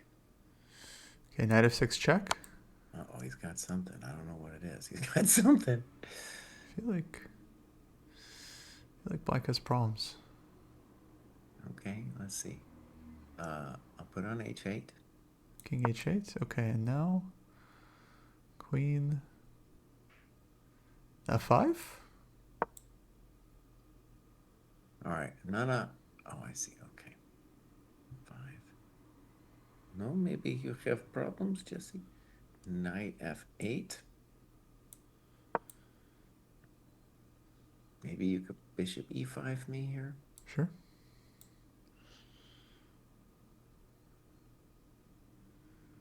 That looks good. Okay, I'm still not sure. Let's just play. Okay, wait a second. Rook b6.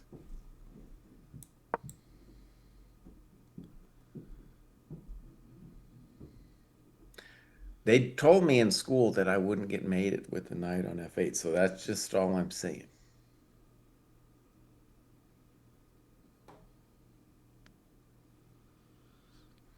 To me, it looks super dangerous. Well, And it's I don't also really. dangerous for white. I mean, I mean, you got to mate me or else I'm up a pawn. I got queen d5 coming. Yeah.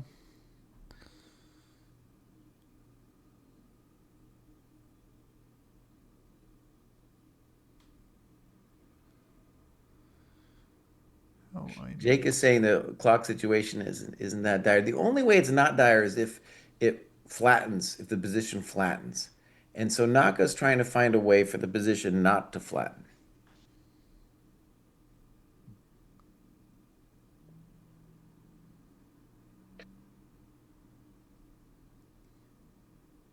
This looks pretty good. I don't know. This one didn't work out for you, Kostya. Maybe not. Okay, let's go back. So knight f6, king h8. Hmm. Queen f5, knight f8.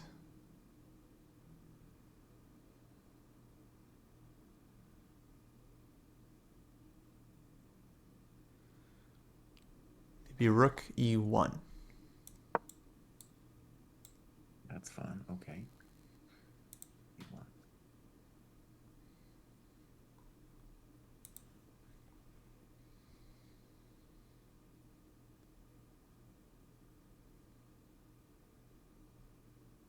We got some spice happening here. Here's a fun move. C3 exclam. Woo, baby.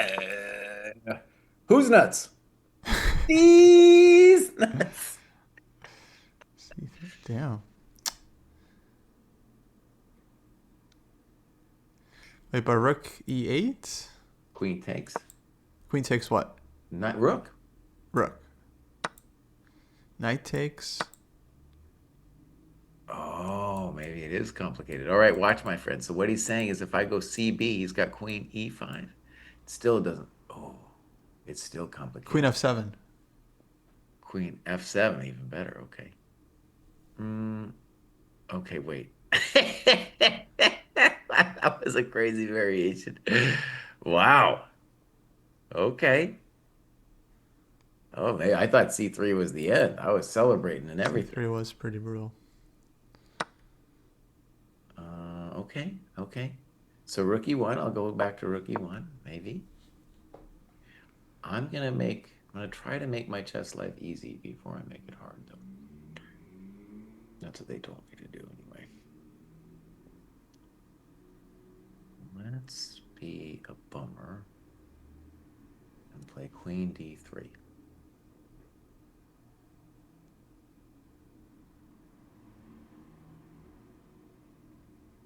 Now maybe, I guess queen e5 is the thing that scares me.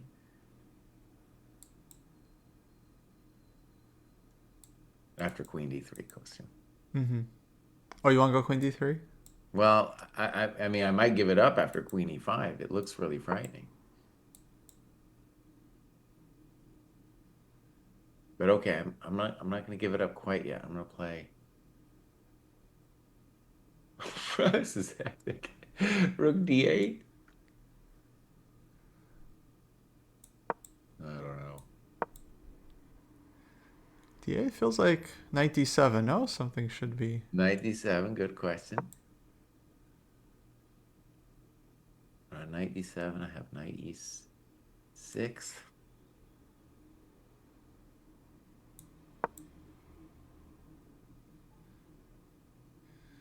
Knight c5. Well, then I'm going to bail with queen d5. Now, admittedly, when I began this journey, I wanted more, but at this stage, I gotta be happy to try to bail it. Yeah. Yeah, I don't even remember. So this is our rook e6, rook e3. Okay, our brilliant Okay, we got bishop variation. e6 on the board, Yes. knight d5, and what we were saying is the reason we were pondering rook e6, by the way, was because we were not liking the flattening that happened after b5. So Naka plays queen d6, and Fabi is almost down to a minute to move. And I Move think 20. this simple argument for queen d6 is that we keep the tension, and queen d6, what's nice is it looks at the c5 square.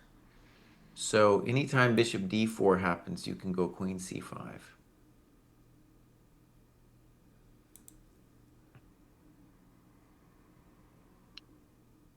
And our old friend, we connect the rooks. We connect the rooks. Yeah, black's a little bit better here. I'm sorry. I put it as equal. I have it as just I don't know. I really like the power of the fianchettoed bishops. Maybe I'm wrong on that one here. Well, okay. Well, let's come up with a move for you. Like maybe your rook e3 again. I don't know. It's hard to find a move for white is one of the reasons I like it so much for black. Yeah. Okay, I could try. I don't like that so much. I guess I could try. Can we try?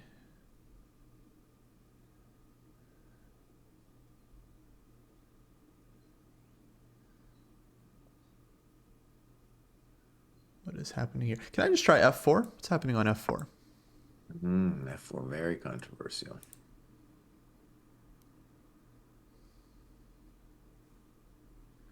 So notice, my friend, that Kostya is getting romantic. I just want to take, maybe go f5.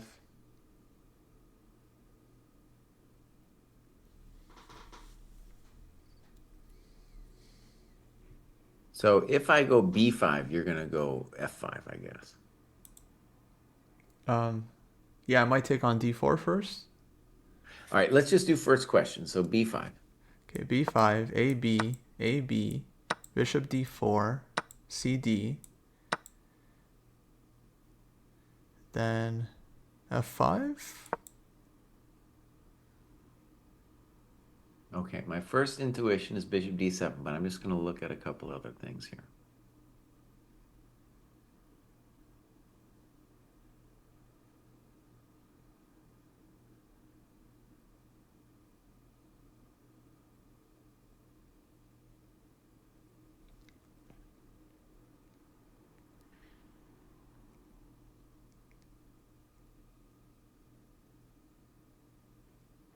Okay, Kosu, bishop e7 looks better for black, but I'm going to submit to you. That bishop d5, pawn takes c4, bishop c4, d3. I'm going to claim that that's a better position for black. And I'm putting that on the board first because I don't know if it's true. But if it's true, then we just could forget about because the bishop d7 is a more of a positional way of playing it. Wait, so you're saying bishop d5, bishop d5, Yeah. BC bc, bishop takes. and then d3.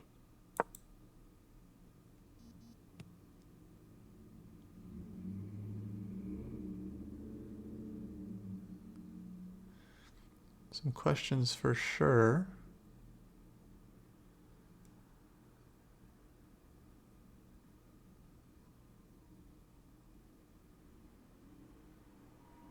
Yeah, that's kind of that's just unpleasant, isn't it? Maybe, yeah, white's king feels a bit open for me. Not sure I like white here. All right. So one of the things we want to say is a problem with the move like f4 is suddenly that dark square bishop starts thinking about it, right? Starts thinking about the dark squares. It's like Yeah. that scene in the Fellowship of the Ring, you know, where those dudes on the horses start smelling the ring. They start smelling the ring, man. You touch the ring, buddy. You gotta be careful about touching the ring. Yeah, that scene would give me anxiety. It's like rough. Um, well, people asking about Naka's chances here. I mean, even if Naka wins the tournament, it doesn't say anything about his odds going into the event, right? I mean, it's just you can still win a tournament with a 10% chance. In fact, you would win it roughly 1 out of 10 times. You know, Yeah. it's that's just how odds work. You know, Blue Bomb might win the tournament. It doesn't mean that it would have been correct to put him at 100% before. But I think well, Great one Blue Bomb question sweep. is if I was to ask like what are Black's chances here, I definitely like Black's chances in this position. I think he's played a great game. And Queen D6 is a great move from a practical point of view because it's just keeping the questions on. And Fabi, dude, has tanked again. And he can like it's only 4 minutes, but 4 minutes at this point, my friend, you know, that's 1/5 of your remaining time. No increment. So we are now less than a minute a move. And there's some hectic shit that's going to go down here. No, I mean, I think this is actually quite. I'm quite nervous for Fabi here because it's just it's less than a minute per move. And it's ticking down. Not gonna have twice as much time. All right, I'm going to try to defend his honor, okay? So I'm going to play bishop d4, cd, rook e4. Now, I do have Yeah. a real concern with this, and that is that you play queen c5. I think that's the intention behind this queen d6 move. All right, so queen Queen c5, c5. and then I want to play your sad d3 move. Okay, thematic d3. And now I'm most worried about the move b5. However, I have dreams here of liquidating this thing. So, for example, AB, knight f4. And this is the kind of thing where I'm going to say, well, if we go to the opposite color of bishops now, even if you have a pawn, it's not that special. Yeah.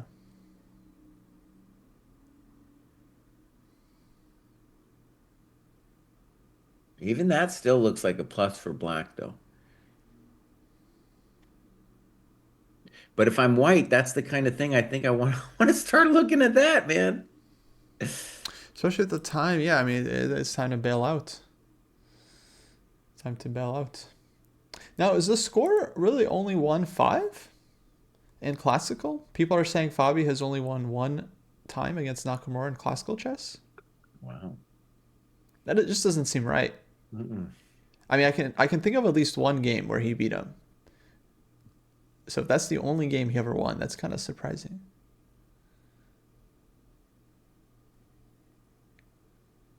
I'm going to ask our friend. Since the pandemic, yeah, but that's okay. That's yeah, cutting off a big chunk of their career. Recently, yeah, it has been all Naka, but before that, I remember Fabi scoring at least. It's really only one classical win. And it says 12-8 for Naka with about 35 draws. In classical? That's what it's saying, yeah. Okay, do I trust Twitch chat or Jesse's AI? Well, Pause it. that's Lifetime. I didn't do. Lifetime.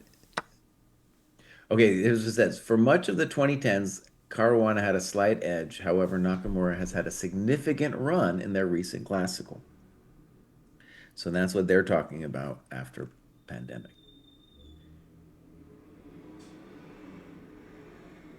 Okay. Oh, 5-1 is on the USCF site, which maybe excludes some FIDE events. And then if you include Blitz, then it's like plus 40. For Naka. It's like plus 40, dude. Oh man. For Naka. For Naga, yeah. Yeah. But that I think might be older results versus like I feel like more recent results actually it's probably a lot closer. All right. It looks like we got some moves. Oh, I called it. I'm a GM today. Dang, I'm good. Ricky 4. Yeah.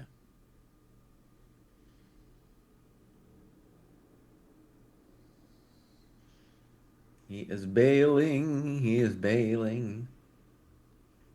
All right, Kostya, I'll tell you what. I'm going to give in. Okay? I'm going to give in. Let's just go look at the other games just real quick. I give in. So we got a draw from Bluebound. I guess that's expected. I'm going to say Sindarov looks. I'd rather be Sindarov, but that's a crazy position. That's a wacky position. Maybe Sindarov doesn't have anything, bro. Oh, this one's so spicy. Oh my god. A4. It Oh, does feel like Esipenko is kind of like he's got the time edge and he's mm. chilling. Now, earlier, I really believed in Prague's position. I guess I still do. I mean, he's up a pawn, but it's gonna get. Yeah, What do I you guess. mean earlier? When earlier? Well, just when we came out of the opening and you were talking smack about the Grand Prix, and I was like, his position looks pretty good to me, Bubs. And anyways, I mean, I wasn't looking at it deeply, but it seemed like he had the edges. Looks like now he's up a pawn, and dude's got to come up with something. Uh-huh. So you had opinions on this game. You're just keeping them to yourself. I wasn't looking deeply at all.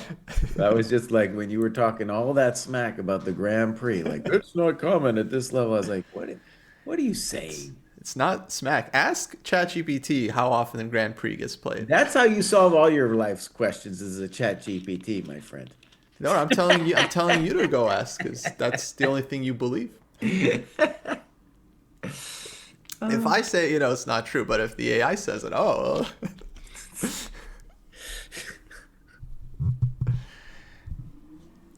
Oh I wait, don't so what that's it for the gray blue bomb sweep. Ah, dang it. One round, huh? Lasted one round. So close.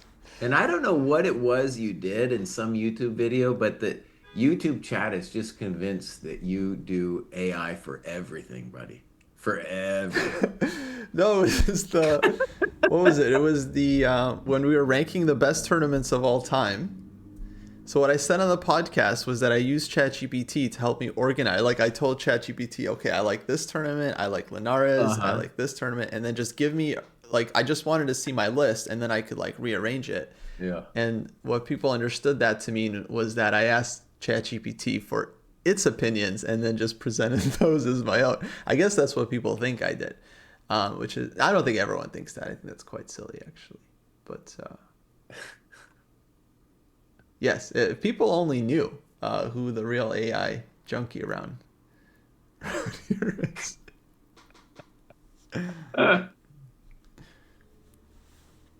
Okay, so Prague. Wait, so right now he is up the pawn, but I mean it's like very weird, right, for his knight. Well, I mean, I don't see how he can't play Rook H5. Oh, Bishop D5 just played. Bishop D5 in the knockout game looks like I'm ready for a draw move. That's what it looks like to me. Maybe I'm missing something, but that's what it looks like, Kostya. Tell me I'm wrong. Oh, Naka just took. Okay, yeah, no, okay, no, that's yeah, he's ready for the recap. He's ready for He's the recap. ready for the recap. That's right, buddy. He's ready for the recap. That's another thing that's crazy about chat. I mean, you would never see like Tom Brady after the Super Bowl on a YouTube video. Be like, hey guys, it's Tom Brady. Just wanted to recap my thoughts. on the Super Bowl. It's not a thing. It's wild. So then, you know, that was weird, Bishop takes D5, because when I just look at that position, well, now unless he has some spicy thing right now, which I don't see, I'd rather be white then. Why did you just give me this big old bishop? What are you You doing? normally, yeah, normally this would be better for white if we just entered here. I mean, b5 was the thought, right? Yeah, I thought B5 was the main question. He just snapped like it looks like a fish move unless he has some idea here. Well, maybe b5 here. But B5 here, I could play either D3 directly or AB D3, and I'd still rather be white. I mean, my position is nothing special, but my bishop is good and yours isn't. Yeah, yeah, yeah. But okay, just to be clear, like, okay, bc4, you take with the bishop. Or the But pawn. this should be, like, very holdable, right? I mean, it really doesn't Oh, feel like, but hold on. We weren't talking about holdable. We were talking like Naka having a little something something, and now all of a sudden it's like Naka don't got nothing, and he's the one. I mean, I agree he's gonna hold it, but it's like he's the one who now has to, you know, he's the squirmer in the in the variation. I I kind of think it might just be like a dead draw, but just because it feels like so much material is coming off, and black has eventually black will have this like e1 square he can try to like trade with like rook e1. Hmm. Um, but I'm not like, okay. To me, it was never obvious that black is the one that is starting to overtake the advantage. It always felt like white is at least okay, and then Hmm. with these reverse Benoni positions, I mean, okay. To be fair, instead of bishop takes d5, I don't know why he didn't play b5. I guess we haven't looked at b5 too much there, but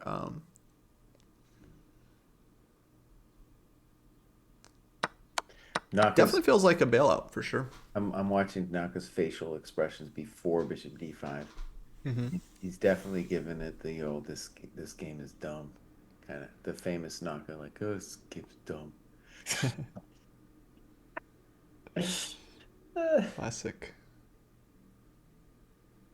One thing I'll give Naka in terms of like the champions of facial expressions, you go to the Mount Olympus of facial expressions, and Kasparov clearly wins. Sure. Maybe Korchnoi wins actually. You got with the Mount Olympus, it might be something like Korchnoi, Kasparov, Naka. He might be on the Olympus of facial expressions. Mm-hmm. I think he should be. Yeah, at this point, I think he's earned his spot. Who else comes to mind that might belong on that Mount Olympus? Of facial expressions,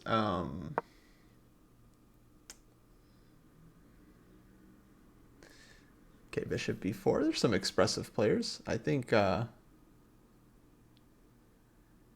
lot of the juniors actually, they're up and coming. Nepo definitely. He could Yeah, Nepo's contend. up there. Yeah. Yeah, I would put Nepo up there. I think one of the reasons Fabi is hard to be for casual chess fans is hard to be a fan of the guy is he's so non-facial expression, right? He basically, you know, I know he's not a robot, but I think at first glance, it feels like he's a robot.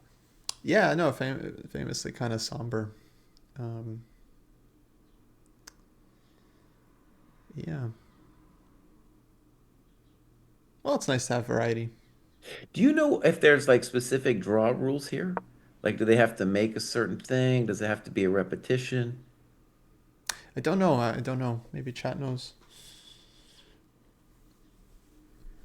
Be Well, you know who interesting. I'm gonna ask. You know who I'm gonna ask.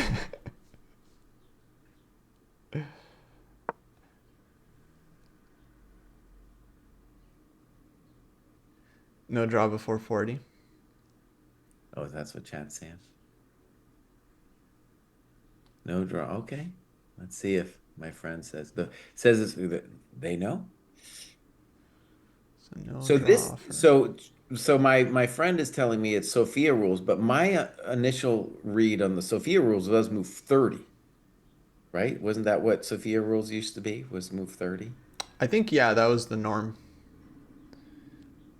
This is like Sophia rolls plus 10. So basically, you get to the time control, and then you're allowed to offer. All right, Kostya, I'm done with this game. This is over. Okay, This is let's officially over. It's not nothing happening. let's move. Oh yeah, let's update. So I'll put it at equal, or was it? Am I? Oh, okay, I was Yeah, at you equal. I put was it at all equal. right. Go back to equal. Um, so I'll make this Fabi Naka, and then I'll add a second game. That's the cool thing about this app. You can leave that up. I'm gonna add a second game. Okay. Then, but can we actually switch to that one? I'm not sure if I can actually switch to. So yeah, we got to go to Prague. Let's go to Prague. So both of them are interesting, but let's do the Prague. I can add a second game. Okay, but I can't switch to. Yeah, so Prague, Gary. So Prague snagging this pawn. This feels like actually all three results could be possible. Like I could even see white blundering here, and could be knight e3 coming or g5 somewhere. Mm-hmm. This big question is how this knight on h7 is gonna live. Yeah. Because I guess now black wants rook h5, but there's still h3. All right, so let me just play H3 then. So let me try H3. Just to be a pure chump about it. So h3, knight e3, C3. and c3. But maybe then you play knight E5 and talk to my D3 pawn. No, this is unpleasant. Okay. Okay, that's then unpleasant. All right, I'm going to take knight H3 back then. Speaking of, you'll never guess who I saw just 2 days ago here in St. Louis as GM in residence. Who's that, bud? Uncle Yermo. No way, dude. Yeah, actually, I mean, he's looking good. He beat me in Blitz twice yesterday. Oh, that's amazing, Yeah, man. he's doing well.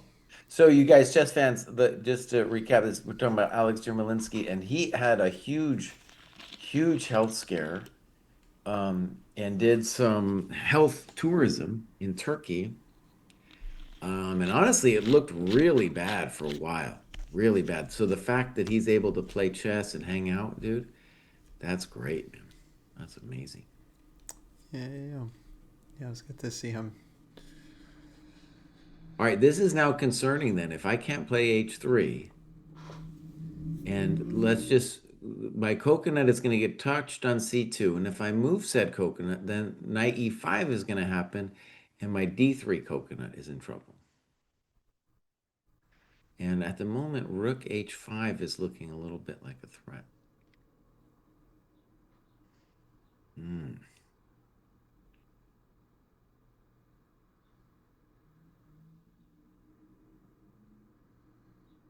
This is a little frightening, my friend.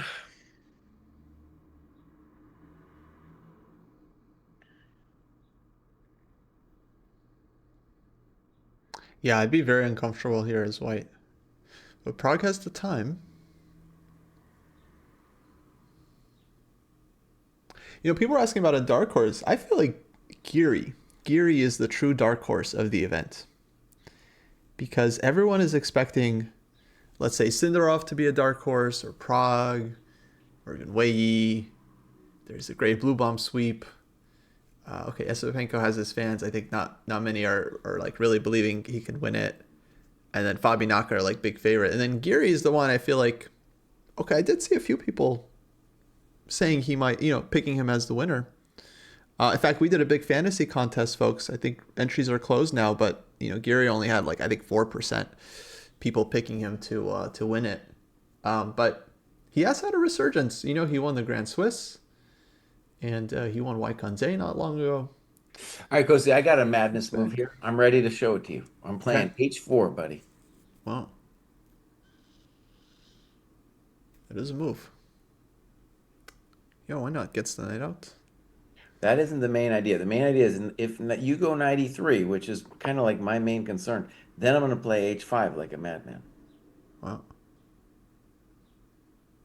Because my mama said that passed pawns had to be pushed. She's Yeah, very I played happy. h3, but Oh, you played h3 like a chump? Oh, you missed my move. Yeah, he missed it. I don't know about it. H4 interesting. I wonder what he would do. Maybe he just leaves the knight. Maybe he just plays like king d6. But then I can play knight g5 back, and I'm in the business. So yeah, you got knight g5. Why he didn't go h4?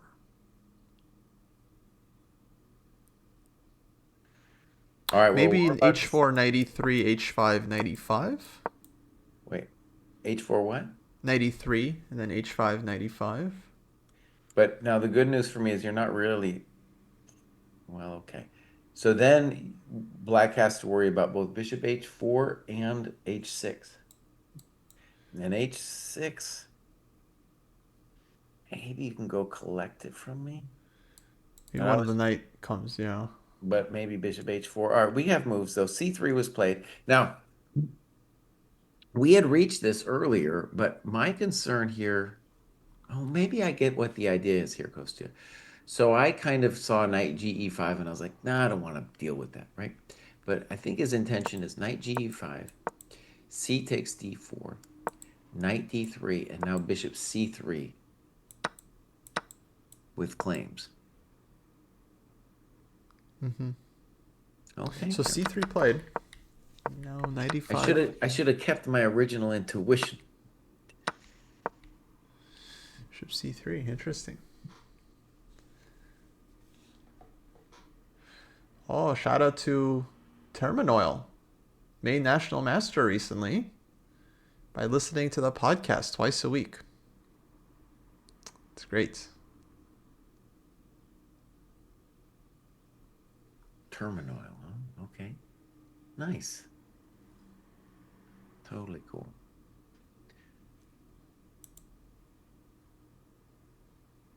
Nice. We got people. It's funny because we do these podcasts and, I'm mostly just talking, blah, blah, blah. But then it's interesting. It's like there are a couple people who have listened to a lot of them, to a Mm-hmm. lot. And then when you talk to them, it's like, oh man, they know me better than myself. They have a sense of what's going on. Yeah. This looks very dangerous. So actually, I'm gonna do this, and I'm going. Oh, I see what you did. So we added another game. That's cool. Oh, it doesn't work though. So It we doesn't just work. we just stick to the. Well, that's the thing about the vibe coding. It's like, all right, let me add another game, and then but then it doesn't work. You can't All like right, I'm click on going it. then to 1+1 for white. That's where I Plus am. one. Plus one. Dang. Okay, I have to think here. Try to find. King is so unfortunately placed for black. And also, this knight on e3 looks cool, but I don't know. Not really doing anything. It's tense moment. Gary is under some pressure here. 10 minutes. Down a pawn.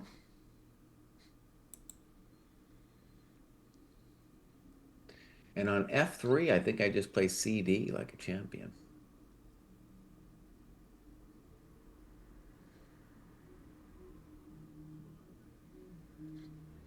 Yeah. There's some spice there too. Yeah, it's still hot. It's still very hot, even, but I do believe white's clearly better here.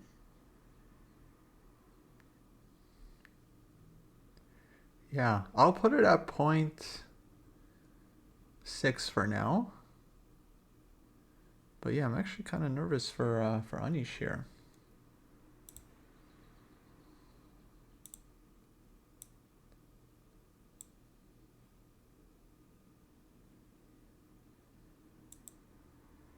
You don't, I mean, what do you mean? You really thought Anish had a chance in this tournament? Get over it, buddy. Get over it, Anish fans. Forget about it. Me Forget or about it. No chance.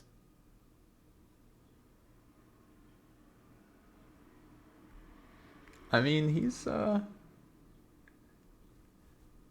enigma, you know? No, he's not. No, he's not an enigma. What I do you mean, the guy mean? got close to 2,800. Then he had Yes. some kids, and he's never recovered to form. It's not an enigma. It's like a life journey. Okay, but how does he win the Grand Swiss ahead of all these players? We got to look at all the people who aren't here. Yeah, it's that was a little bit. That was like a blue bound. How did he get there? Same thing. A little bit random. A little bit. A little But bit. Yeah. okay, Bluebell also had an amazing year. So it wasn't like he was like fourth in the circuit or something. Like it wasn't like uh total crapshoot. All right. So he's basically we're approaching the 1 minute mark per move. It ain't looking good.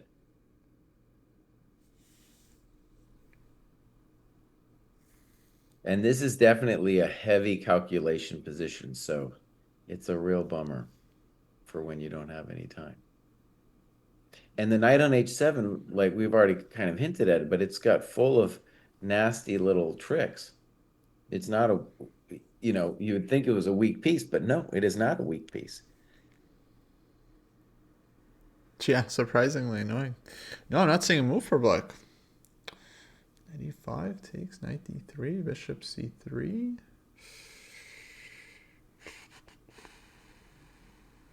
c4? I thought about it, but I don't understand what you're doing. C4? When do you play C4? After bishop c3. Oh, okay. Yeah, you could, there's let's just say with that position, that was one of the reasons I put it at, +1. It's just like I'm up a pawn. It's kind of confusing. Yeah, it's a very weird two knights bathtub structure. I haven't quite seen The two knights bathtub. something like this before. It's such a weird. Yeah. It's such a weird crystal, isn't it? Like both knights defend the pawns. And Pawns notice defend. that right in that position, G4 is probably a strong move. Yeah. Oh yeah. Yeah, I don't think the knights actually do much though. We have move knight d5. Okay. That's surprising. But okay, I guess the idea is that maybe it's clever. If C takes, then he wants rook h5.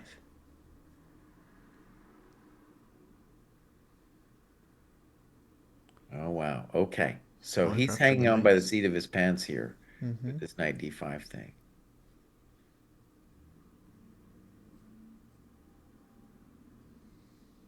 That's fun. Okay, that's fun. Nice move, Geary. Okay, silencing the haters. No, we're not silenced. um, so let me say there's several candidate moves for white. One of them, I don't know how I feel about this yet, but it's C4 with the intention that if knight e3, then I play G4. There's a C4 little, knight e3 g4. yeah. Takes on passant. Bishop takes. That's a hard one to evaluate. That's a very hard one to evaluate. But let's say that's one option for white that he's going to spend some time looking at. But looks very risky for white because Yeah, yeah. it's like rook f3 and stuff. The other one to mention is either h4 now or after c4. The other thing that's nice is because I get, man, it's hot. Because I achieve c4, I also might get to play b4 in some favorable circumstance. So, for example, Kostya c4, knight e3, b4. That Mm-hmm. might be a thing for me. Whew, hot. Very spicy. And one of the things my mom said was that the bishop is better in positions with pawns running on both sides. And I can see that happening here in a variety of positions.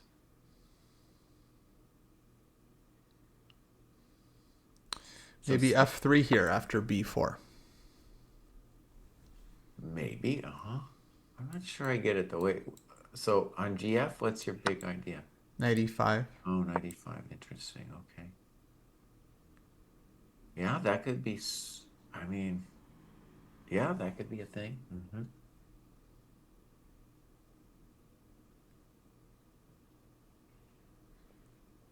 Ah, so Prague played into the Giri Najdorf course, but then deviated somewhere. That makes sense. Now, the other obvious move, of course, right now is just h4 directly. Yeah, I was thinking h4 maybe to save the knight.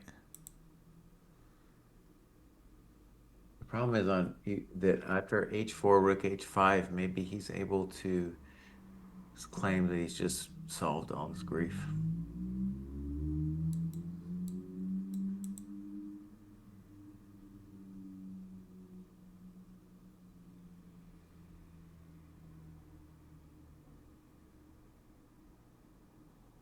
Now, the other thing, Kostya, that we gotta maybe at least mention, I don't know if I believe this would be a risky, would be CD, rook h5, DC, rook h7, and then some kind of d4 or something, I don't know, b4, something crazy.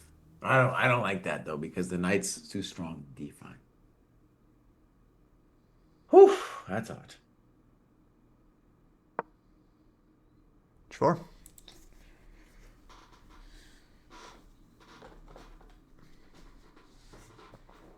Wow, knight d5, dude, that was a good move. I bet he missed that one. Oh, we have a move played. H4 played. Yeah. All right, so my question is, does white have anything after rook h5? My first view of the situation was no, you don't have much. But maybe there's maybe oh, how about this, Kostya? Look at this. Knight g5, knight h4, knight e6, and we say welcome to the dojo. Wait, rook h5, knight g5? Knight g5, knight h4, knight e6.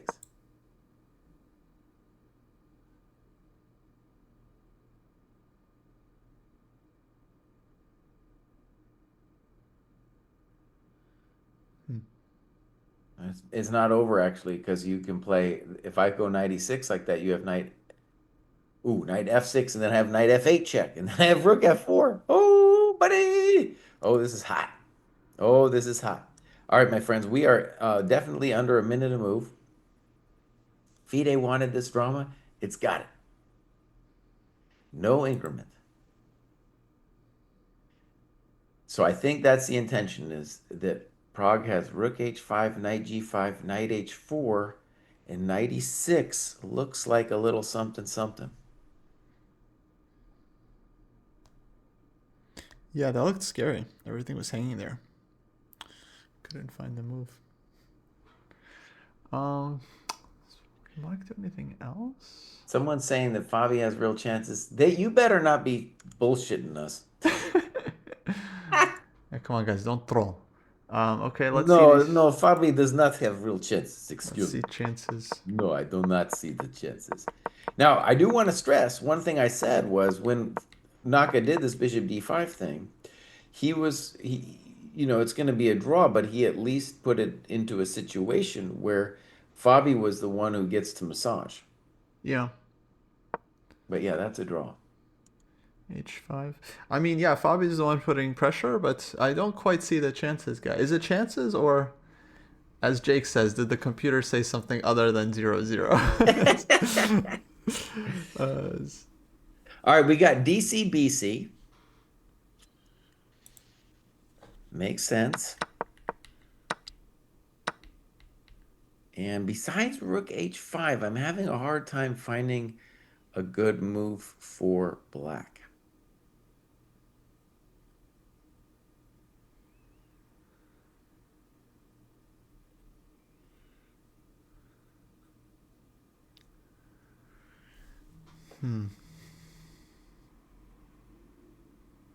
Maybe B5, B4.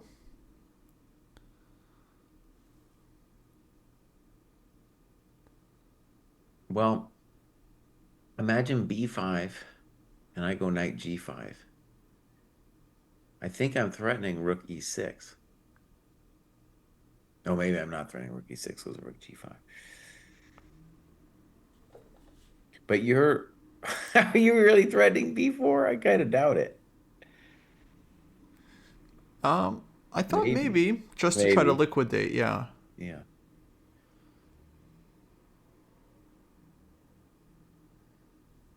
That's definitely suffering though, but maybe that's what we'll see.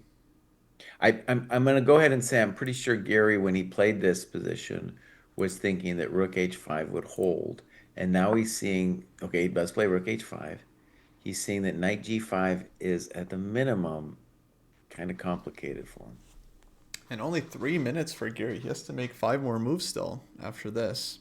It's not the easiest. It's not the easiest.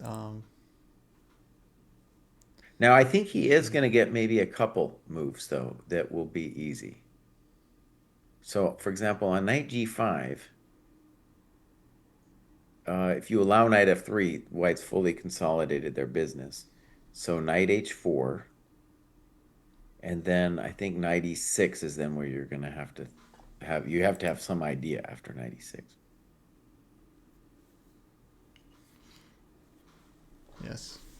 And I just want to stress the variation that somebody could miss here is knight g5, knight h4, knight e6, knight g5 play.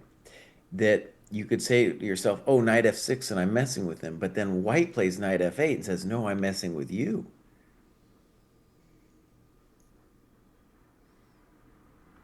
If knight f6 now, we got to believe in rook e6.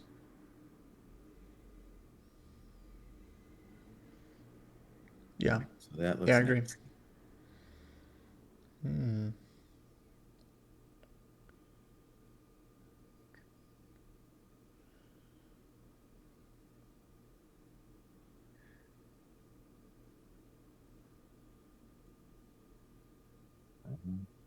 Man, Okay, 2 minutes for Gary. This is not easy to figure out at all. it's a little anti-intuitive too. For example, the key move is knight f8 check, but at the moment, the knight on g6 is holding the f8 square.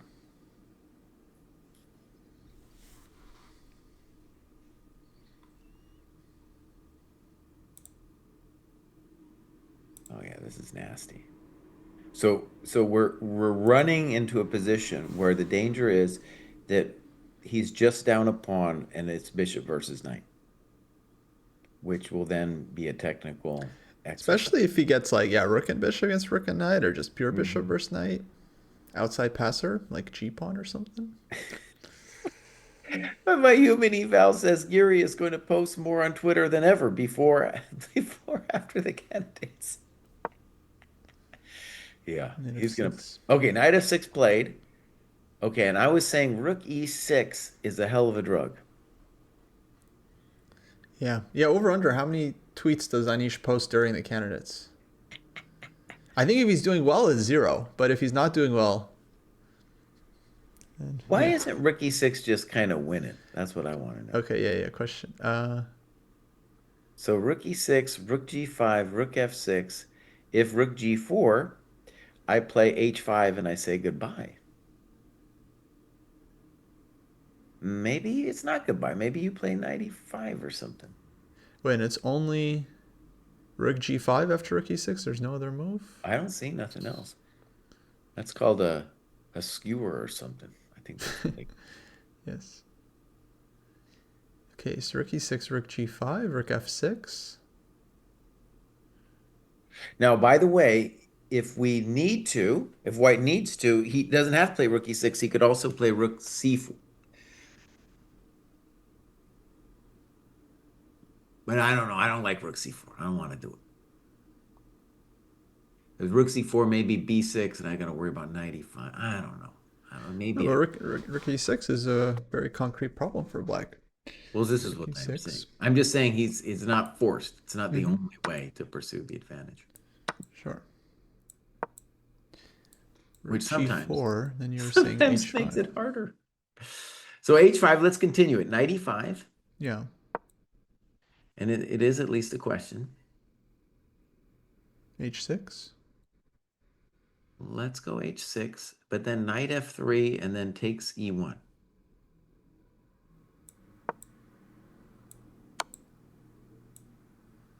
King f1, knight takes e1. Well, that's not what we wanted. Okay, but king e1, rook g2. Rook g2, I guess, yeah.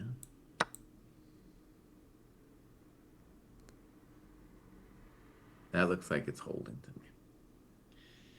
But rook takes f4. Rook h6. Rook h2, excuse me. h2, rook back to f6. But like the reason I just believe in black here is because the king is cut. But maybe that's No, I go also to it's g1. unpleasant. It's Yeah. unpleasant, okay. Go to g1. Yeah, even this one. Even this one is a pain in the butt. No, it could be really bad. Wow, big moment for Prague here.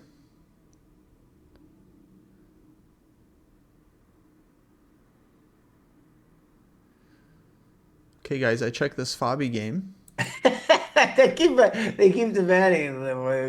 Well, and eval must be going up. You know, they keep coming back to it. Okay, guys, let's see. So, Queen d1 played. Yeah. Now Rook e1.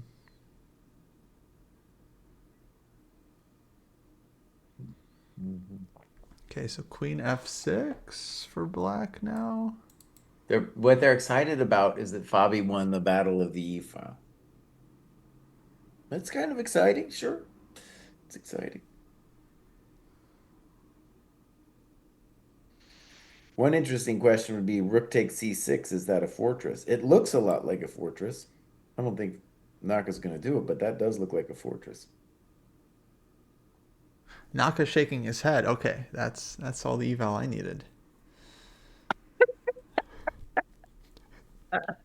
By the way, this eval that we have on the board is not this one. It is the Prague game. Right. We got the what we expected on the board. I'm a GM today. Now, in addition to h5, Kostya, we might also have king h2. That might be kind of clever.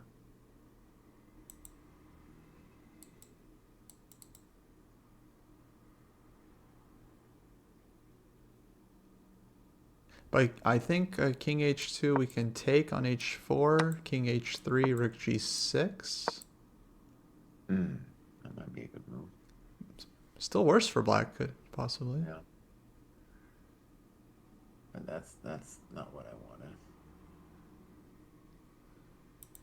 But I didn't really see a reason to shy away from h5. Yeah.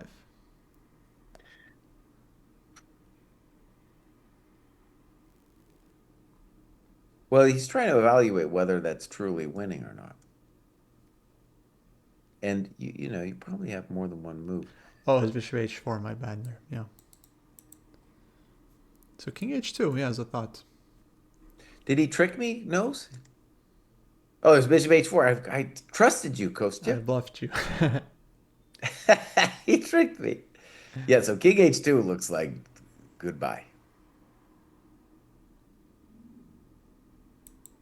No, yeah, that just looks nice. But king h2, knight e5? They told me that I needed to advance the king, so I'm going to play king h3. This is the standard coconut touch, I'm afraid. Rook g7.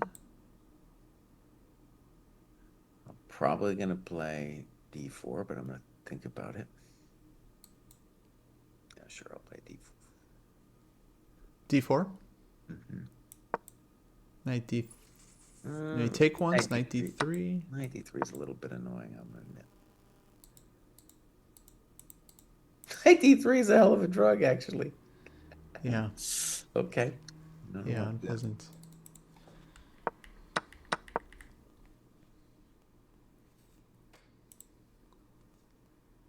Okay, wait, let's check. Okay, now Fabi's position starts. Now it starts to look nice, actually. Like, he made progress. I don't know how he made progress. He got the e-file. But now it's actually looking like a huge chance for Fabi. Okay, let's go back. Yeah. Yeah, people saying Naka putting on a show. Do I dare? Oh, I want to see it Do then. I dare? I want to see it. I love it when he's dying and he's got his little facial expressions going on. But wait, it's 4 minutes for Fabi. Okay, four moves to go. He's fine. He's He's fine. Bobby's fine, fine. yeah. Wow. But this is really like, yeah, we kind of called it as like Hikaru. I mean, I agree. I think he was comfortable, and then he kind of said like, okay, let's just shut it down. But all of a sudden, he just kind of just gave Fabi like free hand to play. Well, Play also for what's two interesting results. about Rook D8 is first there's a reason why there's something wrong with Rook E8, which would be the natural move. I don't know what it is. There's something wrong with Rook E8. That's a dirty trick happening here. Okay, Queen E4. Might be repeating once.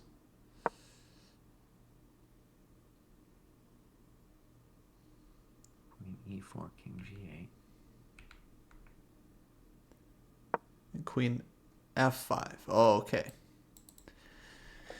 He's starting the procedure. Bishop B4. Okay, Right, Queen D7 D7 though. makes a lot of sense. Now if you take and give check, black goes Bishop F8. Mm-hmm. Tommy might have bet that he was gonna have Rook E8, but I guess Passive. Rook E6. Flashy. Don't think it does much. Wait a second, Kostya. Queen D7, Rook takes, Rook E8, Bishop F8, Rook B8, and if Rook D6, I have Rook B7. And if I win the pawn, I'm at least then I got real massage. Still Rook F6 at the end though. Okay, fair point. But I mean it's But that's pretty like passive. F4, right? Like you Yeah, just then I'll start. play F4 and the massage is real. Okay, Fabi couldn't figure it out. It goes Queen F3. So he's kind of just keeping the tension. It does feel like a position you can just play long term. Like you have Rook E4 ideas, Rook E4, Rook F4. You got to be careful that now if King F8 is threatening Rook E8. But also, actually, on King F8, if nothing else, I have Bishop C6, and there's no Rook E8 business. Yeah. And let's just mention Rook E8, Queen F7. That's a familiar sight. Ooh, spicy.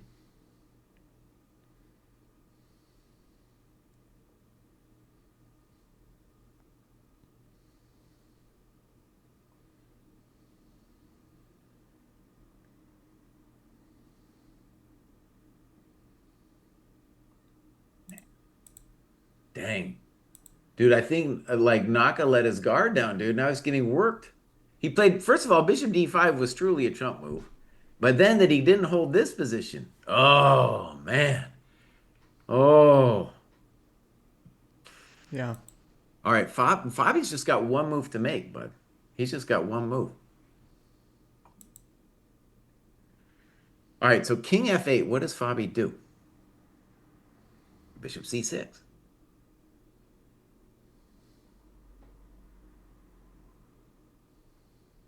Oh, he's really thinking. Oh, buddy. He's trying to move fast, but he's got some time. Oh, wow. He clearly Okay, thought he was one just move here, and then yeah, we'll switch to Sindarov Esipenko because they gotta make some moves. So that's that could be easily. That's gonna be decisive, probably. Actually, someone's up the exchange there. Oh my god. Yeah, crazy game. Crazy game. But first, Naka. What Naka gonna play? Oh, buddy, Naka, buddy. What have you done, dude? Oh, oh no.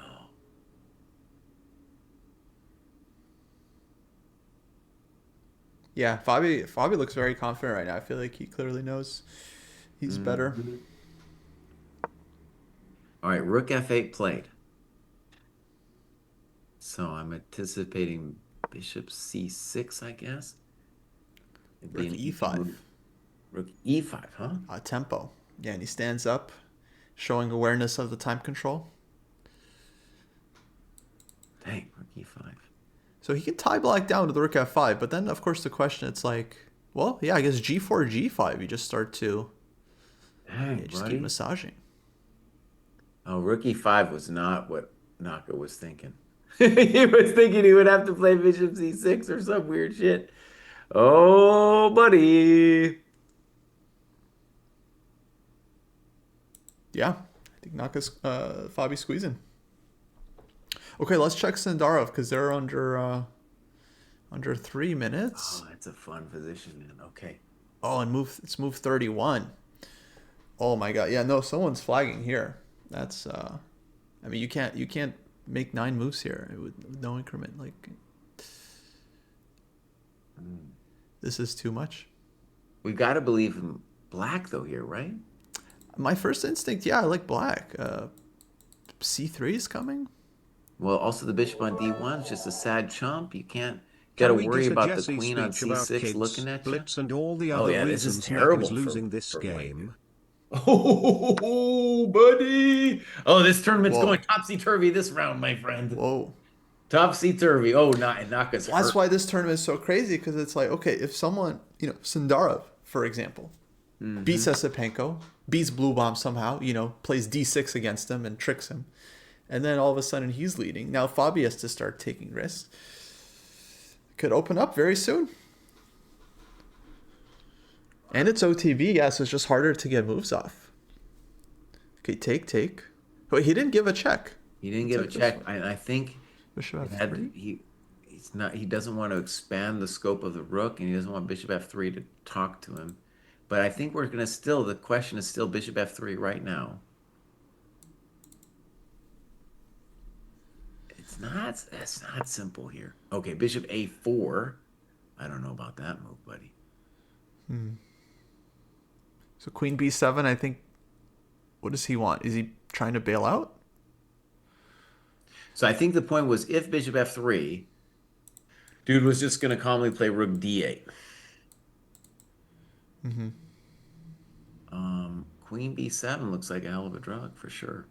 But queen b7, yeah, if white takes on b6 and takes on d5, you have I know what he wants. It's queen b7. He wants rook e8. queen b7 again. Yeah, That's a rook nice e8. trick. That's a nice trick. Queen b7, rook e8. Oh, That's a little cold shower for you right there. I'm certain he missed bishop a4. That was a hell of a drug. now the rooks are talking. But is it over? Okay, you have bishop c5. But then my rook's out, and then like this scary shit's all of a sudden happening. Rook a8. Yeah. Yeah. No, definitely very scary. Very scary. Oh, Sindarov. He's going for it. Oh, damn, dude.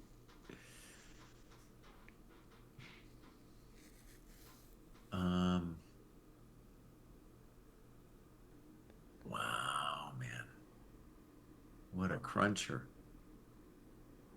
Besides, we could have 3 decisive results here. Easily. Yeah, Prague's still cooking. Ooh, bishop a4 is a real unpleasant. Okay, so queen c5 played. Okay, looking at f2. So Now, for rook e6, maybe there's rook e8, there's some knight e6. But then you take on b6 probably. You can always take on b6. but I can also just play rook takes f8. You can't do king f8 and then knight takes. And I could bring my queen back if nothing else. I'm doing okay. I could maybe even take on f5. Holy moly. Oh, yeah, this is hot. Naka's still thinking, I'm going to go to the potty. This is an amazing situation. Okay, 90 seconds for Sindarov. He doesn't have the privilege. He's got to make big moves. Queen g6 played. Oh boy. Oh my god. So he's saying, I don't believe you. I'm hitting b6. So if you move the knight somewhere random, queen takes b6, rook b6. If you play knight e6, it hangs with check. So he's saying you have no discoveries. Knight f3 maybe just takes. But yeah, this looks very good for white, actually. Looks very good for white. 6 moves to make. Oh, Esipenko's gonna. I mean, he's either losing. He's losing on the board. He's gonna flag, but he's also just. I think he's losing on the board. He has to make 6 moves. He's got 30 seconds. Okay, bishop a7. Queen g6 is a great move. Queen g6. I mean, yeah, white's coming in. White's just completely. Yeah, at a certain point, you could take on a7. It's like very close. It's not over yet, my friend. I feel like king h3 here makes sense. Try to just get out. Well, both of them are, I don't know, we're talking about, they might both run out of time, dude. Yeah, rook e8. Run out of time. I'd go rook e8. Nice. Naka has assumed the position with the bishop d6, and so we're going to probably see rook f5 in pure torment. Okay. Okay, Sindarov has to move, though. Queen g6, he has this. Ooh, something like rook d6 looks real scary. Rook d6. Yeah, bishop e8, maybe. Bishop d7. Sindarov, 3 moves to make. Isn't rook d6 the end of the game? Bishop d7. Oh my god, 10 seconds. He has to make 2 moves. I'm opening up their video. Oh, bro. Esipenko. C3. Okay, c3. Not happy to see bishop d7. Now maybe rook e6. Oh, he's doing it this way. Get some time. Get some time. He got it. Brilliant, Sindarov. Buddy. What a genius. Oh, now he's got all the time in the world, buddy. Oh, that's it. Just give checks. So I think rook e6 might be, no, yeah, rook e6 looks like it's winning on the spot. Now he's going to figure it out. Dang. Esipenko gets cooked. Wow. Okay. Let's go check Prague, and then we got to go back to Fabi, buddy. Yeah. But yeah, rook e6 looks like absolute knockout. Love rook e6 here. So they have the position with Prague that we had like an hour ago. We had this on the board. King f1. Mm-hmm. Whoa. We got all this. Yeah, we had all of this, dude. And Gary also just, barely made time control, looks like.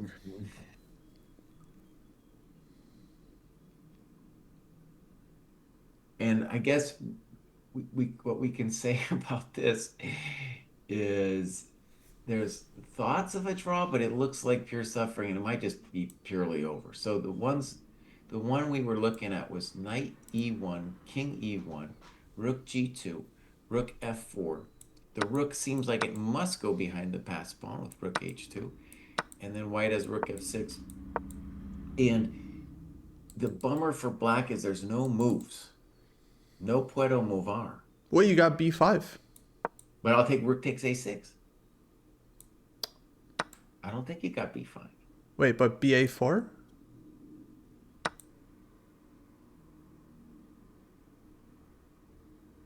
Okay, it's hot. It's hot. Then we got to calculate h7, our old friend. Sure. Oh, buddy. Sure. h7, our old friend. Actually, that's it right there. Good h7 wins, huh? All right, Fabi's got the rook f5 squeeze on. Anaka has 0 counterplay. Okay, so we're saying looking good for Prague. Sindarov about to win. And now it's down to Fabi. And queen g4 just played. I like it, where the issue is that a chump might have played g4. He wants to keep his pawns in the dark squares. He's threatening queen takes d4. He's also preparing ye old queen g6. And ye old queen g6 is a hell of a draw. That looks lost, too. Dang. God dang. But what's the threat of queen g6? Queen g6 says you can never move ever again. And it's over. And just g4, g5, h6. All right, bishop e5 played. And maybe this is clever because we can say if queen g6, bishop f6, and we claim that we might not lose immediately. Also, actually, wait a sec. That's a clever move because if I achieve bishop f6, then I don't have, and then the king can move, actually. Holy moly. Okay, timeout. Not so Yeah, easy, he's Mr. going for a Stinson. different setup here. Rook Rook f3 f3. played. Fabi seems to know everything. No, I don't know if he knows everything. Now maybe he wants bishop e4, queen f5. Back to this. He goes around and around and around. Good. Yeah, queen f5 looks good. Now, can dude play queen g5?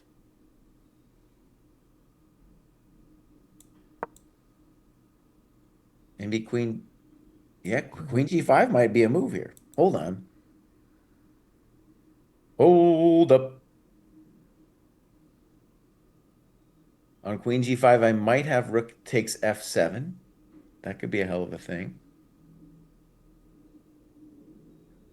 Wow, rook f7.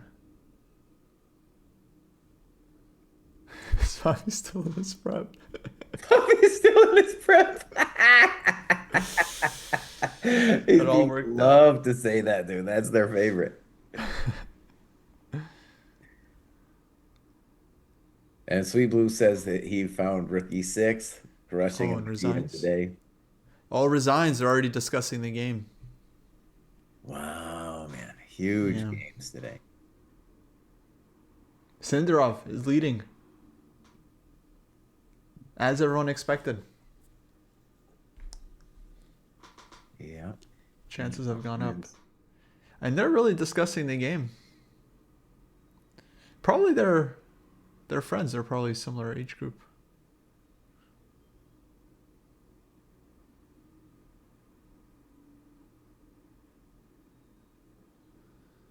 Wow. Javokir. Okay, Prague. Oh, man, this is pure pain. Prague has this endgame, and now Fabi. It's up to Fabi. All right, let's update our eval for Fabi. So, mm, Well, yeah, I was watching the camera a little bit. I'm going +1. I'm gonna go 1.5. Yeah, I'm right there with you. 1.4. Now it is feels like an achievement, this bishop f6 thing. However, the question, a big question is what about queen f5 right now? Now he goes rook He goes f4. back rook f4. What's up? What's up, Fabi? Oh, queen f5, you had queen e5. Mm-hmm. Okay, okay. It could have started with bishop e4 though. I like rook f4. We want the e file. Well, it's very hard for black to move, first of all.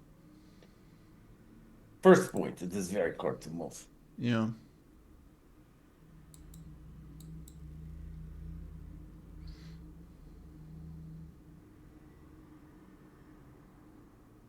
Oh man. Okay, it's been over 4 hours. Okay, I have to stand up again. Quick break. Leave it on Fabi. Okay. See you guys soon. Somebody says +1 means 50% chance to win. No, that's not what it means. It means you're up a pawn. A pawn. And 1 + 5 is like right on the borderline with winning. Now, one of the nice things about a human eval is the computer's going to go crazy. But a human, we're generally not going to go crazy. We'll just be like, this is very unpleasant for black, but maybe there's just like an outside chance the dude holds. That's what 1.5 means. No, that's not what it means, Sector. That might mean for some computer programmer, maybe that's what it means, but it's not what it means in the world of chess. In the world of the chess. Oh man. Naka dying.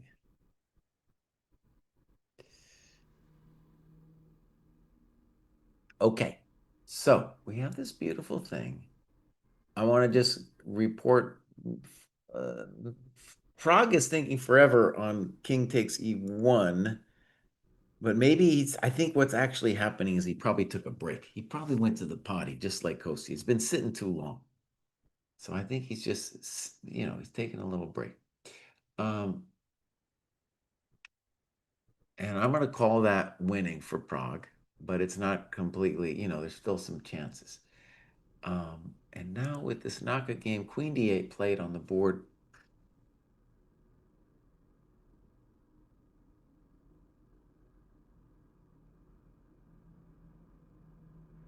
Putting the bishop to f6 was really annoying.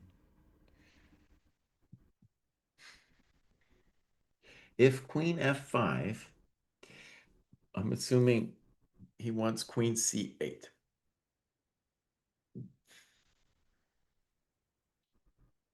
So that's the bummer of queen f5.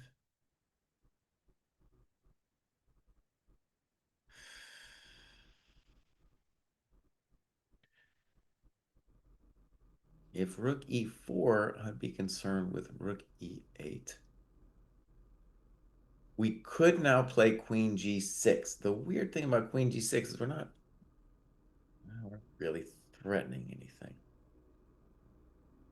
Actually, queen g6 is a momentous blunder. Don't do that, Fabi. Queen g6 loses to queen takes d5. So that ain't it. I'm sure everybody's had that experience before.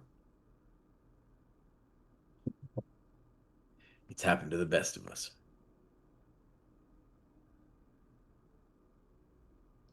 Seth says he's gonna get out of this thing. He might do. The bummer is Fabi needs an idea here.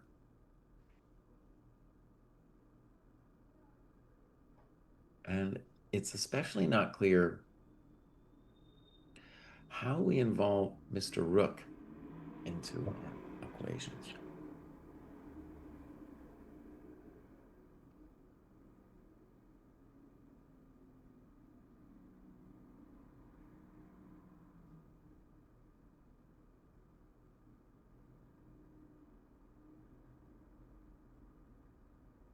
One nice variation is if rook e4, rook e8, then we could play queen g6.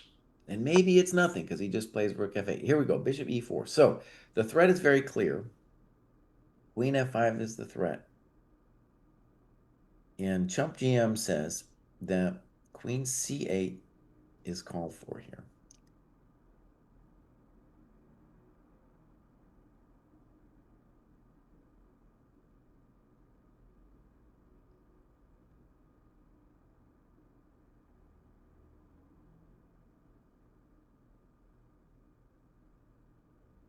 Oh yeah, this is spicy, all right. This is spicy.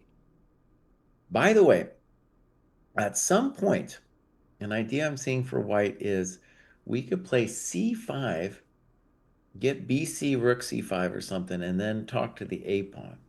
So I want to stress that to win this position, we probably are going to need more than just a blunt force um, knockout on the king side. We will probably need something like another weakness to prod on the other side of the board.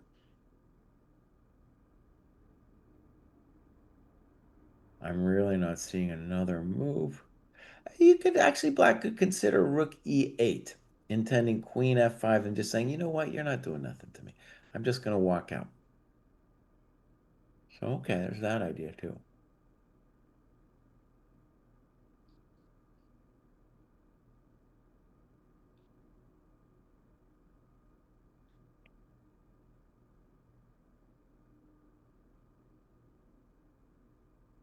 Mm. Eval normalization. No, you guys, no, you have no idea what you're talking about. This whole thing with +1 and yada yada, it arose before the engines. We've been talking about this for a long time.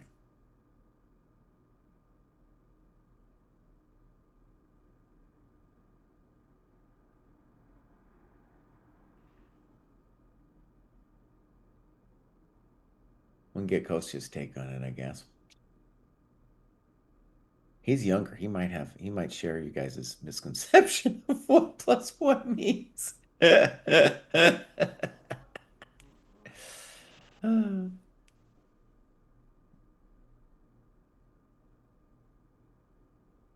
In general, I'm very opposed to thinking about chess as a statistics operation.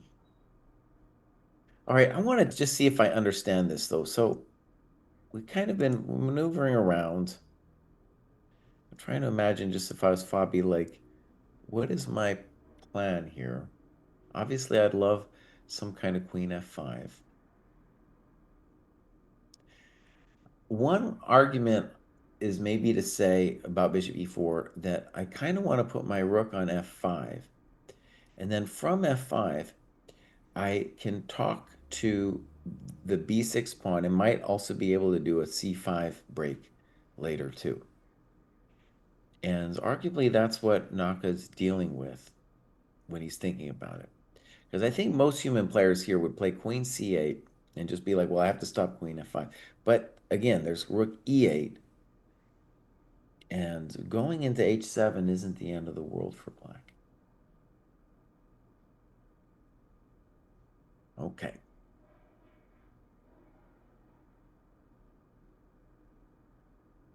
You know, actually, well, it's our thing does say no engines.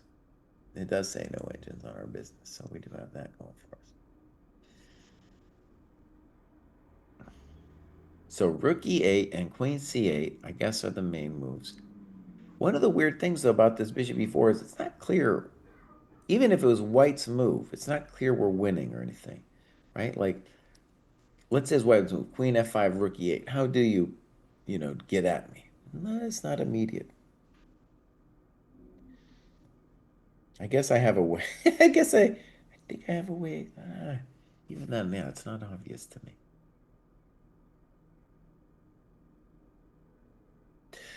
Sweet Blue says we need to consider the possibility. Oh, Prague is definitely stuck in the toilet. He needed a break, dude. He needed a break. And you don't want to be eating a lot of spicy Indian food before you go to one of these matches, if you know what I'm saying, right? His body's probably used to it, but in the heat of a moment when you're a little tense, you get a case. All right, so rook e8 is, let's call it the more advanced way of defending this position. And we're just inviting the queen into h7. And really what we're saying as well is like, look, listen, it's not the f7 square that I'm afraid of. I mean, the h7 square. It's really the f7 square. So you can come into h7. I could care less. I think that's what we're saying here.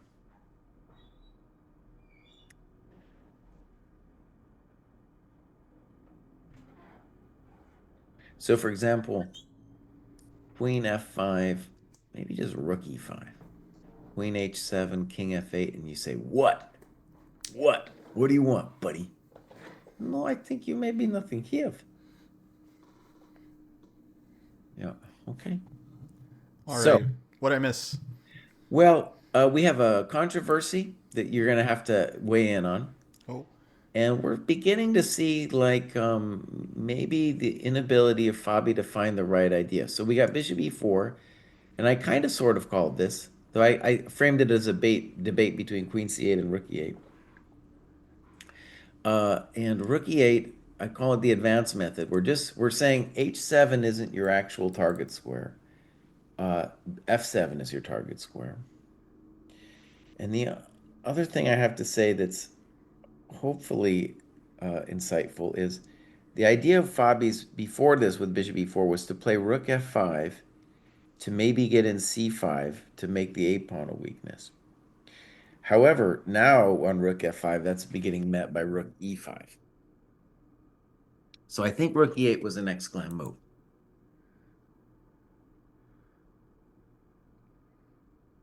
And I don't know, it's starting to look hard. Maybe we just go back to d5 even.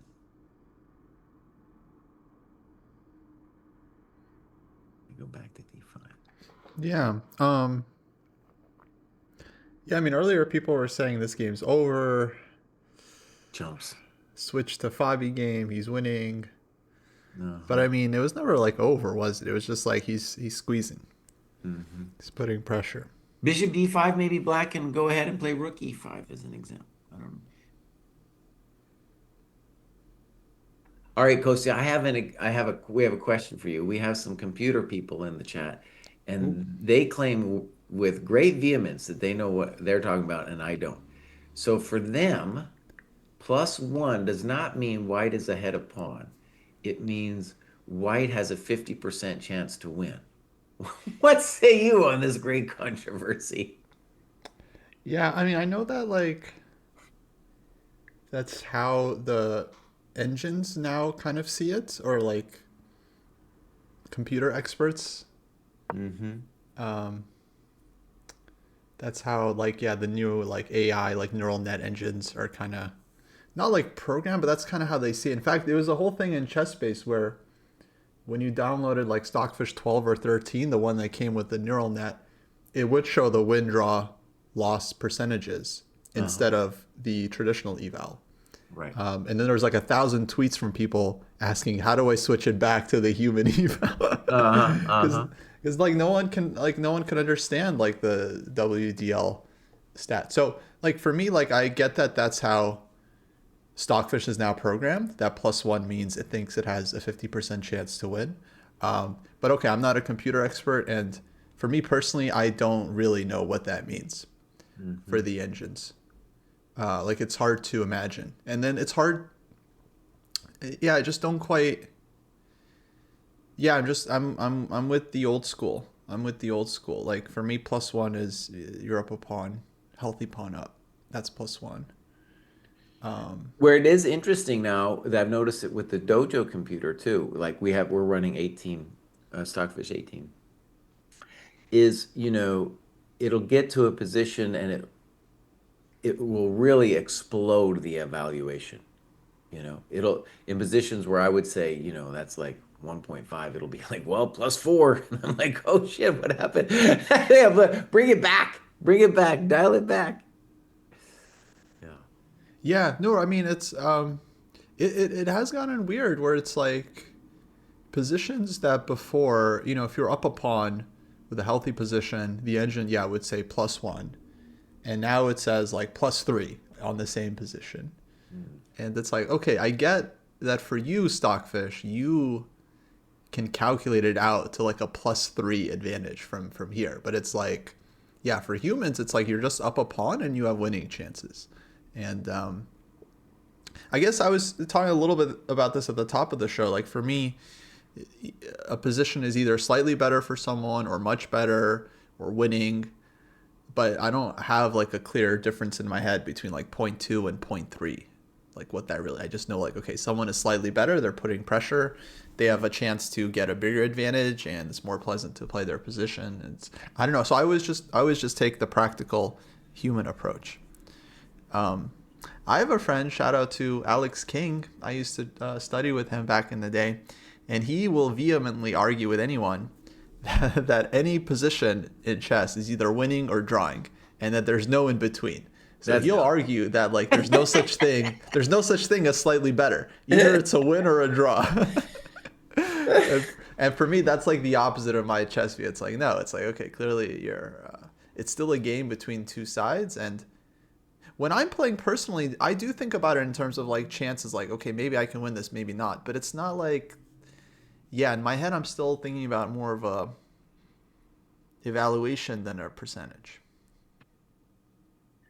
Okay, I want to say a couple things. This position is like right on the borderline of black escaping entirely.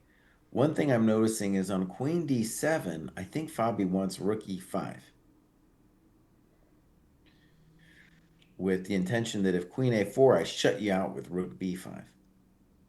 And then I got the spice of life. But there's a lot here. I don't see how we get an advantage. So if black plays Rook E5, Kostya, how do I get an advantage after that? That's a maybe no entiendo, that one. Wait, rook e5. Dang. So rook f6, rook e4? Or rook f6, there's rook g5 even. Yeah, I didn't understand rook f6. Well, I mean, a tactic. But wait, rook g5, rook d6. No. Wait, what are we saying? Rook Oh, e5, I'm a genius. Okay, rook e5, rook rook takes f6, f6. rook Okay. g5, trying to take your rook. I go rook d6, exclam. Okay, but your first point was I thought better, simpler anyway. Rook e5, rook f6, rook e4. Oh yeah. Well, I just like this line with rook g5, rook It's a cool line, d6. don't get me And wrong. I mean, it goes further. Queen d6, check. Queen f8, bishop 8. Like it's really deep. Uh-huh. But yeah, rook e4, I guess, is the issue. And then there's nothing. It seems not even a queen endgame. Like there's no pawn. Everything's defended. So rook e5, huge question. Hmm. Maybe I could play that queen endgame with the claim. So it could go like this. Rook e5, rook f6, rook e4, d e4, queen f6, queen c8, king h7. And now I might have queen f5. Might. Because that pawn on d4 is very vulnerable. Yeah, maybe. And if I don't have that, then maybe I have queen d7. So rook e5 it is truly like you have to calculate pretty hardcore for rook e5. Other moves that make sense though for black are like queen c8. There's danger involved with queen c8, I'll tell you that. Oh yeah, it's a very tricky move here, rook f5.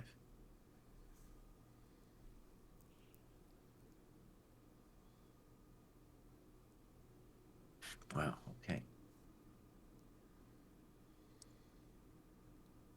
People are saying that that queen f5 thing looks like a winning endgame.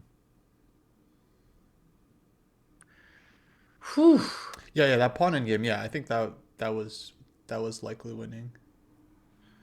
Okay, and I'm going to go ahead and say that if it were our move here, the move rook d5 is winning because I'll just kill on the light squares. That's my assumption anyway. Um, okay. Oh, yeah, rook f5 is evil. So we have an answer apparently to rook e5, or we might.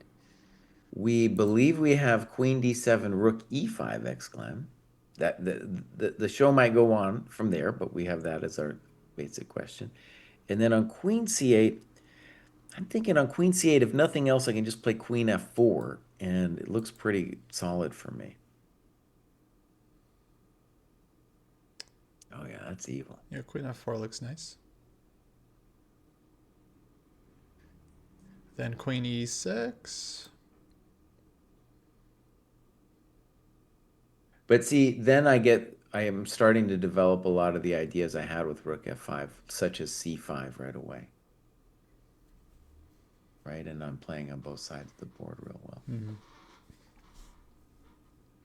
Oh yeah, if white can pick up this a pawn, Hmm. it's nasty.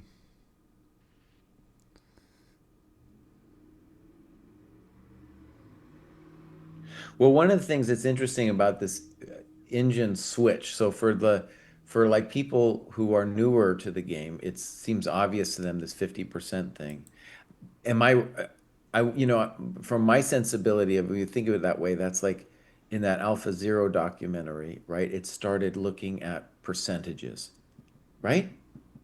That's how Maybe. the Alpha Zero started doing it that way in terms of what is the percent chance I'm going to win. Mm-hmm. Instead of when the older computers, when we programmed them, they weren't doing any Alpha Zero stuff. They were programmed to think like us. Like we told them how to evaluate the position. We told them a pawn is worth a point, for Right. example, right? And now, right, it's just its own beast. I mean, even with our human eval engines, like they still reached really high level. Hmm. But yeah, this Alpha Zero thing was crazy. But I still don't fully get like the percentages, as I just don't get it. Like, okay, you have a position where there's like 20 legal moves, and 10 of them lose for black, and maybe 5, I don't know, or whatever. But it's like the engine is gonna just play the best move. It's not gonna play one of the worst moves. I just don't get like the percentage thing. Like oh, there's No, like a no, no, fifty but that's percent chance of no, that's winning. okay. Wait, let me try to explain it because I do Yeah. think I understand that part. So, what it's saying when it's saying it's got 60% is it's evaluating what the best moves are for both sides. And then at the end of that variation, it's giving an estimation based on what it thinks the percentages of winning that final position are. Yeah. So I thought that percentage came from some kind of like simulation where it like simulates a bunch of games and then like sees what happens and then like I don't get what how is it getting that like what is a 60% based on? Yeah.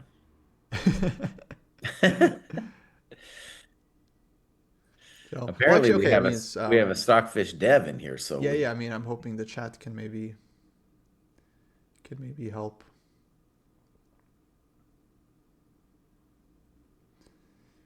Um,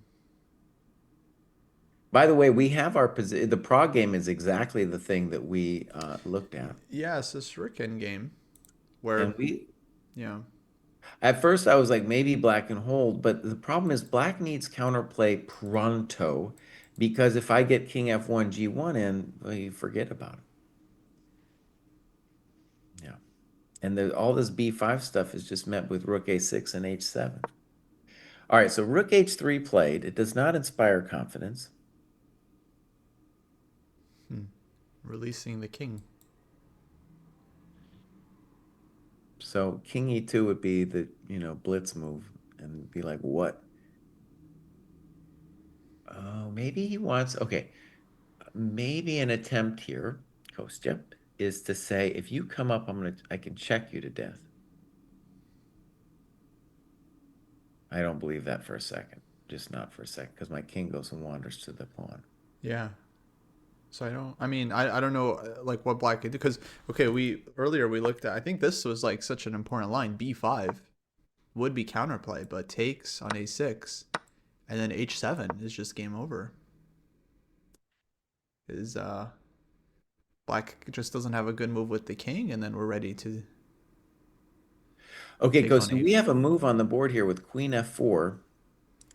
Totally shaving. Um, well, c7. queen d7 happened. I was thinking rook e5, but queen f4, I think, holds the same idea in hand because we're saying if queen a4, I'm going to play rook b5 to cut the queen out, which I do believe is winning.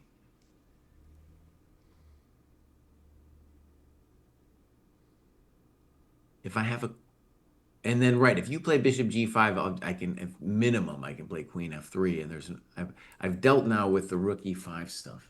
Mm-hmm. And I want to stress the beauty of this rook f5 plan is that I get c5 ideas, I get rook b5 ideas, in addition to like all the other garbage on the king side.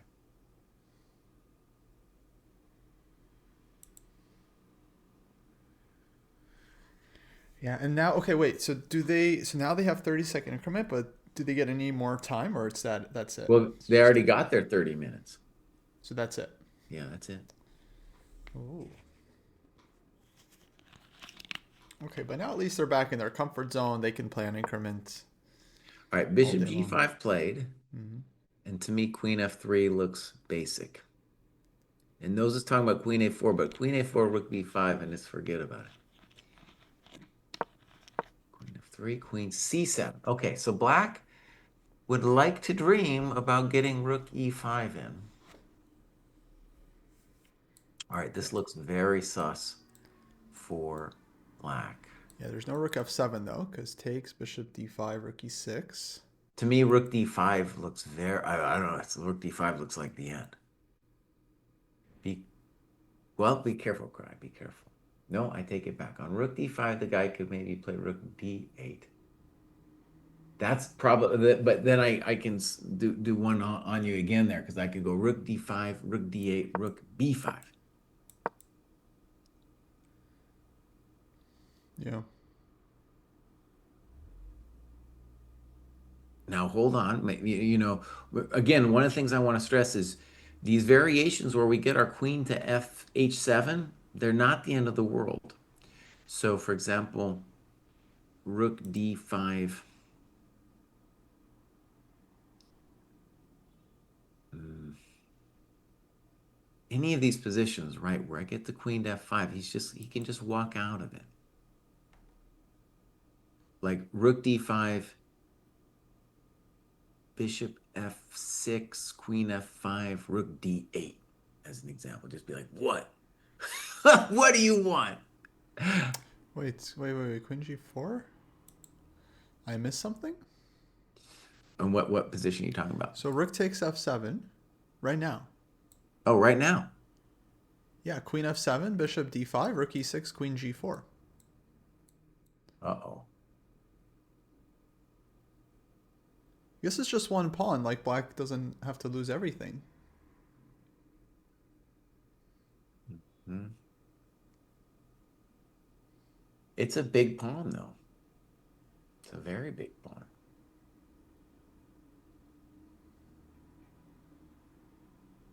Mm. Okay, there's that too. Holy moly.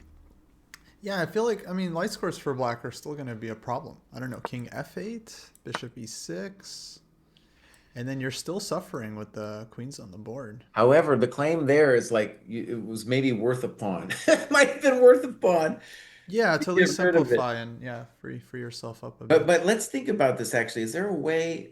I'm worried for black that you're also maybe going to lose something else. So let's imagine Queen G4. Mm-hmm. What do you? Where is your king gonna go? H8 or something? Okay, King H8. I don't know. I don't know which way he should go. H8 has its own problems. Um, Okay, he takes. oh, he did it. Dang. Woo. One of the nice things about Easy. this is it's zero risk and there's just more pleasure down the road here. It's Yeah. just long-term pleasure. No, so nice to play this endgame from white side.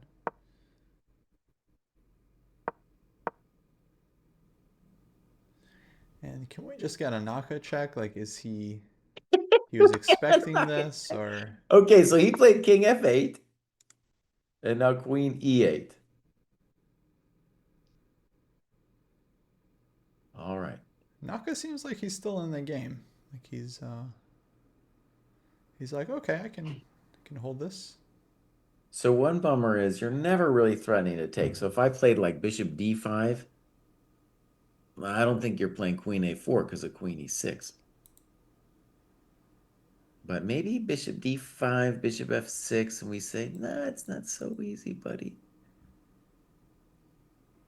He would like to take that pawn. If if Fabi's worried about it, he could play Bishop D7 now. There'd be no rush for white. The joy is not going anywhere. Mm-hmm.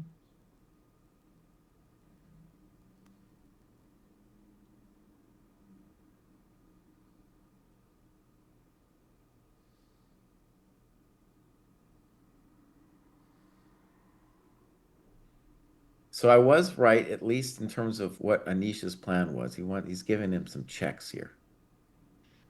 He's just at least giving him this question. Anish game. Yeah. We don't have to go there. I'm just giving you an update. No, actually, I thought maybe we could try to work this one out. Because like, okay, I think white has to try to come up to win. So King E3 gives check. King E4 gives check, Okay, King E3 on the board, yeah. and then King F5. King F5. Holy moly. Just wondering if his idea is, let's say, Rook H3.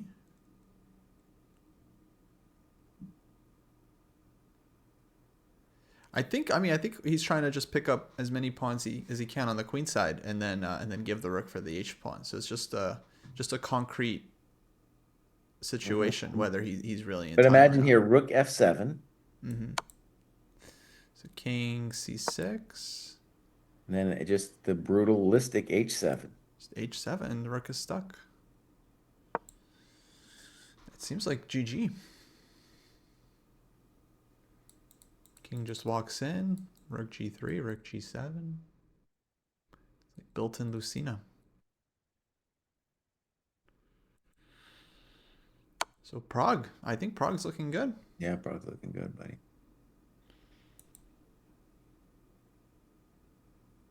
All right, we have a move, bishop d7. That's the cautious move. Yeah. I'm guessing queen a8, but it's not really going to change much in terms of the long-term pain. We could have a dream for black of like maybe preventing white from returning to the long diagonal, or at least making it difficult to return to the long diagonal. I don't know. Seems very difficult to imagine.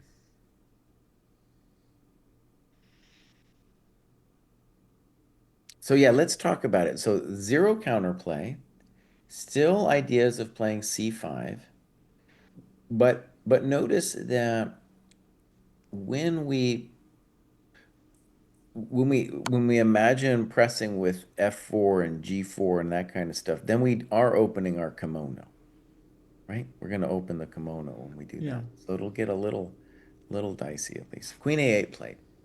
Okay. I'm anticipating king h2.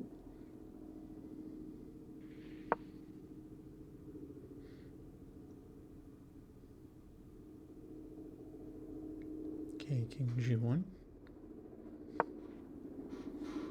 Okay, I was wrong about that. It looks similar, I guess. Maybe king ag1 is better form just because you hold the f2 pawn. All right, bishop f6. Queen f5 seems very natural to me. Queen e6 is probably not a dumb move. Oh, queen e6 is a hell of a drug, I dude. like Queen E6. Yeah. Yeah, queen e6 is like, what are we doing? Just kind of freezing him up. Oh, that's a death freeze. And then just trying to swing around. Oh man, so imagine queen e6, queen d8, bishop c6, and there's no queen e7 because queen c8. Oh, baby.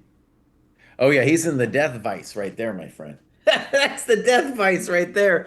I'm calling game. Now we're just gonna call game right here. Queen e6 game. Wow. Time to update the eval. Yeah, let's update the eval. I'm not gonna do a computer eval with like plus gazillion. I'm just gonna go to plus 2.5. I put it at 1.8, but it looks pretty good. Queen Mhm. E6 is working a lot more. What are we gonna do? Queen e6. Something Okay, happened. Queen D8 played. Queen Wow. d8, and then like so. My question is, what about bishop c6? Oh, and Naka played Queen D8 fast. That's such a tell though when you play a move like really quickly. Hmm. Like he was very worried about Queen E6 and he has something ready, but like Oh, bishop c6 is so nasty, buddy. he was nervous. Ending bishop d5. You can't go queen e7. Queen. Oh, Wait, oh, wait, but Queen E7 oh! My check bad. Queen Yeah, D8. Yeah. sorry. Okay, so he's still in it. Maybe I might adjust my eval if that's truly the case.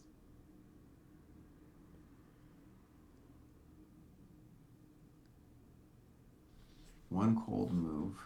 Okay, guys, calm down.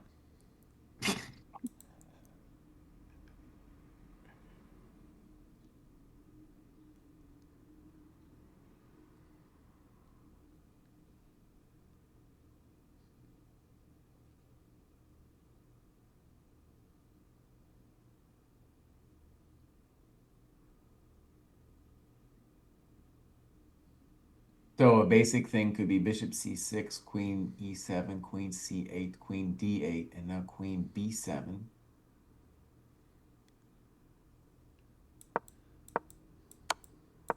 Well, maybe king can run. It would be nice to just prevent the fuck. Not that word, Jesse. Not that word. Prevent him entirely from Wait, but what does black do there? maybe king g8 at the end. King G8? Yeah, I don't know. Get out of Dodge.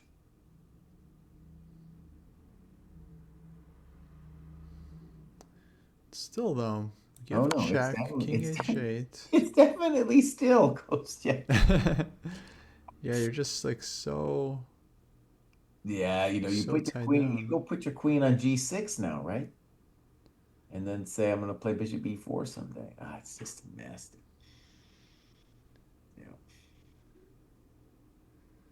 Yeah. Mm.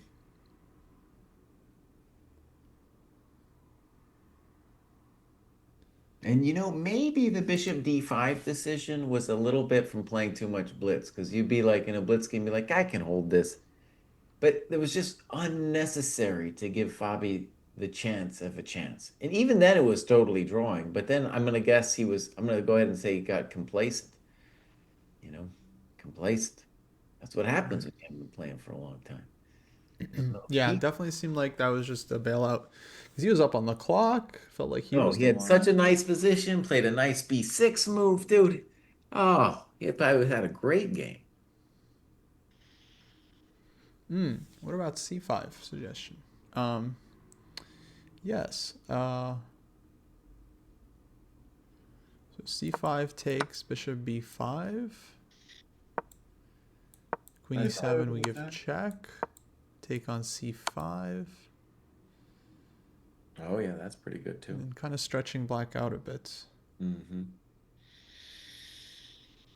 No, it is done deal.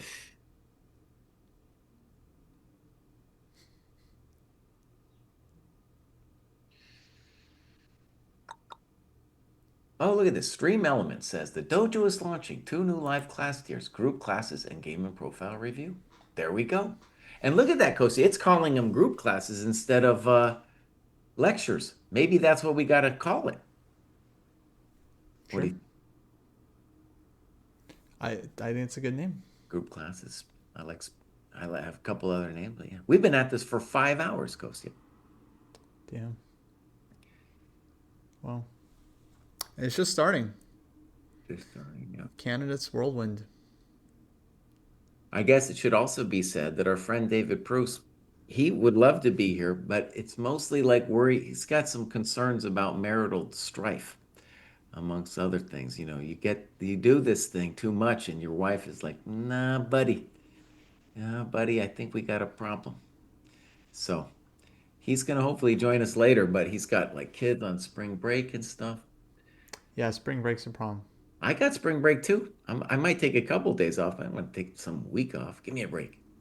Give me a break. I'll tell those kids, you go play outside while I do this. I got things to do.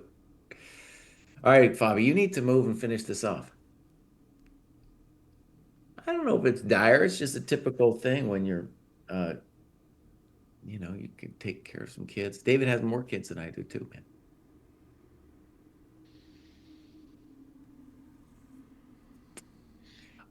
Also, I have a feeling like when you are in a family, you got a father and a dad, and the kids, like, if they want something, they know not to come to me. Hey, no, they're not coming to me for nothing for the most part. It's got to be last resort if they think they have a chance at getting something, TV time or whatever. They know I'm going to say no. If they're going to get some sweet or something. No, the answer is no. You know? So that is a key reason why maybe David has more grief than me, because they know they're just going to leave it and get nothing from me. Whereas I have a feeling David, they're like, David, let me have something. Give me something.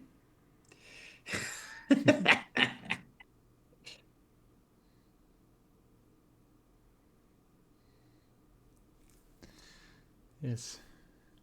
Spread too thin. But I don't know if we're talking about Naka or David, but it's the same for True. Both are true. I heard the baby is in Cyprus, by the way. Oh, wow. Okay. That's a problem for Naka. It And is. the Tusa, so not just Naka. So he's got Tusa's there. But it's probably, I don't know, it's probably good for moral support. No, we did that thing, dude. And one of the things about the research was you do not want the kids around you. You Mm. do not want the kids around you. That's just gonna mess you all up. He's got the sad look in his face.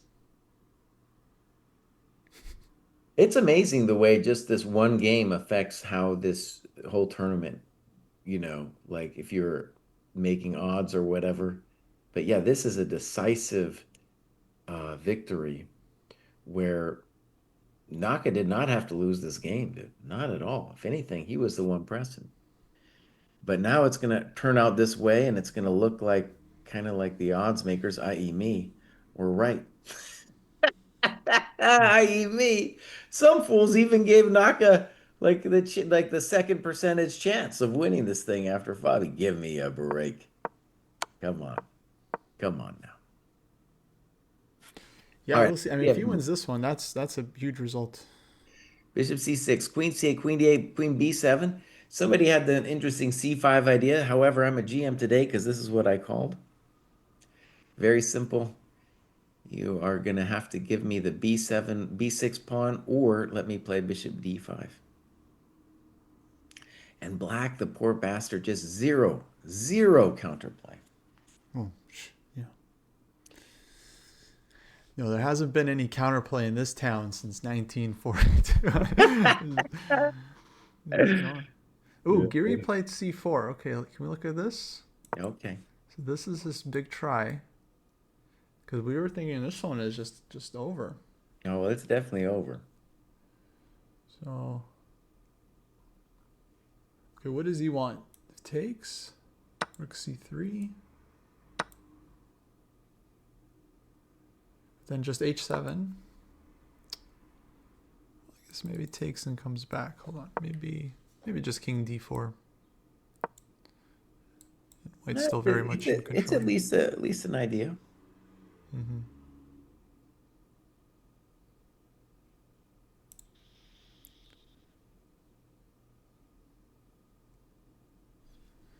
No, it's a try. Absolutely.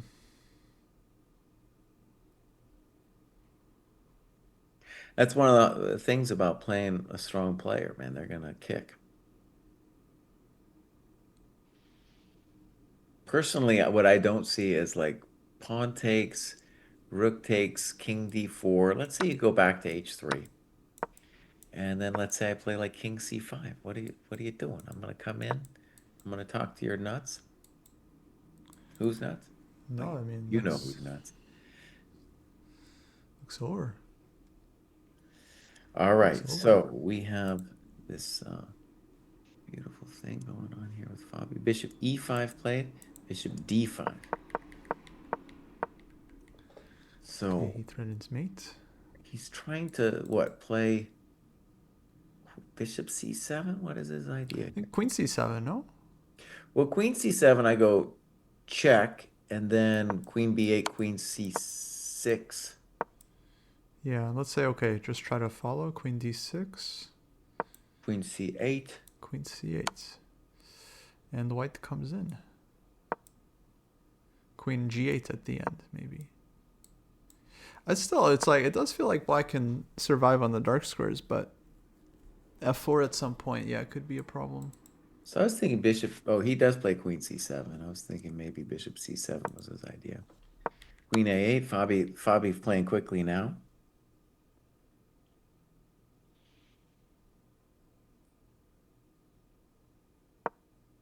King e7. All right, so now we're coming in. Now, one nice thing about the bishop on e5 is maybe someday we can dream about playing bishop g3. Maybe also an idea for black is to actually play king d6 to c5. That might be a fun. Oh, run the king. I'd be pretty safe there too if I got over there. No, this is clever. This is clever. Fabi has to make sure he does it right. I think Naka is basically like second best defender in the world. Like after Magnus, I feel like he is insanely good at defending, especially with little time. So queen g8 is the move a chump would play if it was just blitz. We want to make sure, though, that king d6 doesn't work out.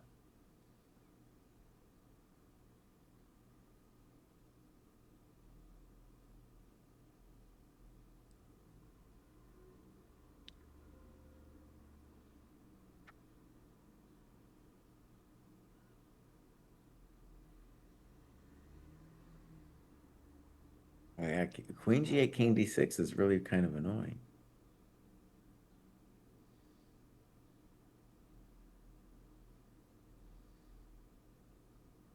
Ruh-roh. Ruh-roh.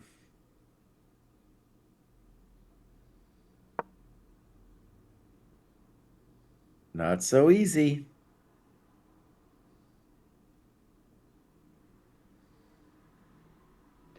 So yeah, Okay, both king d6 okay. coming, I think. Queen What Queen else? g8 played. Yep. So yeah, I think king d6 is a strong move. I might lower my eval here if I don't find a good move after king d6. Yeah, there he goes. I'm a GM today. All right. Maybe just like bishop e4? Maybe that's clever. Okay. He can still run it though. You He still could, goes. but like, do you really want to? Oh yeah. Oh yeah. Because then my king is safe and I'm touching your coconut. But wait, Kostya. Oh yeah, yeah, yeah, yeah. And the nice thing, of course, is on bishop e4, king c5, queen f8 doesn't end my life because of bishop d6. Yeah. Yeah, I was thinking so king c5, queen d5, and then queen b5. Mhm. And then you put the king on c3? Probably. I'll think about it, but yeah. Put on And a3 too. then, you know, maybe king g2, maybe king f1. Oh, this is nerve-wracking, man. Mm. The king f1, and I don't know, like, yeah, black's king can get mated on c3.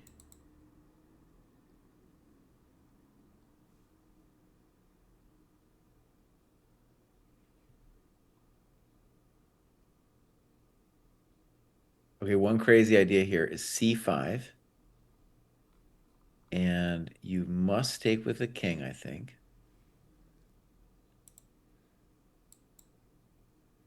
And then I can think about a variety of bishop moves. I don't know if that's winning. Wait, no, pawn takes is legal? Oh, wait, Pawn takes no, queen e6 mate, queen yeah. e6, oops. So, yeah, And so, queen to c5, I have queen e6 and then takes on e5. yeah, so king takes, That's what he's calculating. don't see.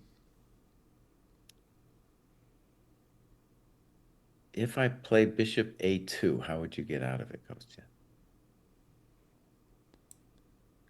Bishop g2. No, a2. Oh, So, a2. so c5, king c5, bishop a2. I got a bishop a2 so I can mate you with queen b3 if you go on the walk.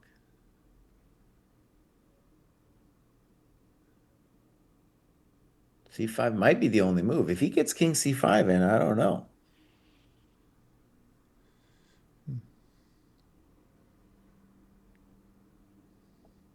Oh, buddy.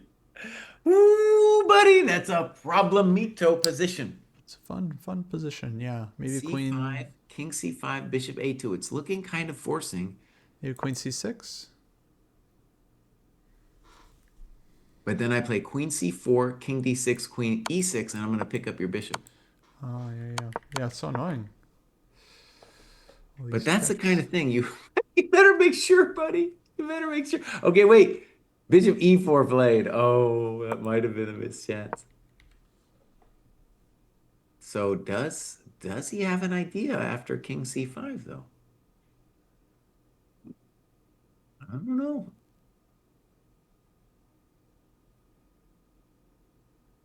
I don't see it after. I would be real nervous with this king c5 thing.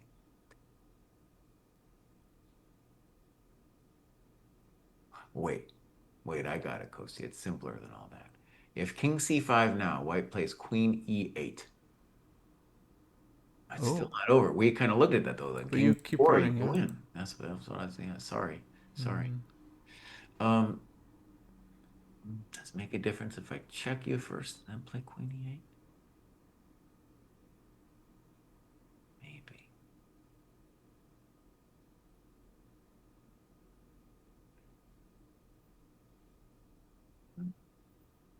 I thought c5 was a.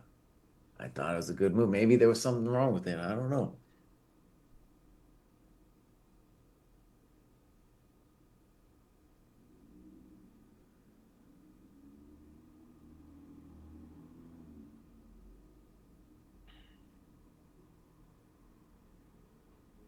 But not only that, but like, what is the big coconut idea?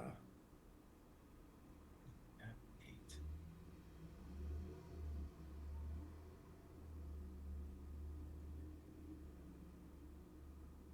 Huh.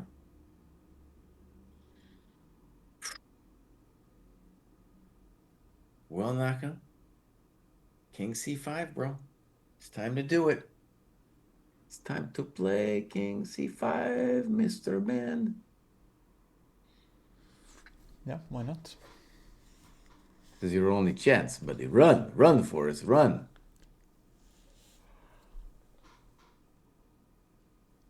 I think black should put the king on a3 though. That to me seems safer somehow. Also more annoying because if I win the a pawn, then all of a sudden, I get to have a little fun too. Yeah, because queen c5 is kind of a threat. Maybe bishop c6, but then yeah, maybe bishop c6 and c5 idea.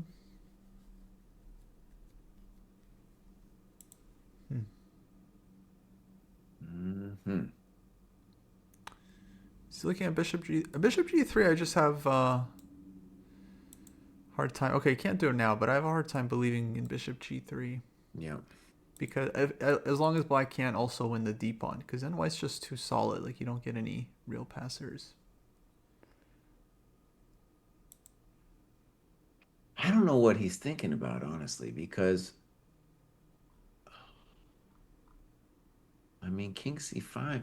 He's trying to like calculate if there's some really fancy pants way of getting at him. What are we doing?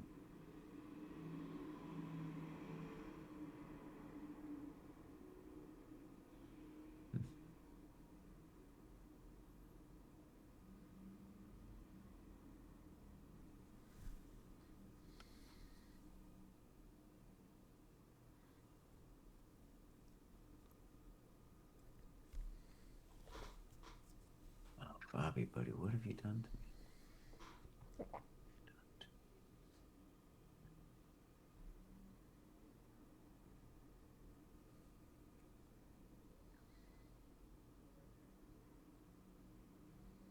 Okay, I might have an idea. Go see. How about king c5, queen e8, king b4, queen b5, king a3, and now bishop c6 Yeah, I mentioned this. with the intention. Oh, he goes back to e7. Oh, Wow. moly.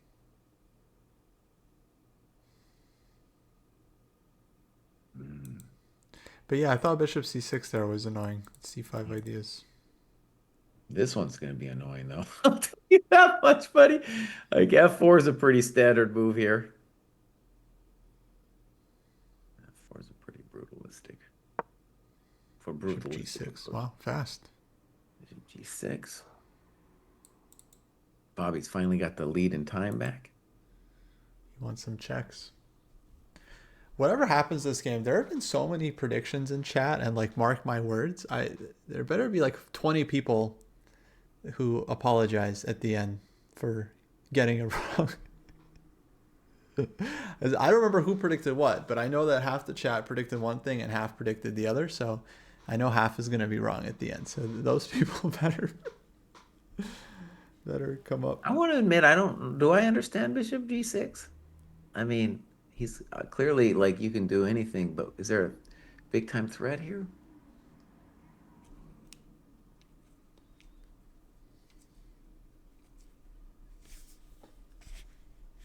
is a peculiar move. Like, what does he want?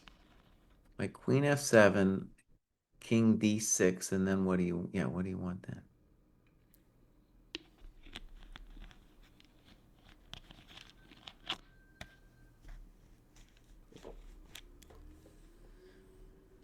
And he just resigned. Dang. Dang. So people are saying, let's see. Rook b6 takes h7. We talked about, we called h7 3 million years ago as the key idea. Thank you Well, very much. well, yes, yeah. Promoting the pawn. Dang, dude. Okay. So that's it then. Prague. That was Go my Prague. number. So what are we talking about here? My number two pick won, my number three pick won, and my number one pick, that's looking very good. Prague now. Prague and Sandarov. Wow. Nice. Proving the pundits correct. Let's go. The other Let's pundits go, who were my wrong friend. were like, I Pundits. think Pruess thought it was going to be like some sad tournament with 1,000 draws. No, people going to be playing. Hmm. All right, Bishop F6 Yeah. looks natural to me. All right, Fabi, what do you got, buddy? What do you got? No, I think it's going to be a spicy candidates. I think people are going to start feeling the pressure already. And oh, man. No, that's it, guys. Tournament's over. Oh, but Fabi now needs to win this game. Holy moly. He needs to catch up. I mean, every move for white is annoying. Like queen d5 is really annoying. Um, yeah.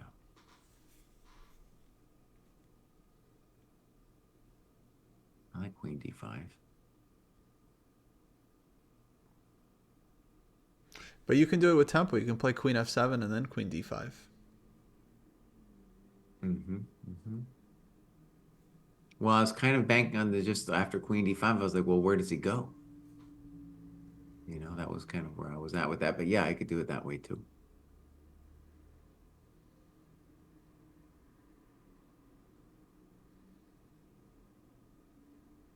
I guess queen c5 in either way.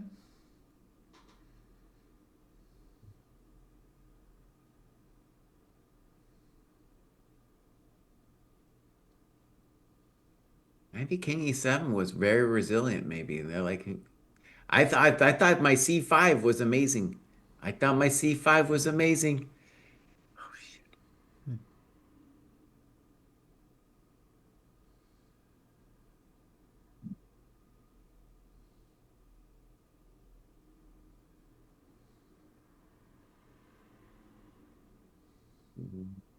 Bobby, what are you doing, buddy?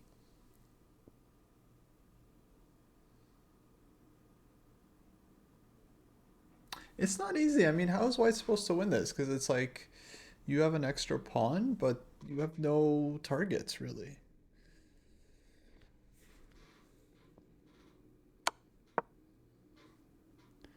Okay, gives Well, at check. some point we want that c5 move. Mm-hmm. All right, we got some moves. Queen f7, king d6, queen d5, king e7. We're gonna call you Now, GM today. now f4, I guess.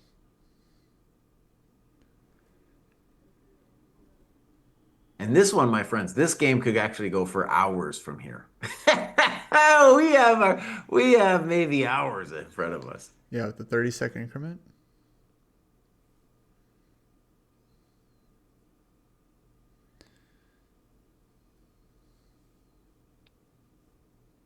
All right, bishop f5 play. So Kostya's move was queen c5. You could do, I am feeling there's it's going to be, a lot of this is going to be mostly close to equivalent. Right. Black strategy, though, at the moment is like, let's hang out. Let's not go to the corner. Let's not go to the queen side. We're going to hang out between like f8 and e7.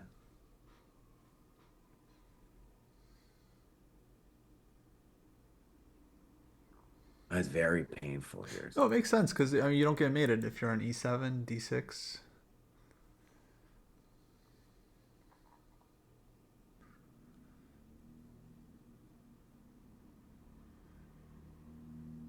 No, I think maybe we are going to get mated.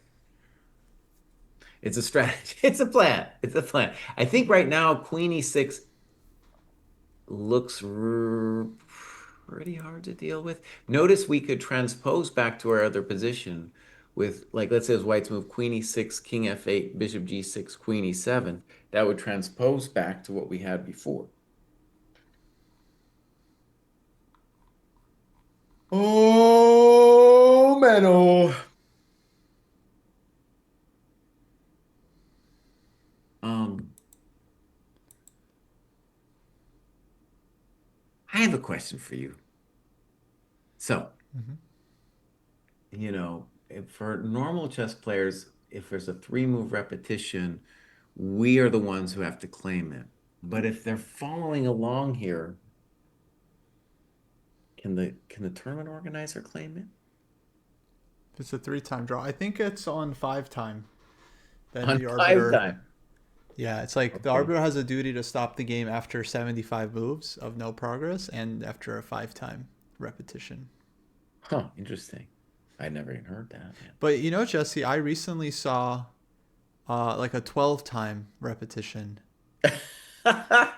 that ended in a draw. It was so funny. It was in the Grand Chess Tour, and I think it was Prague and Vidit, and neither of them wanted to claim the draw because they both wanted the other person to push and lose. Mm-hmm. And so they just went back and forth on 10-second increment, like both going down to 1 second, repeating.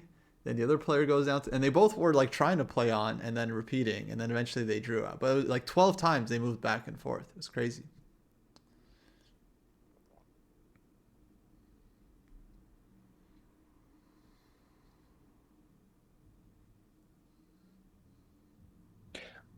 So when we talk about Naka doing well against Fabi recently, it was the last candidates, right? Is the last candidates where what he was 1.5 to a half or something like that? I think in the candidates they drew both games, Huh, okay. but he beat him in Grand Swiss, I think, at least once, and he beat him in. I think it was like final round of one of the Norway chess tournaments. Oh, we got to move Bishop Chip E5. could probably He's remember. just gonna hang out on those dark squares there, buddy. Okay.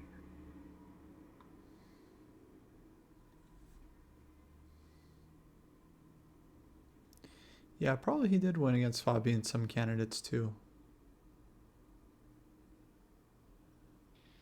Yeah, he had at least one win in the candidates. I remember it was Open Spanish. Maybe that was last time. So many players here would play F4 and be like, "Come on, that's got to be the move." The drama is once I play F4, then the chances for a perpetual go up dramatically. But at some point, you'd think, I need to play F4, play like King G2 to F3, at least hold G4 as a thing, you know? At least Yeah, I'm hold it as a surprised. How's thing. the king not on G2 already? Well, This that is was because of that Queen A8 check thing. We could yeah, play King G2 right now. It wouldn't be a bad true. move. Hmm.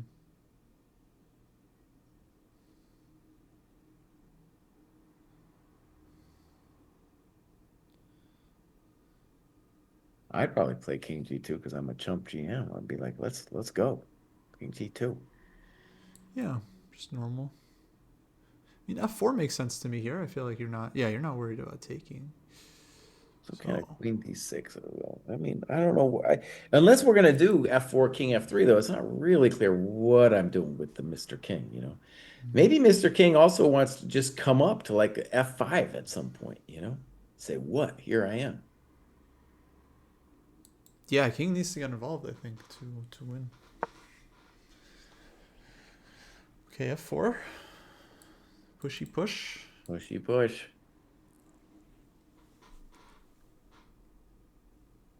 So we're predicting Bishop F6. Bishop F4 loses to GF, Queen F4, Queen E4. Probably something else too, but that's the easy way. Bishop F6 played.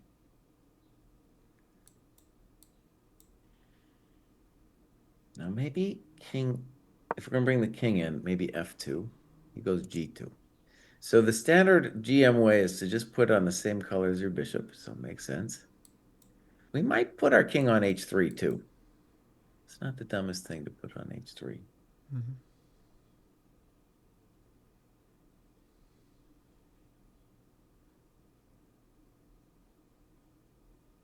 So one nice thing of f4, by the way, is now there's no like when let's say queen d6, queen b7, there's no queen c7 anymore, which was part of the original idea. Right. So I think that might be the other long-term benefit here. Breaking the construction a bit. Now, I do think like a thing that could happen is like queen c5, queen e6, king f8. And then if we get bishop g6, there's still this queen e7 thing.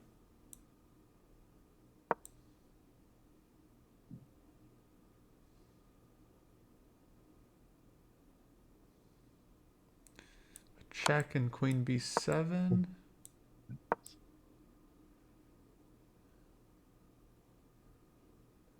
There's a lot of questions there.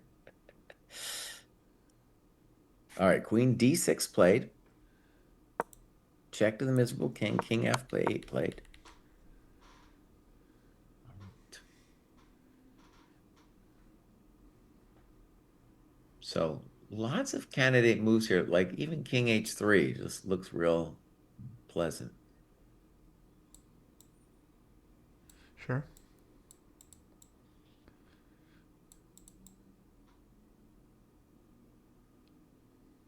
Yeah, it's going to come down to the wire. It's going to be on this increment. So some people were asking about perpetual checks and three-time repetition. So a perpetual check is not really like an official thing. It's just if it's a perpetual check, that means it's going to lead to a three-time repetition. With the side giving the checks, that means they can force a draw if they want to. So people usually use these kind of things interchangeably because a perpetual if someone sacks for it, that generally means that they're going to want to make a draw because they have no material left. So they're just going for the repetition. So basically, very very similar thing. But yeah, you wouldn't make a claim based on perpetual check. That's not a thing you would claim based on the position having repeated. Okay, king up. I like this coordination. Mm-hmm.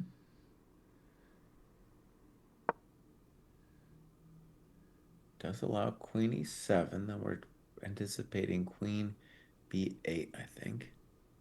Then queen d8. So Yeah, it has to give a check to distract from queen e3.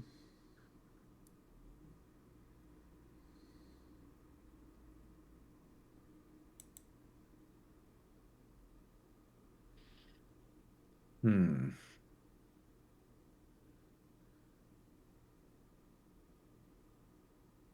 Ages ago, we had a c5 idea, and he'll be thinking about that kind of thing.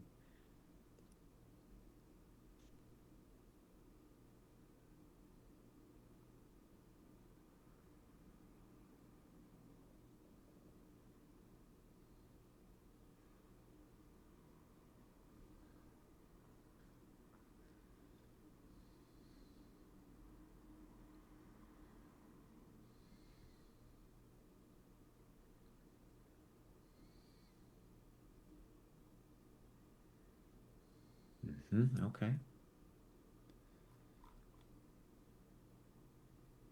Yeah, at some point, I might just play king e4, Kostya. I might rudely just play king e4. Right. In fact, oh, oh,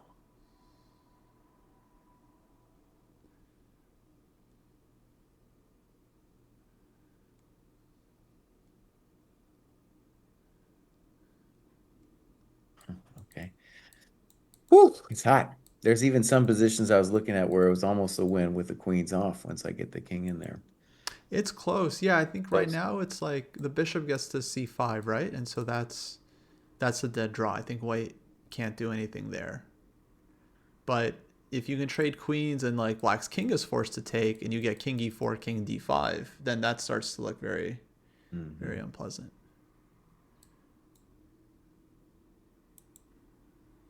Oh, Fabi, dude, he's tormenting me by taking so long. Yeah, down to 5 minutes. But now they have the 30-second increment. It's just a little endgame sparring. They can do this all day long. One nice thing though about the FIDE live stream now is like the eval makes no sense because the board guy forgot. He went out for a nap. He can't take it anymore. We lasted longer than the board guy because the board guy just stopped bringing the moves. Wait, the Elite Chess board? No, the FIDE board. Like the in the live stream, you see a different position than you do on their little board with their eval. Oh. Maybe it actually in their little thing it says that Naka has no time and that's why it stopped. So that's just a malfunction, which is a good malfunction because then I can look and I don't have to look at that eval. Yeah, exactly. So yeah, that's their Oh my God. broadcast. Fabi played Queen E4. Whoa. Oh, I don't know if I like it. And insta trade. Oh, but wait a second. On Queen E4, he now he's got DE. Yeah, he wants to take with pawn, I would think. He's thinking about it actually. He's thinking about it. Wow, Fabi. I don't know, buddy. Now I was looking at this. I don't think King takes is winning. I can imagine I can imagine Pawn takes as being winning. Pawn takes. Yeah, All it right, takes pawn. Pawn Queen takes. e4 4. No, Queen e4 definitely wasn't forced. White had multiple checks that would force black to play queen d8, right, and give up the threat of queen e3. So we were expecting a check and just What was keeping the. clever about Queen E4 too is if he doesn't take, then I have Bishop E6 with that construction. Bishop Yeah, E6. and g6 too. So it's Right, kind of right. so Naka, he was afraid of it because he snapped took on e4. So Hmm. clearly he had made up his mind. Like it wasn't a surprise to him that this move was played. Okay, Kostya was talking about going Bishop E7 to C5, but that does it just looks completely it's lost. Because look, I put my bishop on D3, I put my king on D5, and then I march my coconuts. Wait, you're saying after de? Yeah. Well, yeah, yeah. No, I mean, I was saying if white traded immediately with queen e7, that one looked dead to me. Mm-hmm, mm-hmm. Because there, I just yeah, you don't even have the right color bishop. Um, but okay, Queen with E4, four man, that's versus two, that I mean, it's a completely different story. yeah, and the pawn on D4 is basically a goner. Well, you either have to enslave your bishop to the pawn or you just give it. And it's honestly it's such a tourist that maybe you just want to give it.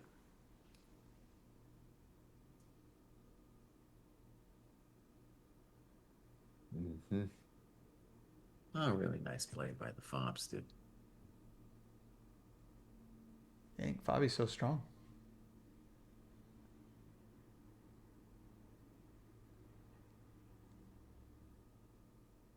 Now, is there like an outside chance to hold this thing?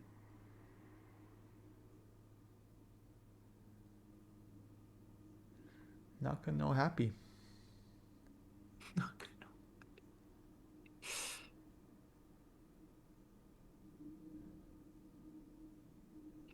All right, so let me just let's just imagine the pawn on D4 falls, right?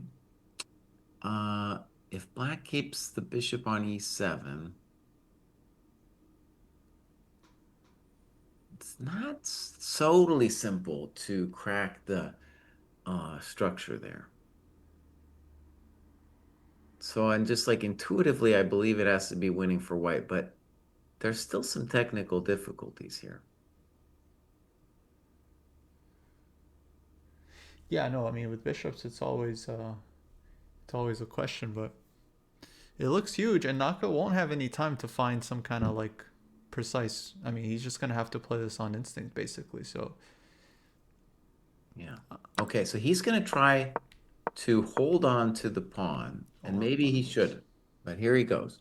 Oh, actually, so the real point of bishop b4 is I get to he comes around the back side and he's going to tap our pawns from the back, trying to force them onto light squares.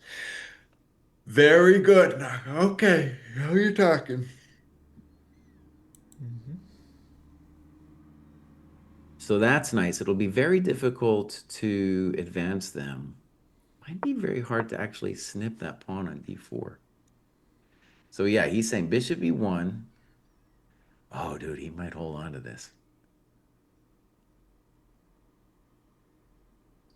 So, But oh, white can bring the king to f5 and push g5 mhm.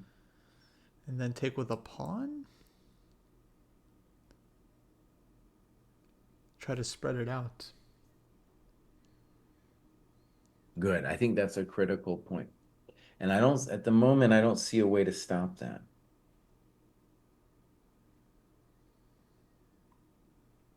Like if like imagine G4, Bishop D2.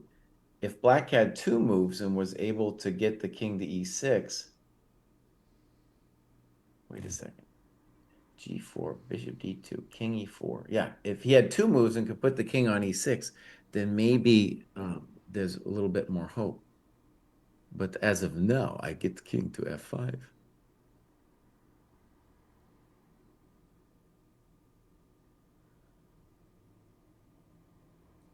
Yeah, that's going to be too much. Yeah, it's looking good. It's looking good. Love these pawns. These endgame's so difficult.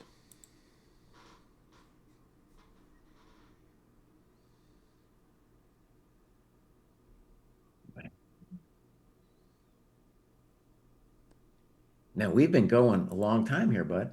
This is a long round. This is where we're going to be 6 hours at least. I know. Honestly, it's blown by. Like these games, it goes by so fast.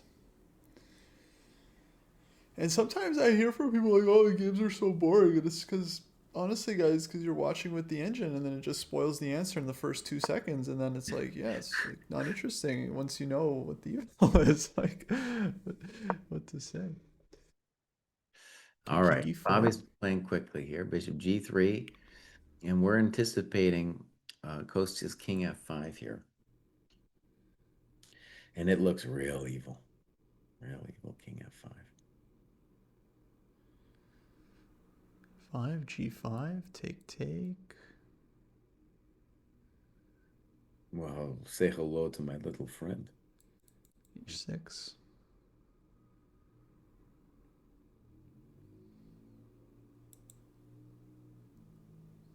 Mm, that's going to be tasty.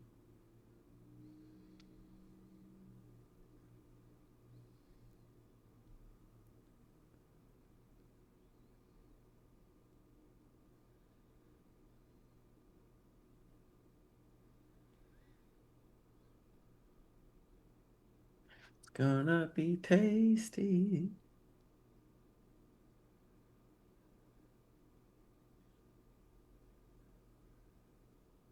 Oh, yeah, it's just going to be real sweet. Now, maybe after you play Ooh, G5, Black can pushes. try to reorganize. Oh, he pushes. Yeah, I was just thinking, he has this breakthrough idea of pushing G5, takes, Mm-hmm. H6, takes, and then he gets his two connected passers. Okay, so what we're saying is like if Bishop F2 now, then we're gonna hammer blow him with G5. Maybe G5, H6, F6, and then even like C5 as well. Like just no, I can't believe. Would this be working? Oh yeah, that's pretty nice, dude. Yep. Yeah, it's winning. Yeah, We were gonna do it the slow way. He's like, no, buddy, it's blasting through. fast way. Well, Naka's making the really upset faces now. No, I'm sorry, my friend. Now, one thing I told him was he should just have forgotten about that pawn. Because I think right now you're probably gonna have to forget about the pawn and just play Bishop H6 and hope for the best or something. Yeah, I gotta go Bishop H4 here, I think. Bishop H4, yeah, that's what I meant. But then, I mean, you take or you go King D5.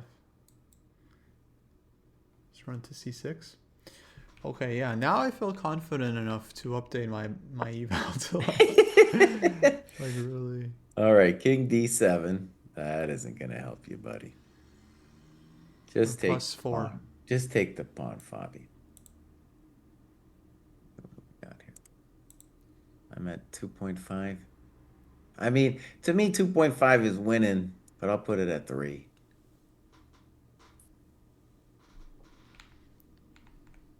The computer guys would be like, no, that's gone from 96% chance to 97% chance. Like, what does that mean, buddy? What does that mean?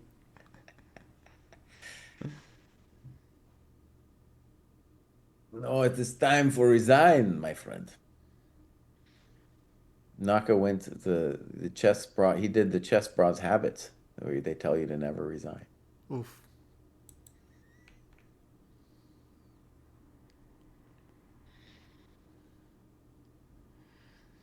Okay, now I think. Okay, he's allowing g5. That's. Oh, takes some nerves. Just play king takes d4. Come on. Just make it easy. There's no need to be fancy about this. Yeah, But I'd yeah, probably go king d5. I think. yeah, g5 is also winning. Maybe there's some variation where Naka has a trick. I don't know. Like maybe his trick would be like g5, hg, f6, h6, king e6, h7, bishop e5, h8, f5, and I get you. That could be his trick that he's kind of because Naka thinks in terms of tricks. Oh yeah. You know that.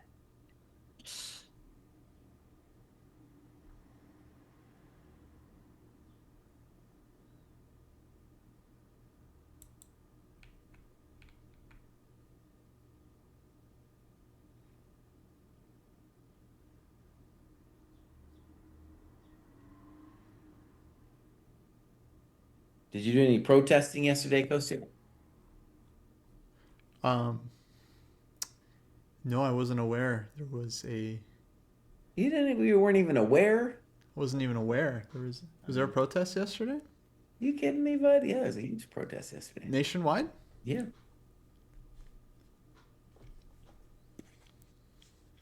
Nationwide is on your About the side. candidates? The candidates.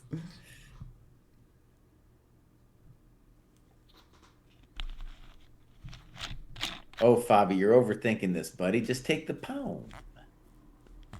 And then play King Coach this King B5. You can have it all.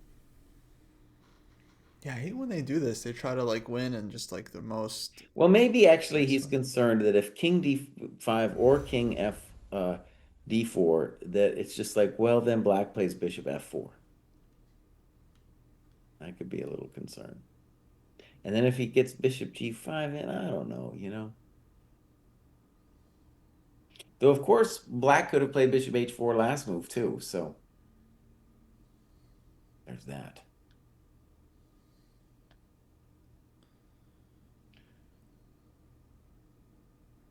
Okay, yeah, I'm with you. Yeah, just take the pawn. Nationwide is on your side.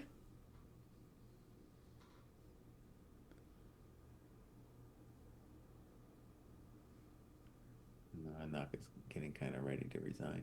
But Fabi, I don't appreciate this. You're down to 2 minutes, buddy. You're down to 2 minutes, bro. Actually, Kosi, this is my time for an announcement. Before we wrap this show up, I want to say, man, we get 20% off the dojo. You could go check out the live classes, dude. The specialized classes, the game and profile review classes, the dojo itself. It's time. Also, maybe you appreciate this show and the fact that me and Kosi put in 6 hours. Hey, you could give us a little money on the Patreon. I'm not a good salesperson, but there it is. I said it. Yeah, it's a great time, guys, to join the dojo. Get a training plan, track your ratings, upload your games, work on your chess. I think soon there'll come a time when every serious chess player will need to have a dojo account because it'll be the best way to keep track of your chess and what you're doing, and to hold you accountable. What do you mean Uh, soon? That time's already here, my friend. as That soon time's already here. it's gonna be unquestionable that you need a dojo account. I think right now people are like, well, okay, I'm not, like, yeah, I got FIDE. Got FIDE. You know, someone was asking like, why do we need AI for stats, and like, why can't we just look up stats on like some site, and like what site actually? What site has great stats about players and like their records? It's actually very frustrating if you go to a FIDE site and you try to look up your results for your career. It's like really they give you a few numbers, but they don't give you a good way to like look at your games or how you've scored or how you score against different players. And they have all this data, but they just don't make it accessible. So All right, Fabi finally played your move, so you're a GM today, King B5. let's go. And I don't know, he could do anything here. He could play. All right, Bishop H4, kind of what we expected. Could have done that last move, of course. Now, how about we just take the pawn, Fabi? Just take the pawn. Also, pawn C5 is not dumb. All right. Gives our bishop a little mobility, bishmility. Still has to break through here, but yeah, he's really just No, taking his time. it is over, my friend. Whoa, What he happened? calculated something. F6, huh? That's counterintuitive to me. What is he seeing? Wow, he really did calculate that bad boy out. Naka skeptical. He's like, what? I'm not sure I don't understand either. Takes. No, he's figured something out here. I mean, he gets one pass pawn, and maybe this is why he played king d5 so that he can take on b6 and get a second pass pawn. Though you could have had this position with the pawn on d4 gone too, but maybe the point is I'll get to c6. Yeah, yeah, and C. there's no bishop f2. Hmm. Oh, that would be cold. But don't I have to protect my pawn on e6 first? Oh, apparently not. Asked and answered. Wow. I guess he's taking both b6 and a5. Well, yes and no. He's bishop e1 will hold the pawn. But then he's saying that c5 Right. is marching. Yeah. Okay. That's cold. That's freaking cold, dude. He's even leaving the pawn, left the pawn on d4. Oh man, that's cold. I don't know. Someone Naka has like a pep in his step all of a sudden. No, there's not a lot of pep. Oh no, wait, no. Not a lot of pep. He had some pep, and then it's like it's actually even worse. It's like he had hope, and then it was taken from him. What? I don't know what's going on. After king e6, black will actually be up a pawn for half a second. How about that? Yeah, I know. Amazing. Now maybe he could try some kind of king e5, f4, king e3 thing. That might be a hope. So king e6, king b6. Now obviously bishop e1's a move, but first king e5, c5, king f4, c6, and you cannot do king e3 because I have c7 pronto. So that was actually a key variation because if the king could get in whilst the bishop is holding that thing, then maybe Nationwide would be on your side. But at the moment, Nationwide is not on your side. We're gonna get the no look handshake soon. Classic. No, I mean if this is like if this works for Fabi, which feels like it does, then it's. I mean, people are saying he's making it way more complicated, but it kind of feels like a very straightforward way. Actually, your king just like I think Mhm. he calculated everything, right? He calculated f6, e6, king Yeah. c6. He's taking, he pushes. Um, Dude can calculate very quickly and deeply. Oh yeah, we're getting the head shake. Yeah. This is so dumb. How come it happened to me?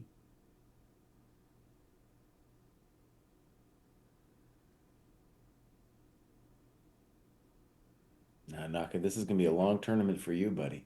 That's gonna be a long tournament. You don't think you don't have to train and come here, bud? You think you're gonna come here and waltz around and have fun? No, you're gonna be shaking your head, son. Ah, no, no one's a genius, bud. You can't have kids and not train and then think you're gonna waltz in here. Forget about it. Welcome to the dojo.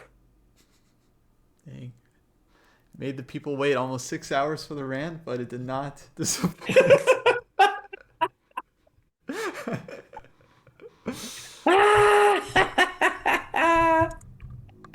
Ouch. Ouch. Oh, he's under a minute now.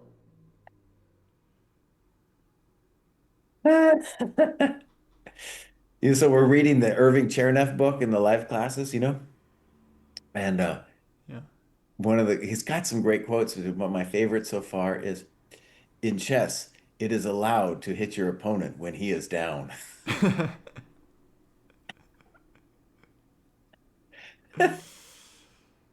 So Yeah, it's true. the rough life. Oh wow, he's slumped back. I mean, he That's might resign on this. No, he's he's gonna gonna come up with a tricky. By the way, I got tricked with him when he was 13 years old once, and he was like shaking his head and doing this thing, and then he blitzed out a tricky ass move, and I fell for that shit. I fell for that shit, dude. So he is the master of little BS tricks, dude. The Oh master. yeah. I don't know if he has the trick, but he's definitely going full Hollywood right now. He would go, but like he would have like maybe one variation where maybe he escapes, but Right. he would pretend to be absolutely done. Yeah. You know? I mean, that's the oldest trick in the book. Yeah. But with his Bishop facial expressions, he's on the Mount Rushmore of facial expressions. Yeah. Maybe that could be a pot. Who's on the Mount Rushmore of facial expressions?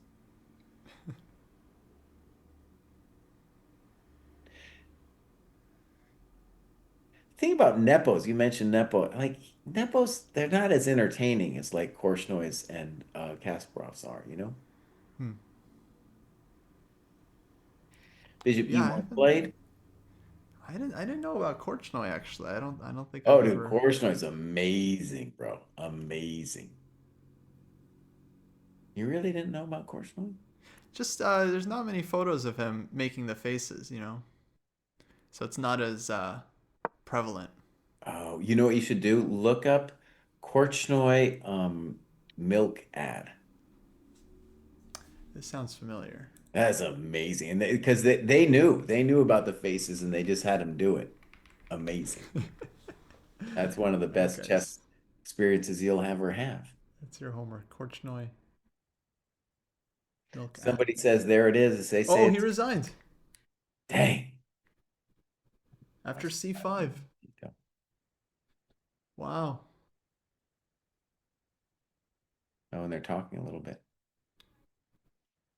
Yeah, he's like, how did it get away from me? Wait, let me hear the audio. H5 F6. Takes H6. Oh. No, but I mean King C7 is a draw or not? Yeah, I thought bishop f5, but then I realized that you have Yeah, king d8, King king D8. c6, d3, king d6, d2. Yeah, I'm playing the YouTube audio for the chat. I mean, this is a tempo, right? Yeah, I'm gonna turn mine off for you can the reverb. Always. King It's a E7. little bit hard to follow. Amazing. Oh, what a great round, Kostya. King e7. That was good times, man. C6, King D6. Oh, wow. Amazing. Yeah. We Wow. did 6 hours, bro. We did Wow, 6 what a start. Oh man, did not disappoint, huh? hours. Absolute cinema. Man. All right, buddy. I am completely out of here. I haven't even had breakfast yet. Give me a break. Jeez. Yeah. Holy moly. It's 2:30. Oh boy. All right, folks. Okay. Time to go have a day. We'll see you tomorrow for more candidates. Thanks for joining us. All right. Bye, bud. See ya. All right, guys. That'll do it. Just wrap things up here quickly. Thanks for joining. We'll be back tomorrow, same time. Fabi, huh? Oh, what a big win for Fabi. Beats Naka too. Most important tournament of the year. Huge result. Huge result. Dang. Dang, incredible. Wow. Wow, wow, wow. Okay, so he, Prague, and Sindarov. As expected by some pundits. Some pundits called exactly these three players. We'll see. We'll see what happens. Only round one. Thank you guys for joining and for keeping it fun. Very, very cool when there's a big crowd to follow. Hopefully, we'll have some improvements for tomorrow's stream. Yeah, it was fun. David, people asking about David. He said he's not joining until I think it was like April 7th or something after his spring break is over. So be some time. But we hope to get some special guests, actually. We probably get Gene Perelstein on and some others at some point. So we hope to have some fun guests on the show. Folks, if you want to join the dojo, we have multiple training programs available, training plans all the way up to $2,500. It's $15 a month or $120 for the year. You can get 20% off. Get 20% off the whole year. Use the code candidates at ChessDojo.club live while the candidates is ongoing. Definitely make sure to check out the site. You can make a free account as well if you're interested in that. Follow us on YouTube. Folks, join the Discord. We got a very active Discord server. You can talk candidates there all day long, make predictions, sign up for our tournaments. Got lots of tournaments that we run for players of all levels. So if you want to join the free server, join our free tournaments, lots you can do in the dojo. And then, of course, yeah, check out the new live classes if you want to learn from me and Jesse. We're teaching multiple classes per week. We have guest coaches as well. We have GM Josh Friedel, International Master Tatev Abrahamian, also teaching classes for us every week in the dojo. So definitely check that out on the site. Okay, that's going to do it for the stream. I don't know who we raid, but we raid someone.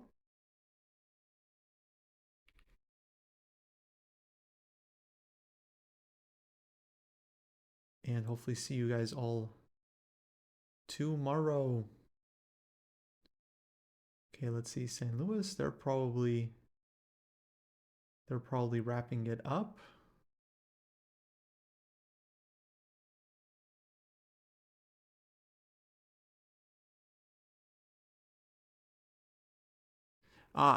It was winning the whole time until f6. Yes, I'm curious, because when he played f6, there was a couple of people in the chat that were like, ooh, I don't know about this. And it was like, okay, but how could you not know so easily? It's like, were you following with eval bar? So it's like, now I'm just curious. Let's see, after f6. Yeah, f6, it gives big double question mark. There's a couple people in the chat that are like, oh, f6, I don't know about this. Oh, king c7 was drawing. That's why. But okay, for every human, it's like king e7 is the most logical move. And indeed, this is winning for white after king c6. So it seems like both players maybe missed king c7. But not chat. Chat sees everything. Okay, but let's see. e7. Does this line hold for black? Here. Take. Here. It looks very similar. But somehow this one is a draw. Wow.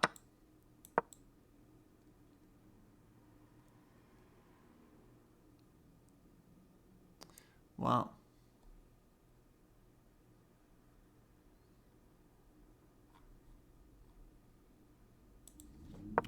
Wasn't f5 mandatory? We were thinking king f5 at this point.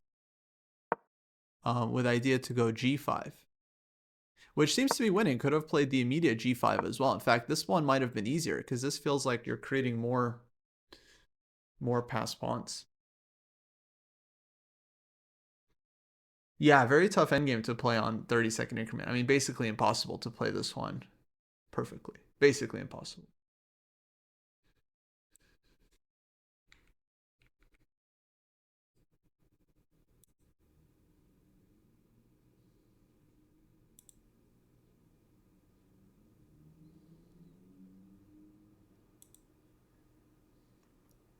Very interesting. So it looks like he kind of blew it with f6, but then Naka did. Oh, that would have been such a...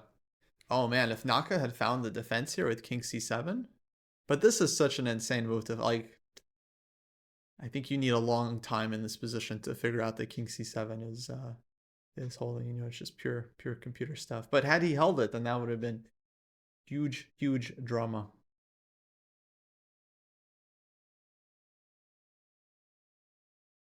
Alrighty then, folks, we'll call it there. Let me send the raid over to someone, and I'll see you guys tomorrow.